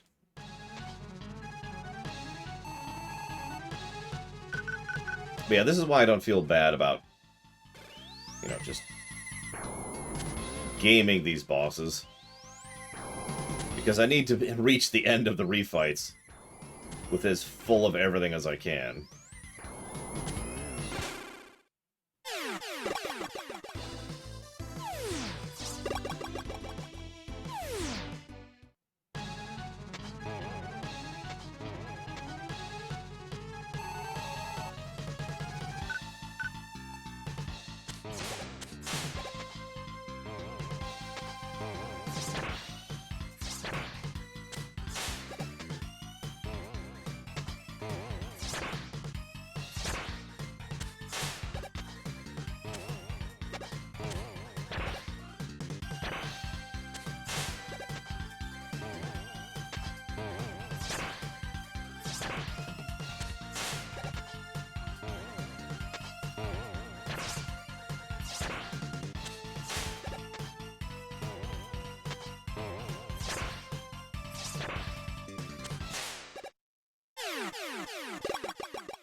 What do you like about it, Ice Frost?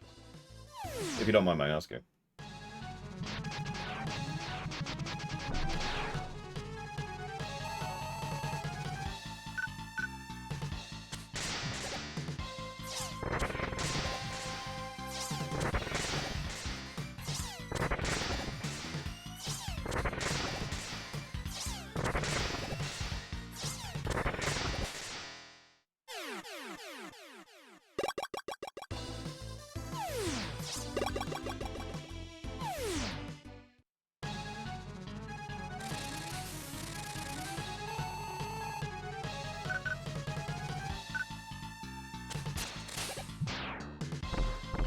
I do like the music a lot. It's a good boss song. My biggest problem, I think it's really easy to fix Wily Capsule 7 for me. Change the damage values. First of all, make it so that more than 4 weapons total can damage him at all. And second of all, make it so that he takes more than 1 damage per hit. That's just a padding problem in my book. That's why I always call it a gear check, because it is. It's just, do you have enough tanks to be able to do the 8 refights, and then the first, you know, the Wily Machine, and then him, while actually still, you know, ending with enough shots to hit him and kill him, and not dying, like was what actually happened to me. I ran out of E-tanks. Now, you could say I suck, and that's fine. I could accept being told that I suck. I hear that literally every day of my life. But the point is, I do think he just has way too much. Well, it's not that he just has too much. He takes too little damage. I think that's the core issue. It turns what should be an interesting fight into something that's just a slog. For me.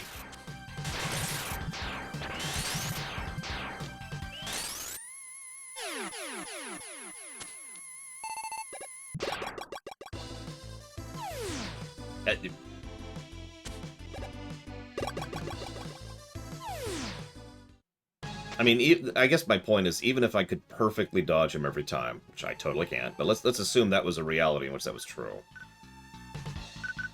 So I could perfectly dodge him. Even under that circumstance, it would still be just a nice, big, long slog of waiting for him to get down there and for me to hit him. You know, when I run out freeze weapon, you know? It's like, I have no E-tanks, I have no W-tanks, I could totally kill him. Eventually.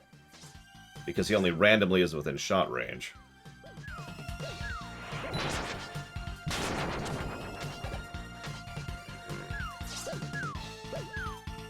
Oh, it's totally a speedrun killer. I've seen several speedruns die on Wily marks. Wily 7.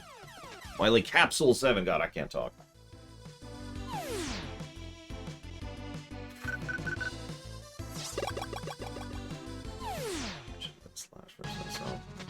So I'm kind of leaning towards gaming over on Slashman here. Assuming I can't beat him, we're gonna see what happens.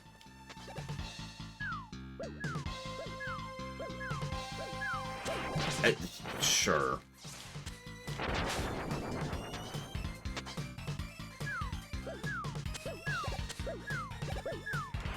I know that means doing the refights over again, but again, I can't waste any of my tanks on these guys. So we'll see what happens.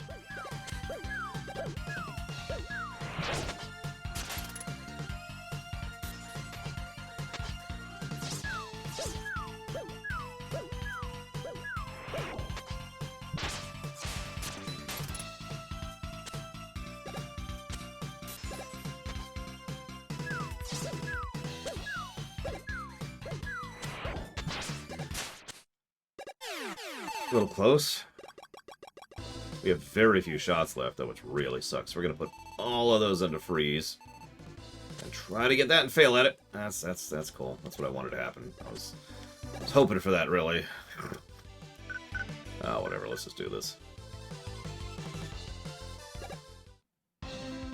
So, let's make a solid attempt at this, shall we?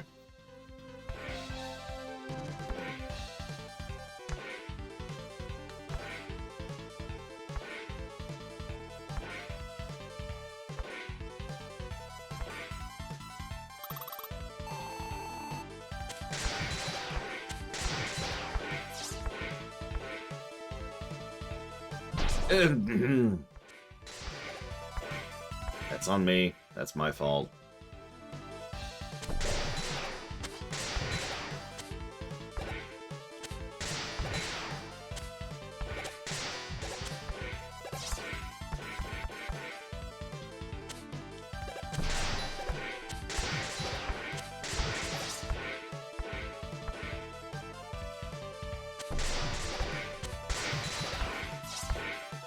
Shot. Kind of need to be not taking hits right now.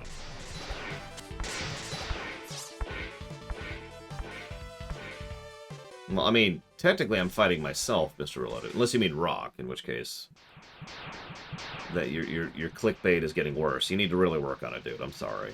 Like, you got to put some effort into it, okay? If you're not going to bother, I'm not going to bother either.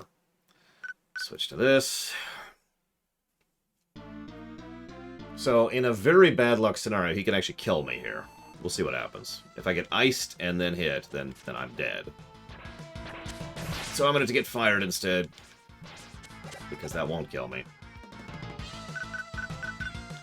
First E-tank.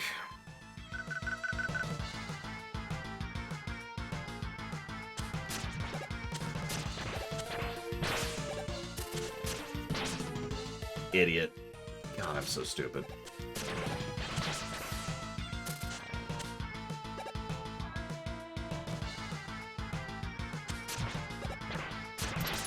I hate this fight so much.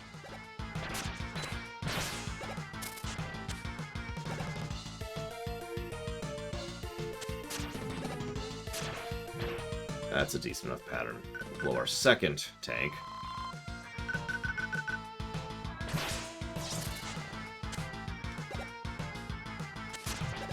His weakness is spring. He actually takes the exact same amount of damage from everything, unless you do a charge spring, which does 2 damage. And obviously you can't hit him while he's up there like that. That's a really bad pattern. I am not doing well at all.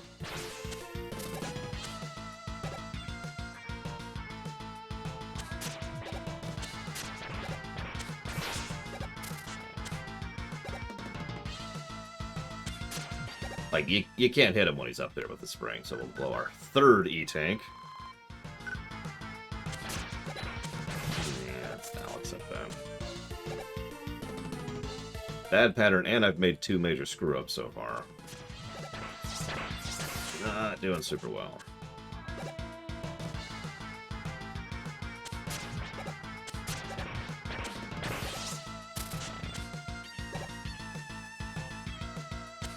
Always during the hard bosses I get nose itches. You ever notice that? Yeah, it's the worst possible outcome right there. And now we switch to... Actually, no, now we're just going to use weapon. Let's just do that.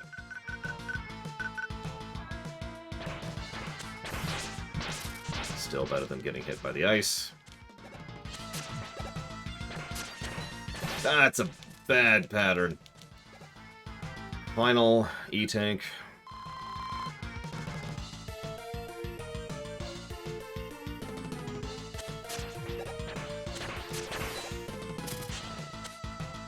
I always like how he gets electrocuted by his own attack. Something about that just always kind of amused me and struck me as very wily.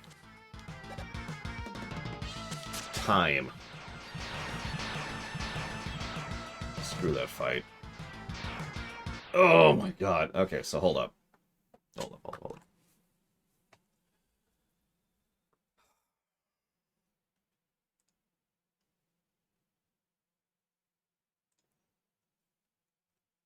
I was second try. And we did finally beat Mega Man 7 without cheating, which just was always something that stuck in my craw. Yeah, how many negatives for that fight is what we need to decide. I do think it's absolutely, at a bare minimum, one negative for the damage thing, like I said. I honestly think this wouldn't be a bad fight if he took proper damage from more weapons, or all weapons could damage him or something, right? Like if there was something to mitigate the fact that you have to very slowly hit him one at a time. It just slogs the whole fight down. I actually kind of like the idea of his pattern. I love the music. I think the visuals are cool. And I usually like the capsule fights. It's just, oh. I also wasn't expecting a donation, but it's okay. I actually saw the donation. It actually came through, finally. Hang on, I gotta read what visual he sent. He sent me a whole paragraph here. There we go.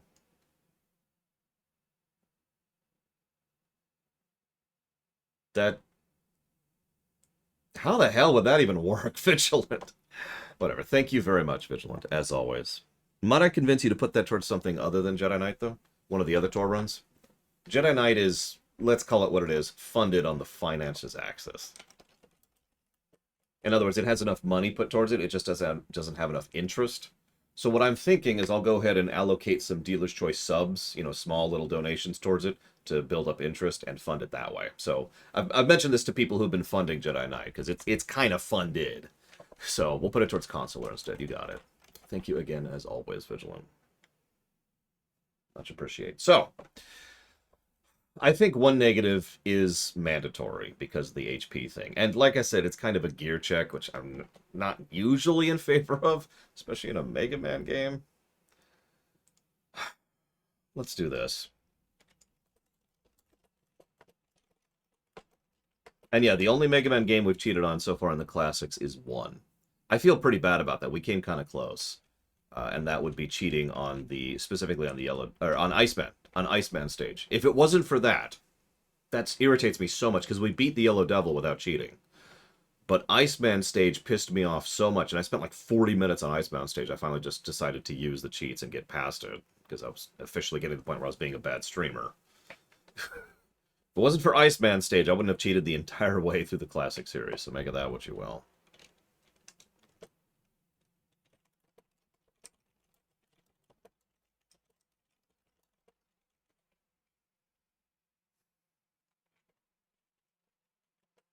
You know what I should do? Let's go by precedent. I like to use precedents.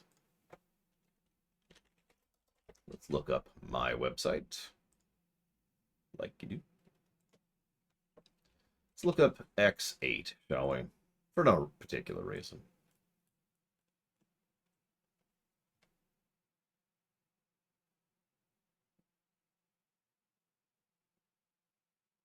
Okay. We gave Lumine 1 negative, and I think therefore we will give this 1 negative. That's what I was looking up. I have considered it Gingaman. I don't know what I would make it look like. Unless like it's like Waveman's thing, or something like that.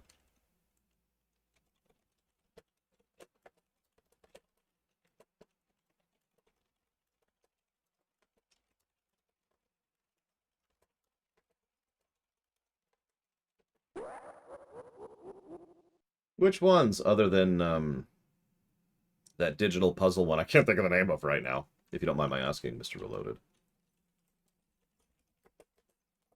Thank you, as always, for the support. I need to drop money on you one of these days. I haven't done that lately. I've been so completely cycled up on this. I haven't even done any rewrite work lately, because I have been just Mega Manning my brains out, smashing through these as quick as I can.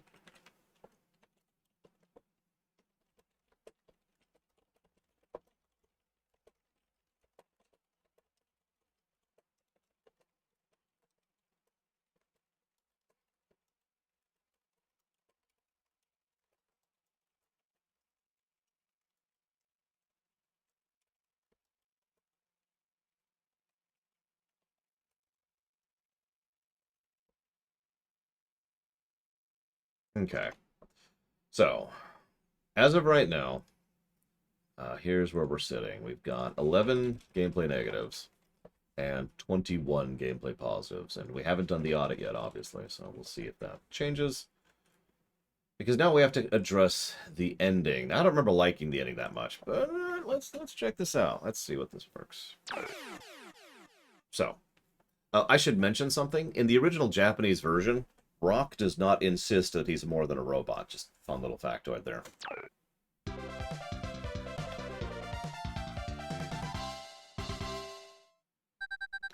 Okay, I give up.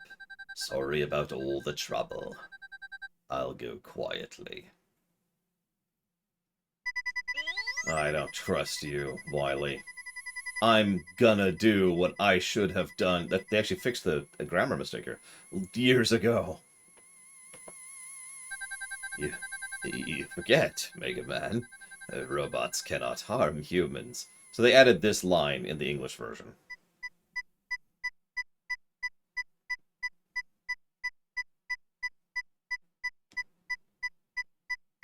I am more than a robot. Die, Wily. I know, right? Of all the... They didn't fix Dr. Willy, but they fixed the grammar on that line for some reason.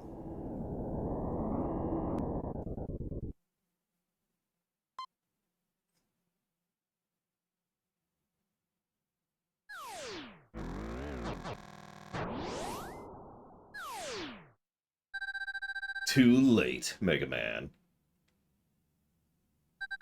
He who hesitates is lost. We shall return in the next game.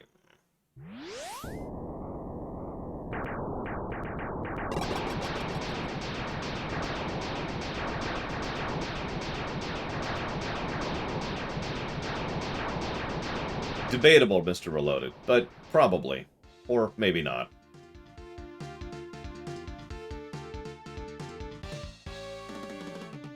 Yeah, I do like that. So on the one hand, I kind of like this ending. On the other hand, I kind of hate it. I'm actually really torn on how to rate this one. It's like Tazara. Like, Tazara's amazing, but I wish he'd stop giving me money. It's just insane. So, on the one hand, I do like that little cutscene. And I do like Rock's insistence on trying to push the envelope. If they actually went somewhere with that, which they don't, spoilers alerts, that would be a great way to move the status quo forwards. Instead, it's just, that's never going to come up again. What I was thinking, so you all know that I am far harsher about intros and outros than anything else. I think this outro is good enough to qualify as not being a negative, but I don't actually think it's good enough to qualify as a positive. My opinion.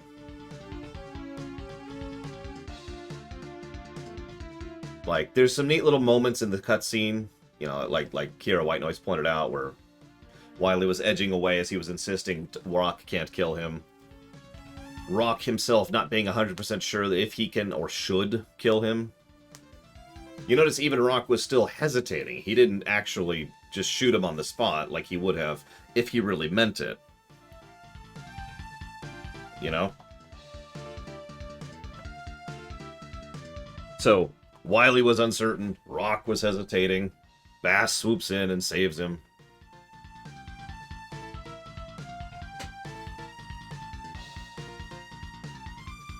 Here's all the people we brutally destroyed.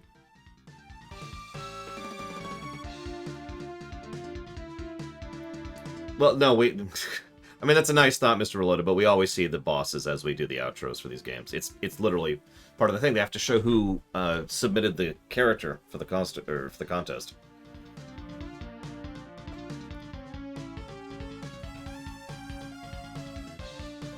In the Mega Man rewrite, Dr. Wily was not only a good person, but he was someone who was driven by literally having his mind kind of altered thanks to using the teleportation device. And over the years, they were able to restore him and actually, you know, bring him back to normal operation. And he was so burdened by the guilt of what he did, that he attempted to commit suicide over and over until finally they simply forced him into a form of community service under the services of rock and roll, who they felt would be the best jailers for him, and that leads to Dr. Light kind of descending down his path, and yada yada yada. But anyways, point being, not evil is the point.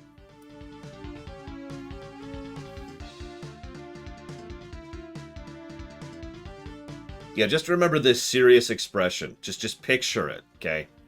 Picture the somberness. Picture, you know, as Lower Loaded said, you know, he's thinking of everything that's happened. He's thought of all the people he's just destroyed, who are now being put into museums. Somehow. We're not sure of specifics. It's probably messed up.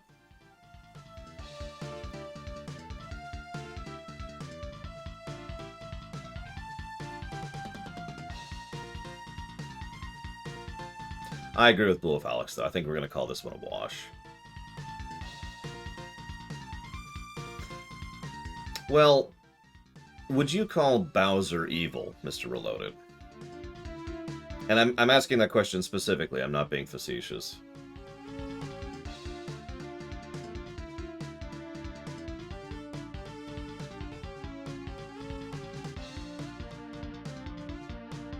Because even the developers at Capcom thought that Wily wasn't evil, but as with Bowser, it depends. Sometimes Bowser's portrayed as mwahahaha, and sometimes Bowser's like, hey, you want to go go-karting later? And I'm not making that up. That actually happens in Paper Mario Color Splash.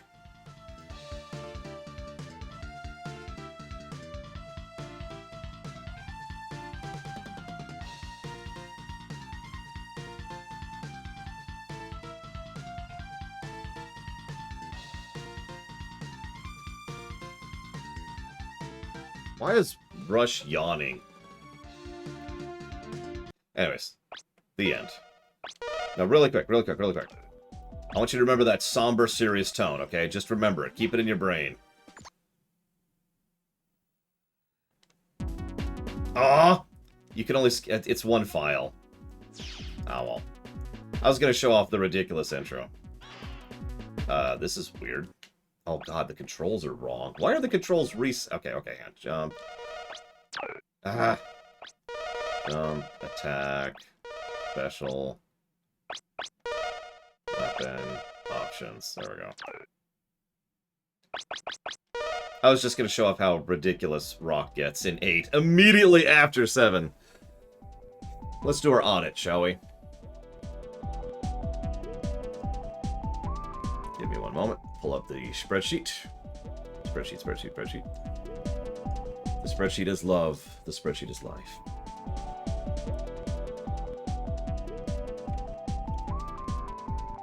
Cheat flag. No!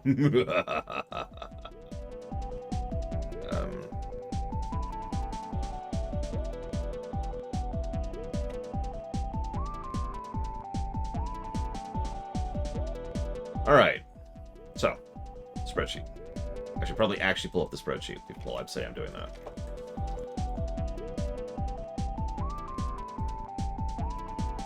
Game. I actually like a lot of 8's music. But this is probably going to drive people crazy if I just sit here. So, I have an intro thing. While I do this. Oh, of course, it's just going to stall. Oh, whatever. Alright, so Mega Man 7. Here we go. So this is going to be interesting. Because we actually already have entries for this. But let's go ahead. So we've got the intro. We didn't give an intro plus last time. So let's go ahead and give it intro positive. Here's what we're going to do. We're going to do this. We're going to make this nice and easy. We're just going to delete the spreadsheet entries for the old review. That's what we're going to do. Not the entries, the spreadsheet entries. That way they don't clutter this and make it hard to keep track of what's what and where. Delete. All of the delete. Okay.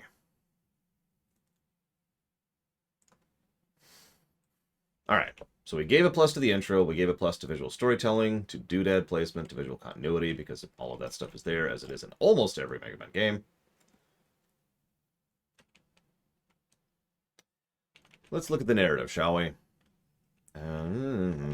Atmosphere and tone, Babylon 5 effect, background lore, banter, branching narrative, camera works, characters. I mean, I think Bass deserves 15 positives. Cinematics, consequence, storyline, cutscene, incompetence, dialogue, no.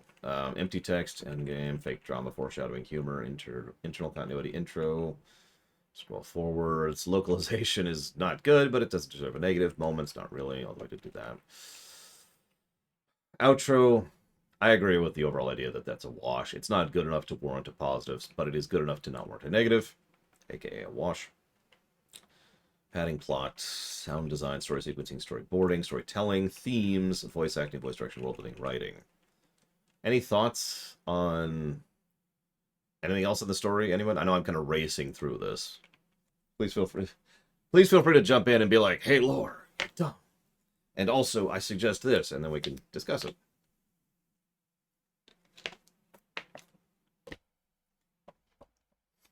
We actually have to do a second audit for this anyway, so let's look at gameplay. Exactly, Diligent. That was the story that we were just discussing. All the points I just mentioned. So that's over here, as it always is.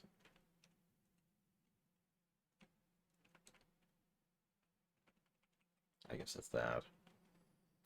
Screen crunch. We'll put that under camera. The Gutsman subplot. Gutsman's back, and he's ready for... Oh, he's dead. Okay. No, Zilok, I don't. Not at all. Nose itch. There we go. Yeah, I don't know what's with Wily and Gutsman. It's just a thing. It's weird.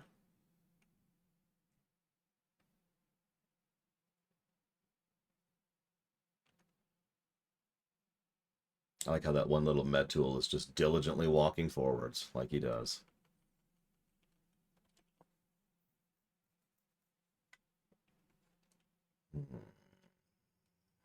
Call that guidance over here.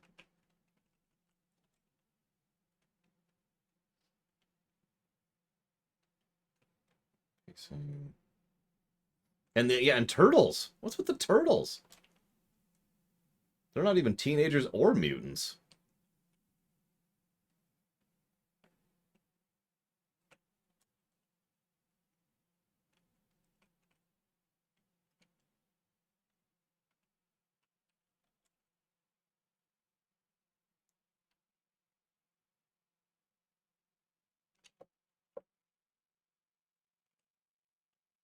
Come on.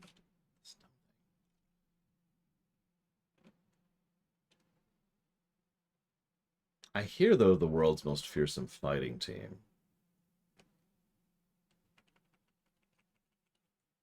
It might also be green. I'm not sure about that part.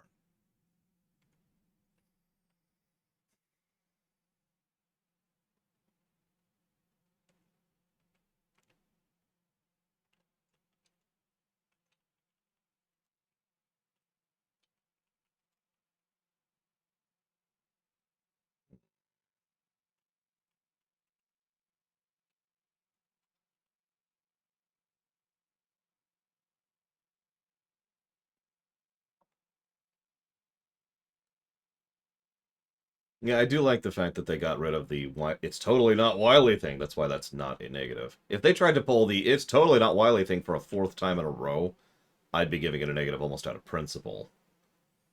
It's totally not Wily. Uh-huh. I mean, why was X8 such a shock? Although they waited too long to really pull the trigger on that idea. That's another one of these. I'm tabulating what we have so far. Pardon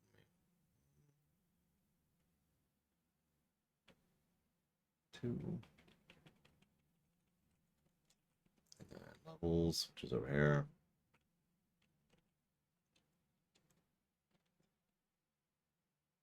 And then 3. Yep, okay.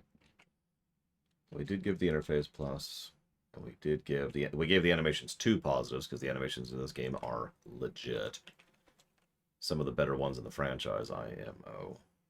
The only ones that might surpass this is 8 and 11. in terms of animations.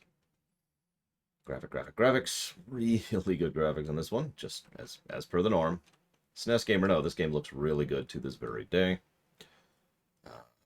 It's a core mechanic.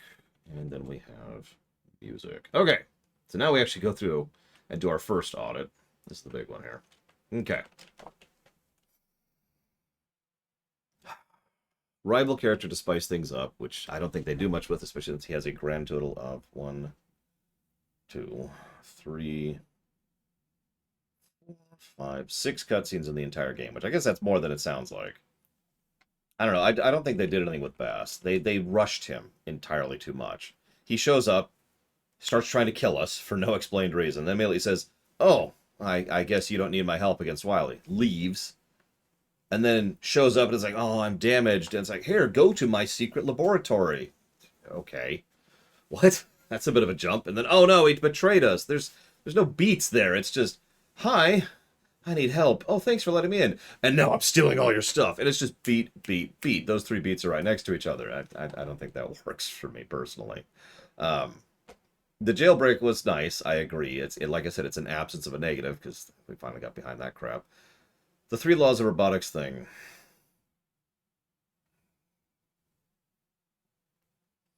I agree, but that's what pushes the outro up from a negative, as we've already mentioned. So I do agree with you on that. I just don't think it's sufficient. So gameplay design.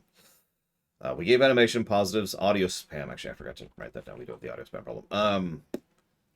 Backtracking.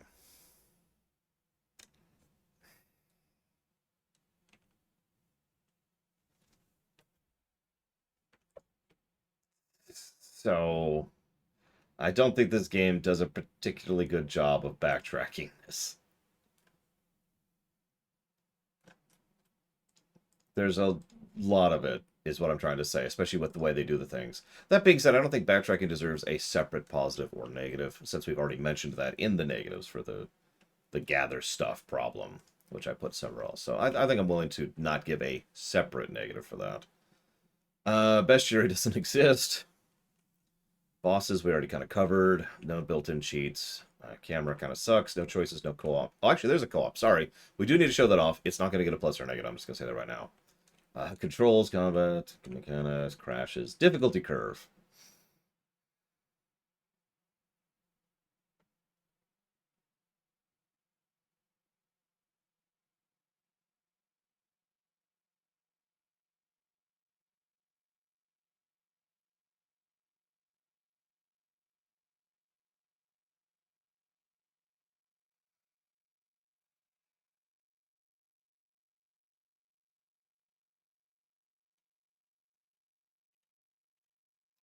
The reason I'm hesitating is the difficulty curve is smooth, except when it isn't. And that's the problem.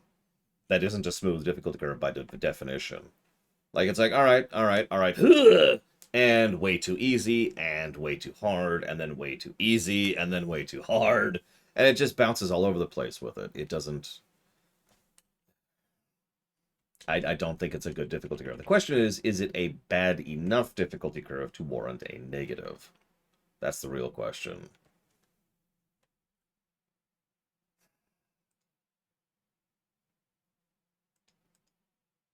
Yeah, that's not a bad point, Zilok, especially since it's so in contrast to the rest of the game. Hmm. No, you talked me into it.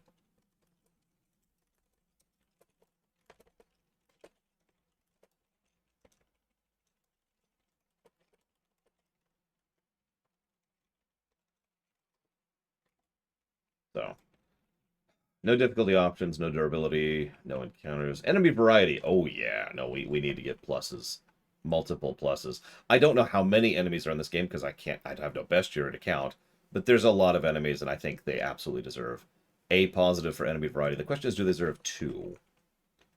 Let me run through all the enemies in the game just really quick in my head here. Because we've got those guys, and they attack like that, and they have that thing, and they switch, which is really cool. We got those guys, and they back up, and they get that arc, and that's going to be coming from that angle, and they go up, and they're immune to this, but they're not immune to that. Yeah, no, I could say 2. I think I can easily say 2 positives for enemy variety.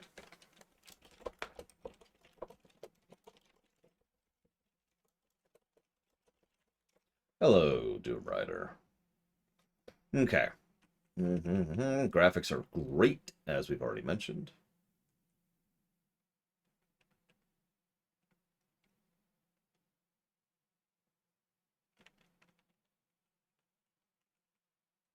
Why does Mega Man X1 only have one positive for graphics?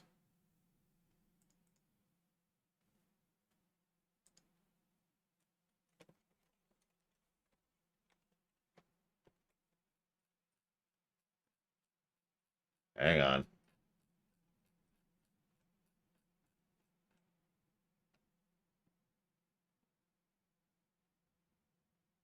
Okay, it's because I tabulated it wrong. I was going to say, I'm pretty sure we gave that two positives, and we did, actually. I just apparently forgot to add the second plus in the spreadsheet specifically, but the game actually already got the second plus. That's why I was hesitating. I'm like, wait a second. That's not right. Wasn't that long ago. My memory's not that terrible. Okay. Mhm. Interface, intros, wash, itemization. Yes, itemization, absolutely. Good itemization.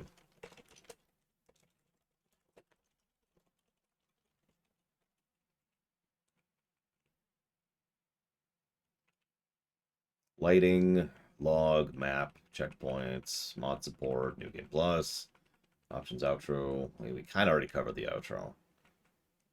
Um, Overworld, Princess Peach sections, no quality of life features. Wait, no, that's not true. There is actually a quality of life feature. Holy crap. And 7 and 8 will both get this.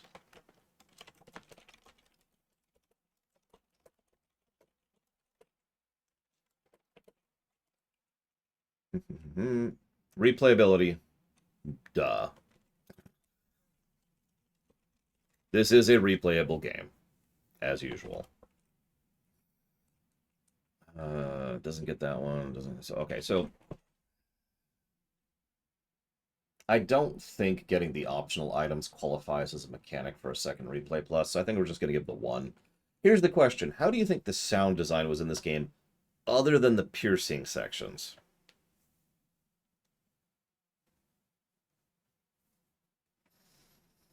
Like some of the sound design was actively piercing and ear irritating, and that's why we gave that a negative. But how is the sound design? Sound design other than that? Yeah, X5 kind of jumps over that by saying, here's the four, but you can fight the other four if you want to. Which is one of the things I think X5 did quite well. See, that's what I'm debating. I'm debating if we should give a plus in addition to a negative for sound design.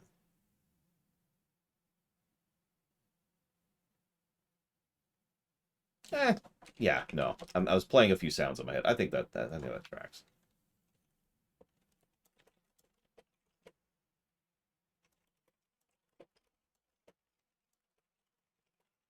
That leads us up to, if nothing else, the sound design should get a positive because there's several attacks, which there's an audio cue for when they're going to do their attack, at like on Turbo Man, for example. Tutorialization, unskippable cutscenes, variety, visual continuity, visual distinction. Oh, yeah. No, absolutely. Yeah, I know there's a password to have the 8 fights at the beginning. I don't think the game gets credit for that, but it is a true statement. So there is one last thing we have to do. Actually, it's two last things we have to do, excuse me. So let's do the first last thing, and then we'll do the second last thing. We've got a lot of last things to do here. Give me a break. All right, so, first of all, whoops, that's, no.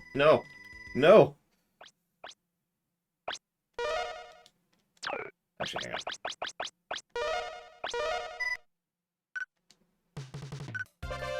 Whoop.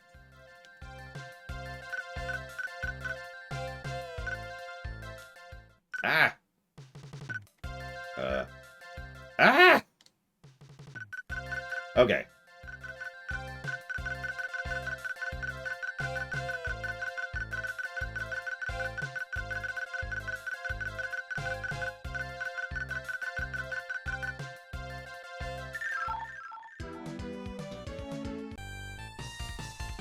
Um.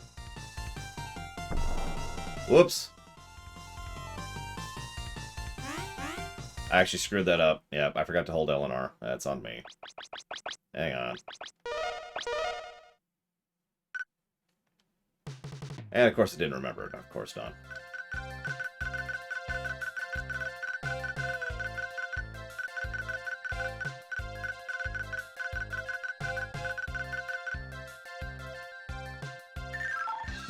There we go. Okay, so as I mentioned, they actually literally coded this in 2 days. And I can't even show it off because I don't have a second controller. It just occurred to me, I literally can't even start it because there's no second controller. It's a very basic arena. You have like 5 attacks, and that's it. It is 2-player. You can plug in a second controller to play it with your friend. I can't, obviously, but it is a thing you can do. Okay, so we're done here. Anyway, so that's the first thing I wanted to show up. I don't think that's a plus or a negative, to be completely honest. You can play as Mega Man, you can play as Bass. Shrug. It's just... Mega Man can slide, slash, which is down, down, forward, shoot. You can evade, which is up, up. Bass can do an air dash, a rising kick, and evade. That's it. That's the whole thing. Now, there is one more thing we need to do, and I've had this up this whole time. We need to look at our old Mega Man 7 review and see if we missed anything, and see how we agree and disagree with past us. Because Lord knows I disagree with myself all the time. So... we actually gave a negative to story for Mega Man 7 for failing to follow through with elements, interrupted character arcs, and a disappointing ending. That sounds like a negative to plot, for me, is what that sounds like in modern parlance. And I kind of agree with it. What do we think about that? Because they introduce Bass and don't do anything with him. And they introduce the idea of Rock doing something and don't do anything with it. But at the same time, I'm willing to call that a wash. But what do you all think? So, yep. Yep, yep.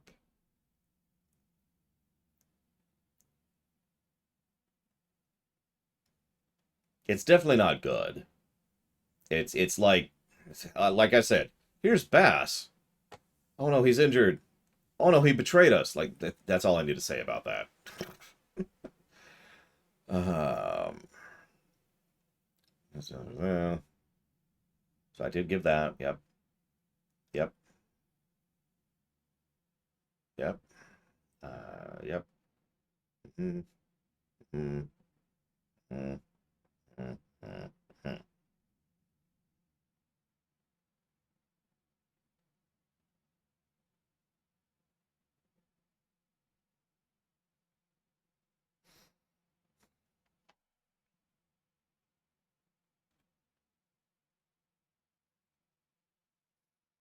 Wow.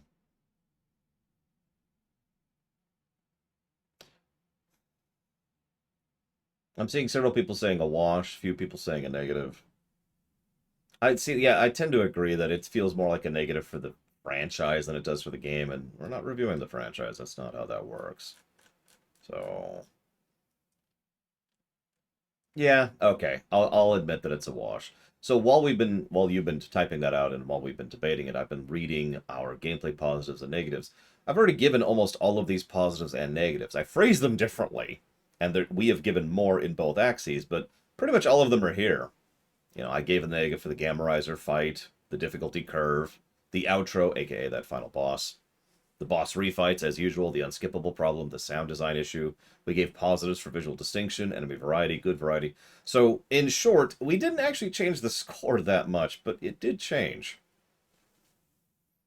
We didn't miss anything, though, which I'll take as a positive thing. It means that I'm getting better at my job, not worse. So that gives us a net plus 5 and a net plus 16, it looks like, which is an improvement on the previous score. But what's the golden number? 5, 16, 4.75. 5, 16, 4.75. 5, 16, 4.75. 5, 5, shoot. Hang on. Come on. There we go. 5. It's a very complex formula that goes through several iterations, so please forgive me for not reciting it by memory right now. I couldn't even tell you it by memory.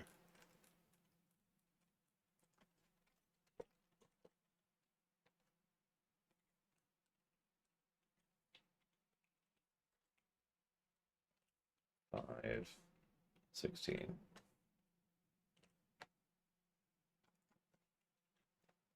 So, what do you think? How much do you think it changed? It went up, but how much do you think it changed? Because the old golden number score was 13.34. Good, but pretty subpar for a Mega Man game.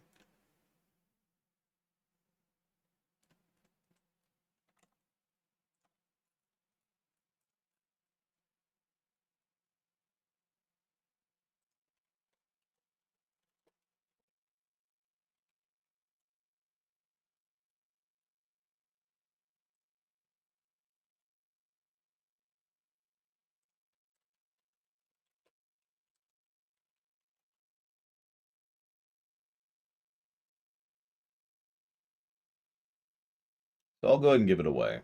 Like I said, the original score was whatever I just said. 13.34. The new score is 30.69. That's a substantial boost, but upon re-examination, I kind of stand by that. To give you a little bit of perspective, that puts it below 2, which, yeah, and just barely above 3. It's effectively tied with 3. And that actually makes sense to me. Because think about that for a second. Both 3 and 7 were rushed, barely thrown together, horrific development games that nevertheless managed to have good quality despite that, right? That sounds about right. That sounds about legit. And there is some really good stuff here, as mentioned before. So, yeah, no, I agree with that. I agree with that resultant. So I'm a little late. I'm debating how I want to do Mega Man 8.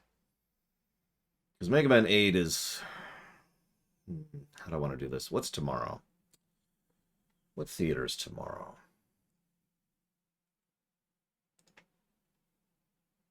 Oh yeah, X7 totally blows us out of the water, obviously. Tomorrow's chapter 11.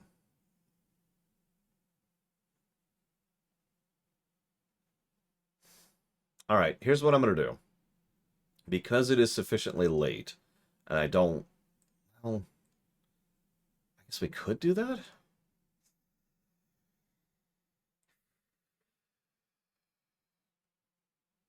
All right, here's what we're going to do. Here's what we're going to do. We're going to go ahead, and I'm going to take however much time it needs to do the ruminate. Have I done rumination on 7? I don't think I have. To do the post-stream wrap-up, I still need to make lunch. I was supposed to have lunch like 20 minutes ago. I still have to do all the post-stream wrap-up stuff, and I still have to probably make a rumination for the game. So what that means is we're not going to have a full second half of the stream, but we'll go ahead and start Mega Man 8, okay? So we'll start Mega Man 8 sometime later today, and then tomorrow we'll have theater, of course, and then we will finish Mega Man 8, because we're not going to finish Mega Man 8 today. I think that's how we'll do that. So I will see you all whenever I'm done.